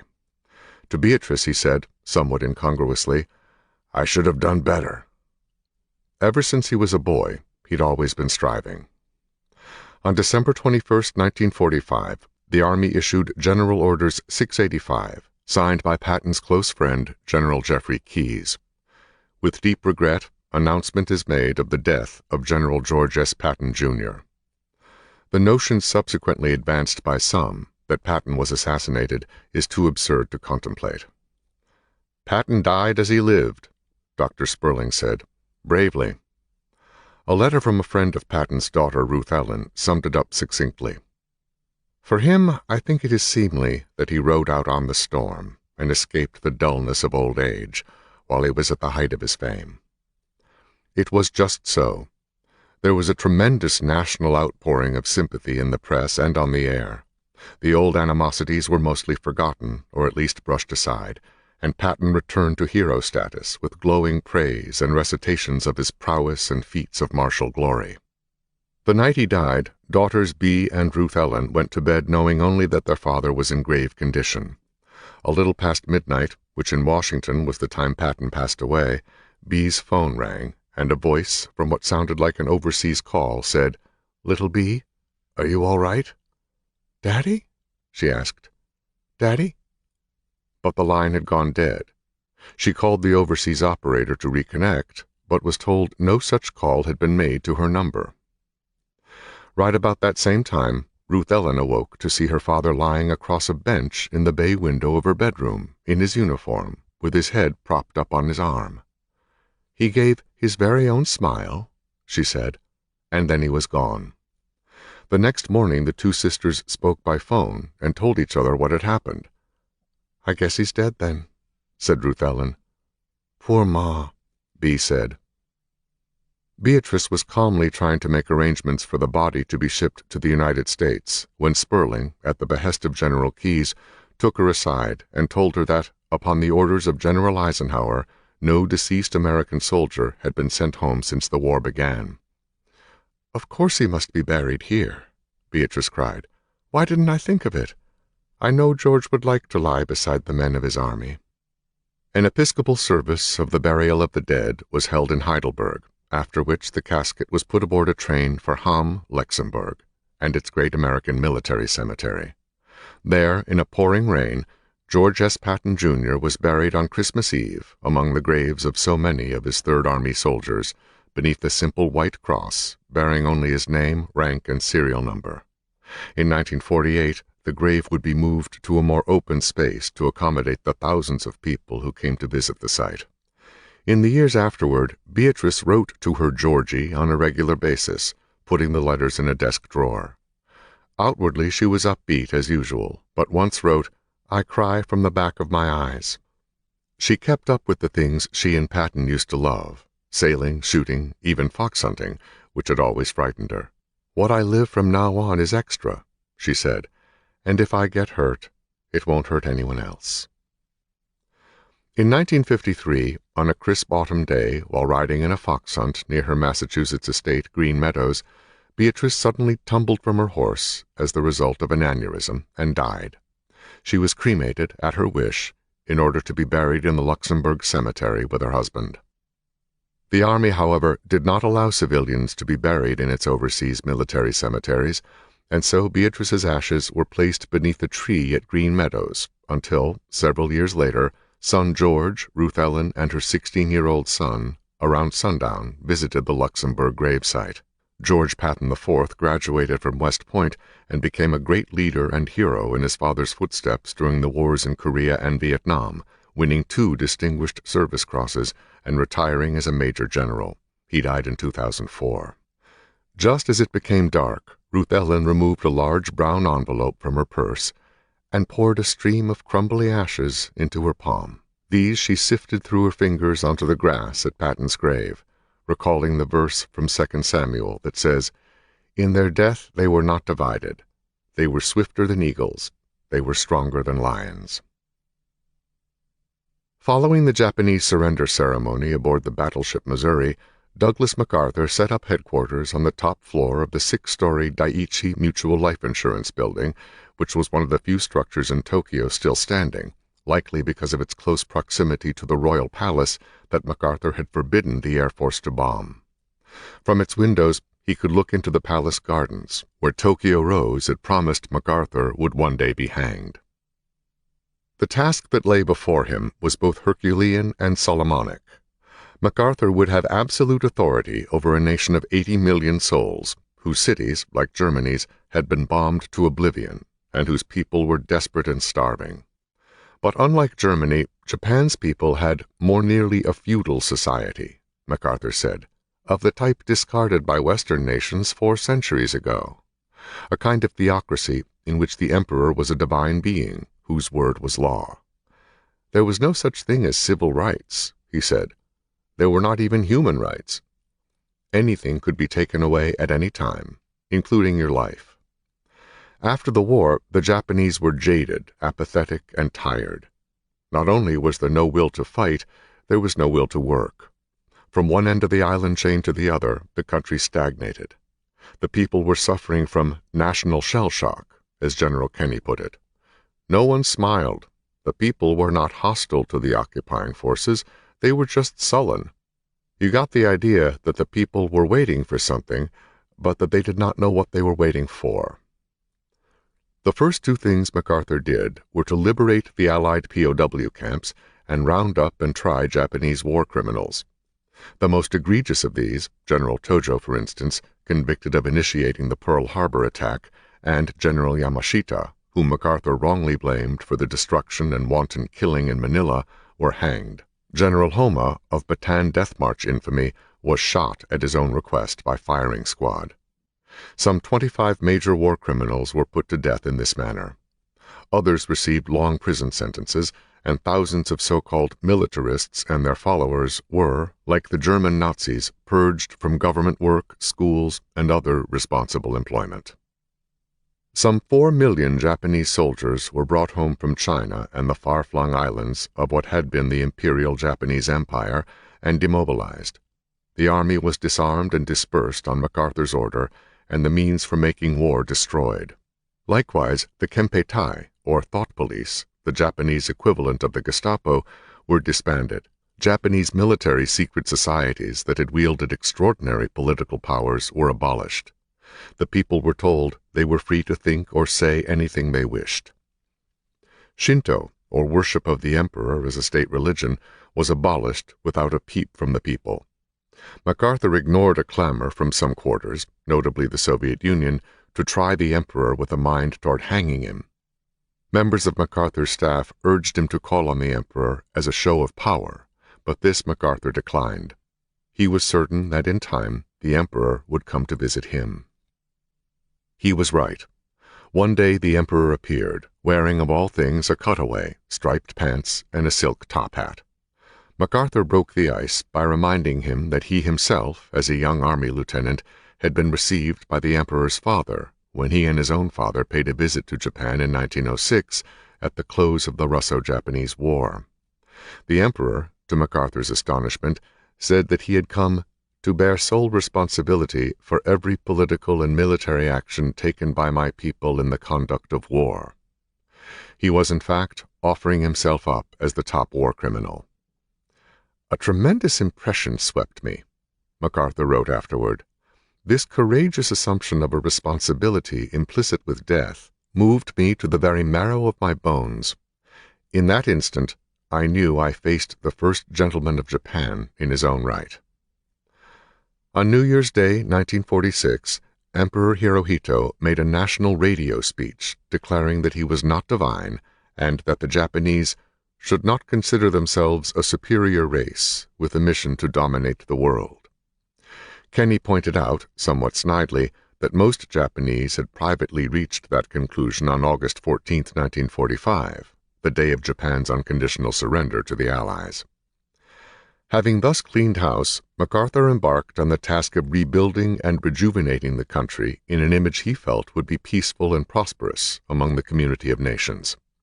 He was well aware of the ill-fated history of conquerors occupying foreign lands, including the blunders of Caesar and Napoleon, and was determined to allow the Japanese as much leeway as possible, as quickly as possible, to generate an economy. In the back of every Japanese mind was the notion that Americans were a rapacious, robbing, raping, murdering class of thugs, a propaganda theme that had been drummed into them since the war began. Thus, early upon his arrival, MacArthur issued a public statement. "America is not concerned about how to keep Japan down, but how to get her on her feet again." Baron Kijuro Shidehara, a respected diplomat, was appointed Prime Minister, and a governing arrangement was contemplated along the lines of the British parliamentary system. To initiate reforms, MacArthur instructed Shidehara to get with his people and draw up a constitution, actually a revision of an existing constitution, similar in nature to the Constitution of the United States. But, as many people have pointed out, it was one that belied the heavy hand of MacArthur himself in its language. It was astonishingly liberal from the Japanese point of view, for the people had been under the relentless thumb of the military for as long as anyone could remember. Women, for example, for the first time were given the right to vote. People were for the first time granted rights similar to those in the U.S. Bill of Rights: freedom of speech, thought, assembly, and religion. The Japanese press, which had long been constrained by total censorship, was now unleashed. The big Japanese family financial and industrial clans were broken up, Mitsubishi, Toyota, etc., as were the feudal landowning families. The peasant farmer class was given small ownership allotments of land, thus turning them into instant capitalists. In addition, MacArthur ordered the school curriculum liberalized, encouraged labor unions, and abolished child labor practices. Soon Japan began to come alive. Its heavy industry was destroyed, but it began making toys and china pottery to sell abroad. These items started to appear in U.S. five-and-dime stores marked "Made in Occupied Japan." The Russians and British had been pushing to divide Japan into 3 zones of occupation, as had been done in Germany, but MacArthur refused to allow it on grounds of the disappointing mess that dividing Germany had continued to cause. The Russians were persistent, but after the Potsdam Conference had turned out in favor of the Soviets, MacArthur was determined not to let the Russians have any part in the control of Japan. Prime Minister Shidehara sought an audience with MacArthur to test a novel idea. When the new constitution was finalized, he said, the framers would like to include a clause that actually abolished war. MacArthur was in full concurrence. "For years," he told the Prime Minister, "I have believed that war should be abolished as a means of resolving disputes between nations.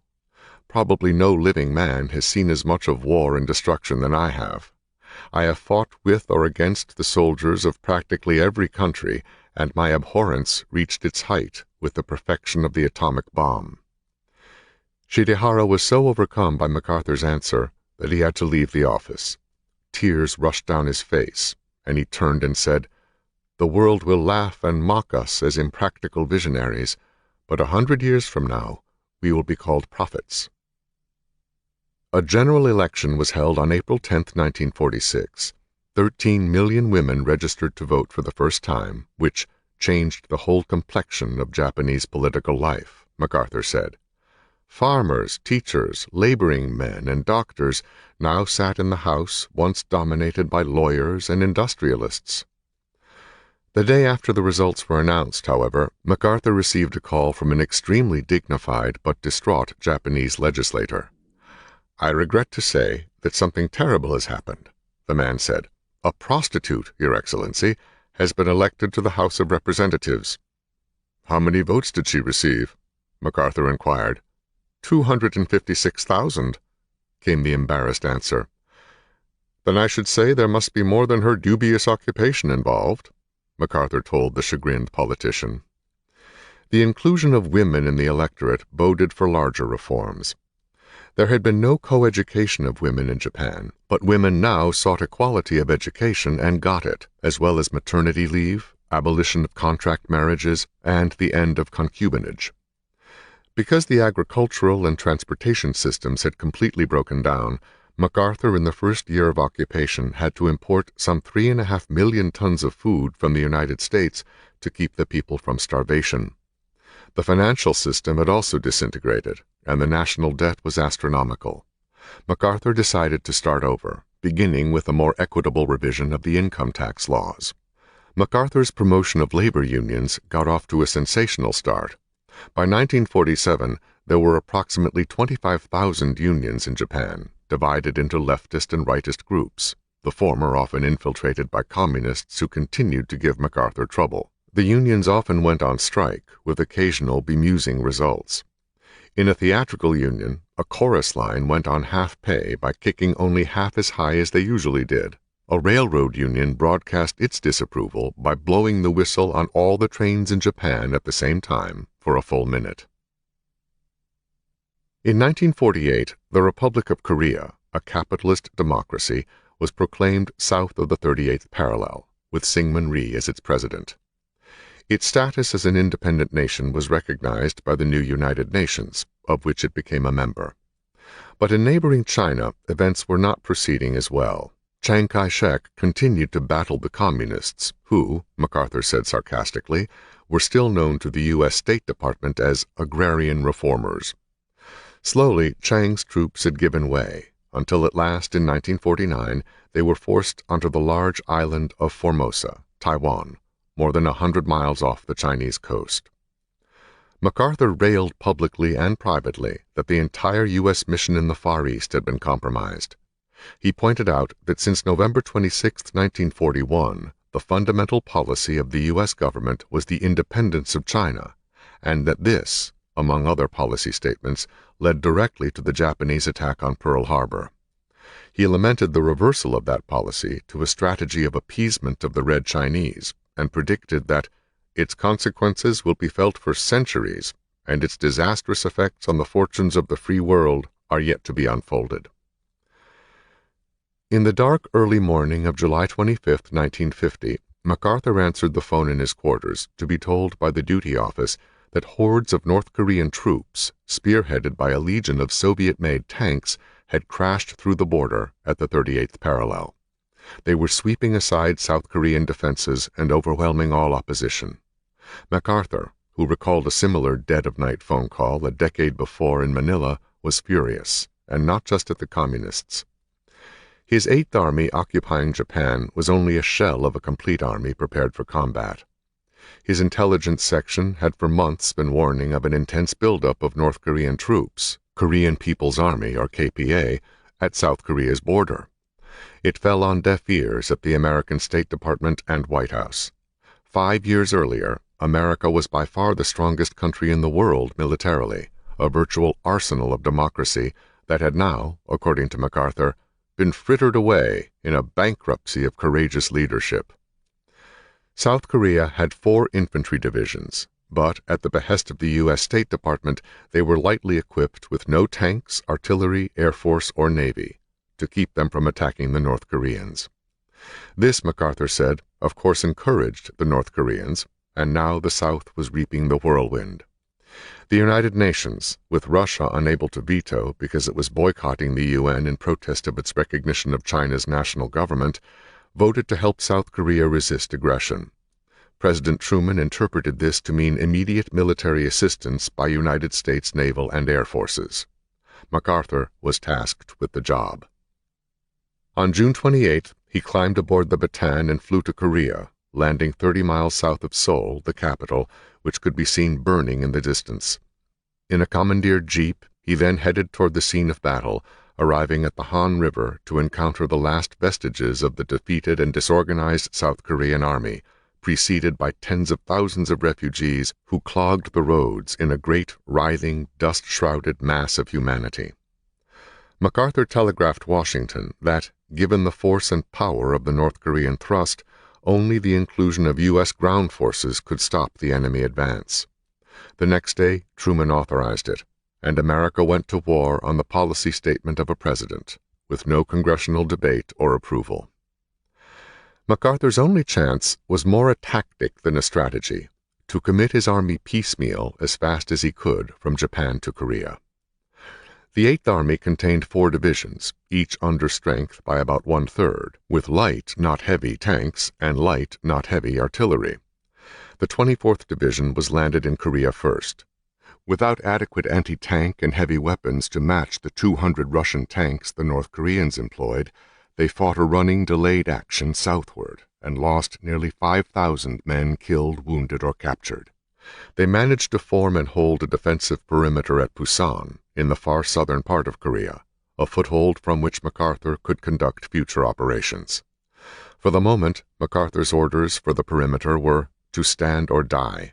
The remainder of South Korea, meanwhile, was conceded to the Communists.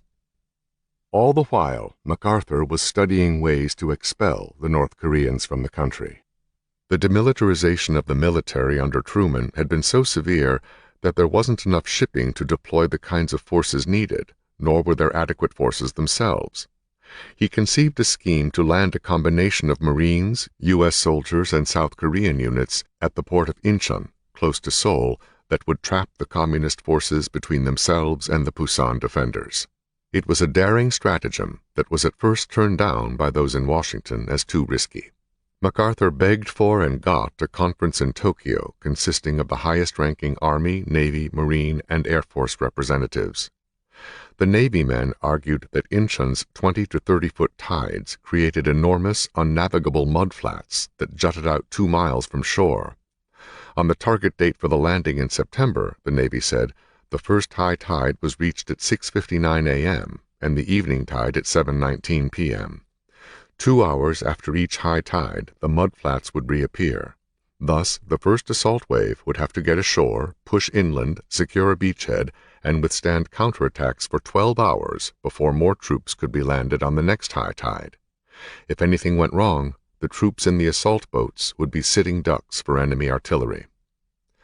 The Navy representative concluded, if every possible geographic and naval handicap were listed, Incheon has 'em all. The Army Chief of Staff didn't like the plan either. He called it too far to the enemy's rear to be effective and warned that the landing force might meet with overwhelming enemy resistance and be destroyed. Then MacArthur arose and made his argument. He said that the very objections given to abandon the idea were the ones that would make it work, namely, the element of surprise.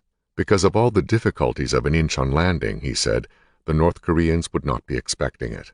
He cited in detail the capture of Quebec in the French and Indian War, in which the British won a stunning victory on the Plains of Abraham by surprising the French.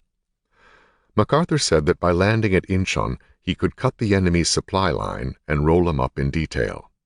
The speech was so effective that it changed the minds of both the Army and the Navy representatives. On August 29th, the Joint Chiefs of Staff gave MacArthur the go-ahead. Planning and preparation proceeded apace until a week before D-Day, when the Joint Chiefs got cold feet and told MacArthur they didn't think the landing would be successful.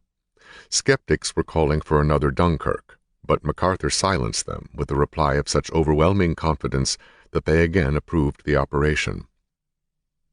On September 12th, MacArthur boarded the USS Mount McKinley, a specially designed amphibious forces command ship, for the 3-day trip to the waters off of Incheon. There, in the inky darkness of the blacked-out ship, MacArthur paced the decks at 2 a.m., absorbing the tension that had been building among the 40,000-man landing party scarcely 5 hours from its mission. I alone was responsible for tomorrow, he proclaimed theatrically. If I failed, The dreadful results would rest on Judgment Day against my soul. The Incheon landings were a complete success, and perhaps MacArthur's most brilliant accomplishment as a soldier. Total surprise was achieved. The Marines quickly overcame initial opposition, and the beachhead was secured. The remainder of the assault force landed at the Seoul airport, and then the city itself, or what was left of it, was captured. At the same time, several hundred miles south, the 1st Cavalry Division and various support units broke out of the Pusan perimeter and began an advance northward, pushing the surprised North Korean army before it. Now MacArthur stood astride the tenuous supply lines between North Korea and the KPA. At Osan, 30 miles south of Seoul, the 1st Cavalry linked up with the 7th Infantry Division, which had landed at Incheon and marched south.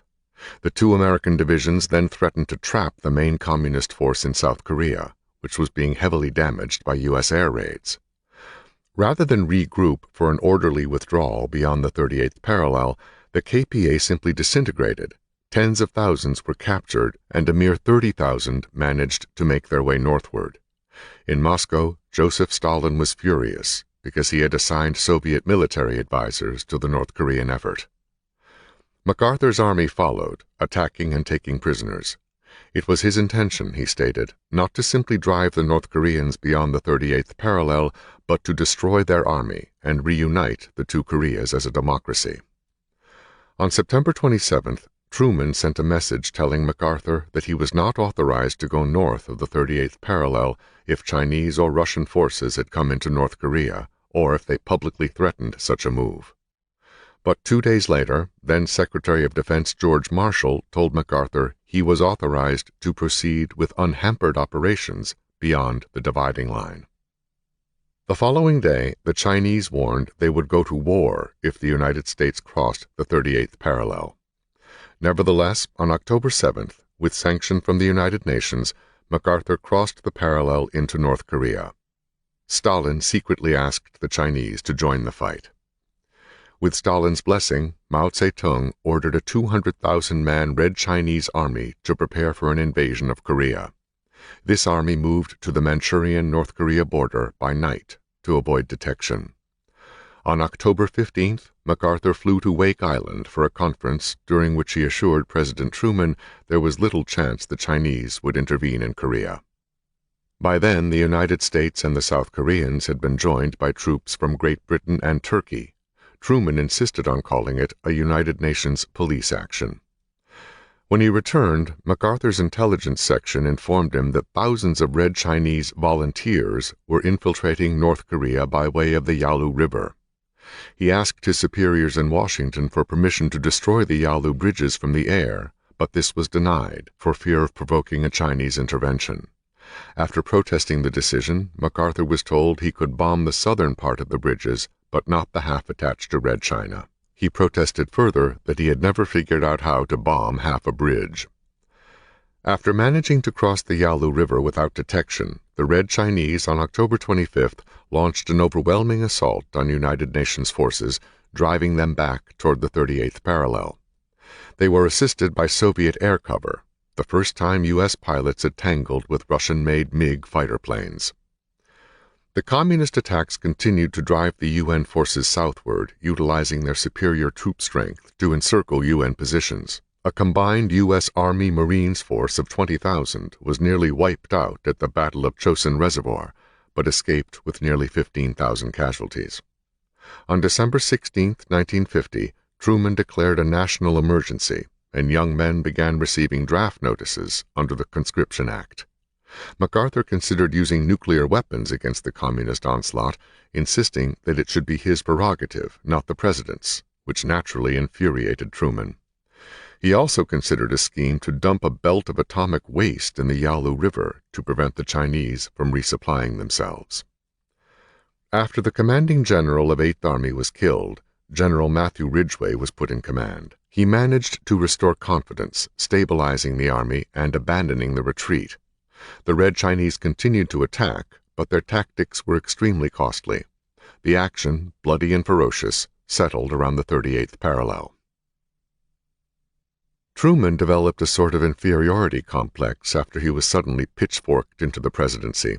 He felt inadequate, replacing such a man as Franklin Delano Roosevelt, and was touchy about people not giving him proper respect. Truman had not liked MacArthur even while he was vice president, complaining privately about MacArthur's imperial demeanor, especially vis-a-vis the President of the United States. Roosevelt knew how to handle MacArthur, but Truman was sensitive and picked fights. MacArthur gave him ample cause. Truman became particularly incensed when a photograph appeared in newspapers showing MacArthur in Formosa kissing the hand of Madame Chang after it had become official State Department policy to distance the United States from the nationalist Chinese. This was to keep from losing face should they be overrun by the Chinese communists. MacArthur told a State Department official he didn't care if Chang had horns and a tail so long as he fought against the communists. Next, MacArthur issued a statement to the American Legion assailing American foreign policy in the Far East, which made Truman's blood boil. At the Wake Island Conference, Truman had confided his private feelings to his diary. General MacArthur was at the airport with his shirt unbuttoned, wearing a greasy ham-and-eggs cap that evidently had been in use for 20 years. Not long after that meeting, Truman became almost apoplectic when MacArthur gave an interview to U.S. News and World Report in which he criticized the military restrictions placed upon him by those in Washington. In response, Truman issued a gag order that forbade high military or civilian officials from making a public statement without first clearing it with their department. With the war seemingly stalemated, Ridgway's Eighth Army scored a convincing victory over the Red Chinese. Truman was contemplating calling for a truce and holding peace talks when MacArthur, seemingly out of the blue, issued a public statement to the Chinese threatening to invade their port cities and take other destructive action against them unless they capitulated immediately. To Truman, that was sheer insubordination, and he used the occasion to relieve MacArthur of his command on April 11, 1951. When Bradley got wind of the firing, he awakened Truman to tell him that if word reached MacArthur before Truman's order did, MacArthur would likely resign. "The son of a bitch isn't going to resign on me. I want him fired," the president said. A 1 a.m. press conference was held that night at the White House to announce MacArthur's relief. In Tokyo, one of MacArthur's staff heard the news on the radio and hurried to tell Jean.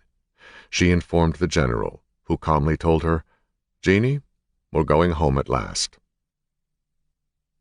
When MacArthur left Tokyo the following day, 250,000 Japanese lined his route to the airport. He was incensed over Truman's dismissing him without first letting him know, but he never addressed the issue publicly. He was soldier enough to know that the president has a right to fire anybody. He was immediately invited to address a joint session of Congress, and he wrote his speech in flight. When he reached San Francisco late at night, 500,000 people were waiting for his plane, chanting, "MacArthur for President." In Washington, George Marshall, Omar Bradley, and a dozen 3- and 4-star generals were there to welcome him. His address to Congress has been called an epic moment in the early years of television. It left a grainy, if indelible, impression among millions of Americans of what a living legend and walking myth looked like in the flesh. In almost direct contravention to the foreign policies of Truman and his State Department, MacArthur spoke for more than an hour, frequently interrupted by wild ovations. He spoke about Asia, about the impoverishment and suffering of its people, and also about the dangers inherent in the rise of Red China. He criticized the lack of reinforcements for the army fighting in Korea and the restrictions placed upon him that he claimed kept him from winning a complete victory. "It has been said that I am a warmonger," he said, his words ringing throughout the congressional chamber. "Nothing could be further from the truth. I know war as few men now living know it, and nothing to me is more revolting. I have long advocated its complete abolition, but once war is forced on us, there is no alternative than to apply every available means to bring it to a swift end. War's very object is victory, not prolonged indecision," he said. "In war, indeed, there can be no substitute for victory." He ended his speech with perhaps the most stirring closing remarks ever spoken in the halls of Congress. "When I joined the Army, even before the turn of the century, It was the fulfillment of all my boyish hopes and dreams. The world has turned over several times since I took the oath on the plain at West Point, and the hopes and dreams have long since vanished. But I still remember the refrain of one of the most popular barrack ballads of that day, which proclaimed most proudly that old soldiers never die, they just fade away. And like the old soldier of that ballad, I now close my military career and just fade away, an old soldier who tried to do his duty as God gave him the light to see that duty. Goodbye. It not only brought down the house, it nearly caused a riot. There were cries of "No, no." Men wept and stamped their feet and beat upon their thighs with their fists. Many jumped up and waved their arms wildly in the air, shouting MacArthur's name. The Speaker of the House had never seen such an outburst during his 50 years in politics. He told a friend, "There wasn't a dry eye on the Democratic side of the House, nor a dry seat among the Republicans." Truman denounced the speech as 100% bullshit.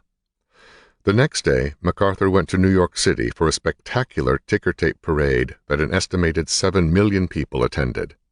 His speech was followed by lengthy congressional hearings on the conduct of the war, in which MacArthur charged that his recommendations on how to proceed were accepted by the Joint Chiefs of Staff but torpedoed by the Truman administration. To contradict this allegation, the Democrats put George C. Marshall under oath, creating the sorry spectacle of two senior statesmen of the Army accusing each other of lying.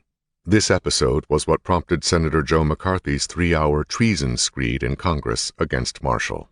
In the summer of 1951, the MacArthurs took a large apartment on the 37th floor of the Waldorf Astoria Towers on New York's East Side.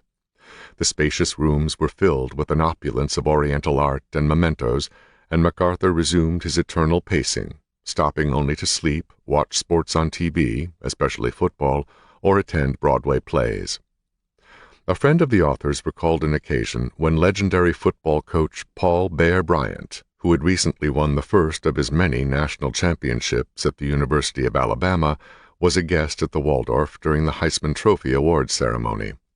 Bryant had assembled a number of his fellow coaches, including such luminaries as Darrell Royal, Woody Hayes, Ara Persegian, and Duffy Daugherty, for a cocktail party in his suite. He had instructed a former player, who served as an assistant coach, not to let anyone from the press disturb the party. At some point there was a knock at the door, and the assistant answered it, to find an elderly gentleman inquiring whether this were Coach Bryant's suite. The assistant acknowledged it was, and the man asked if he could see the coach. "Coach Bryant is busy at the moment," the assistant answered, and asked for the man's name. "Douglas MacArthur," came the reply. The assistant was so flabbergasted he simply stared, dumbstruck, but Bryant had noticed the incident and intervened, inviting MacArthur in. He had stayed only a short while when there was another knock, and Mrs. MacArthur appeared in the doorway. "It is time for the General to go to bed," she said. In 1960, at the age of 80, MacArthur agreed to write his memoirs for Time Inc.'s Henry Luce for $900,000, the equivalent of more than $7 million today. 2 years later, with his health deteriorating, he accepted West Point's prestigious Sylvanus Thayer Award and journeyed up the Hudson to give his final speech at the United States Military Academy. After reviewing the corps at parade on the plain, MacArthur had lunch in the dining hall with the cadets, then gave perhaps his most inspiring oration ever.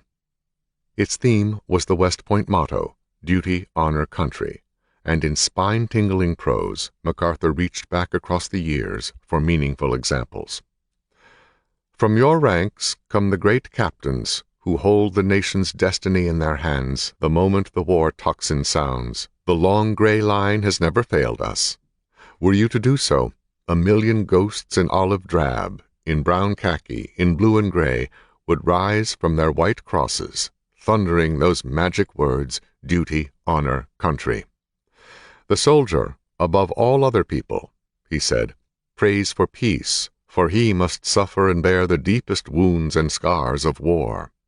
But always in our ears ring the ominous words of Plato, only the dead have seen the end of war." In conclusion, MacArthur said in a now quavering but still strong, gravelly, baritone voice, "The shadows are lengthening for me. The twilight is here. I listen, then, but with thirsty ear, for the witching melody of faint bugles blowing reveille, of far drums beating the long roll. In my dreams I hear again the crash of guns, the rattle of musketry, the strange, mournful mutter of the battlefield. But in the evening of my memory I come back to West Point. Always there echoes and re-echoes, duty, honor, country. Today marks my final roll call with you, but I want you to know that when I cross the river, my last conscious thoughts will be of the Corps and the Corps and the Corps. I bid you farewell." There was an instantaneous outburst of cheering and a long-standing ovation, during which it is said that grown men fumbled with their handkerchiefs and blew their noses in a vain attempt to hide their tears. 2 years later, almost to the day, MacArthur died in Walter Reed Hospital of complications from surgery. He was 84 years old. He wanted to be buried not at West Point nor at Arlington, but in Norfolk, Virginia, his mother's hometown. There they had promised him an entire city square, including the remodeled old courthouse, in which to house the MacArthur Memorial, including the MacArthur Archives, a theater, and 9 museum galleries containing his mementos. The day after he died, MacArthur's body was taken to the U.S. Capitol, where it lay in state by order of President Lyndon Johnson. The military caisson and flag-draped coffin were accompanied there by Blackjack, the horse that had accompanied the body of slain President John F. Kennedy to Arlington not 5 months previous. Some 150,000 people visited MacArthur's casket before it was taken by train to Norfolk. In the large domed rotunda of the MacArthur Memorial, his black tombstone lies in the center of a circular sarcophagus, and Jean lies next to him, having died in the year 2000. Around the top and inside of the rotunda are carved in marble the names of all the battles MacArthur fought, from the Philippine Insurrection Campaign to World Wars I and II, and finally Korea. It is an impressive sight, of which MacArthur would be justly proud. These 3 men could hardly have been more different. Patton and MacArthur were the killers, but while one abhorred war, the other was an inveterate war lover. Marshall spent much of his career keeping the 2 of them, with their outsized egos, from self-imploding. In the end, he had to preside over the demise of both their careers, which, in the greatest irony of all, seemed not to tarnish their reputations, but to vastly enhance them. MacArthur and Patton were seriously intellectual, and each had a grasp of history that equaled or exceeded that of a university professor, while Marshall was a brilliant thinker who spurned the intuition-based choices of the other 2 and engineered a total victory in World War II. They had been born into the age of horses and buggies and lived to the age of nuclear weapons and, in MacArthur's case, the spectacle of men in outer space. At times they were revered by their peers and by the multitudes as gods, but they weren't, of course. They were exceptionally good soldiers and great captains, brave as lions, bold as bulls, audacious and inventive, marshalling huge victorious armies. With all their quirks and foibles and mistakes, they were still fine men who served their country with distinction, and when they died, their memory enriched the national trust. This concludes the reading of The Generals, Patton, MacArthur, Marshall, and the Winning of World War II by Winston Groom. Copyright 2015 by Winston Groom. This book was read by Robertson Dean. This unabridged recording was published by arrangement with the National Geographic Society and was produced in 2015 by Blackstone Audio Inc., which holds the copyright. Neither this recording nor any portion of it may be reproduced or used for any purpose without prior written authorization from Blackstone Audio Inc. If you would like to obtain a monthly update telling you about new releases, call 1-800-SAY-BOOK. That's 1-800-729-2665. For a complete listing of our titles, visit our website at www.downpour.com. Thank you. Audible hopes you have enjoyed this program.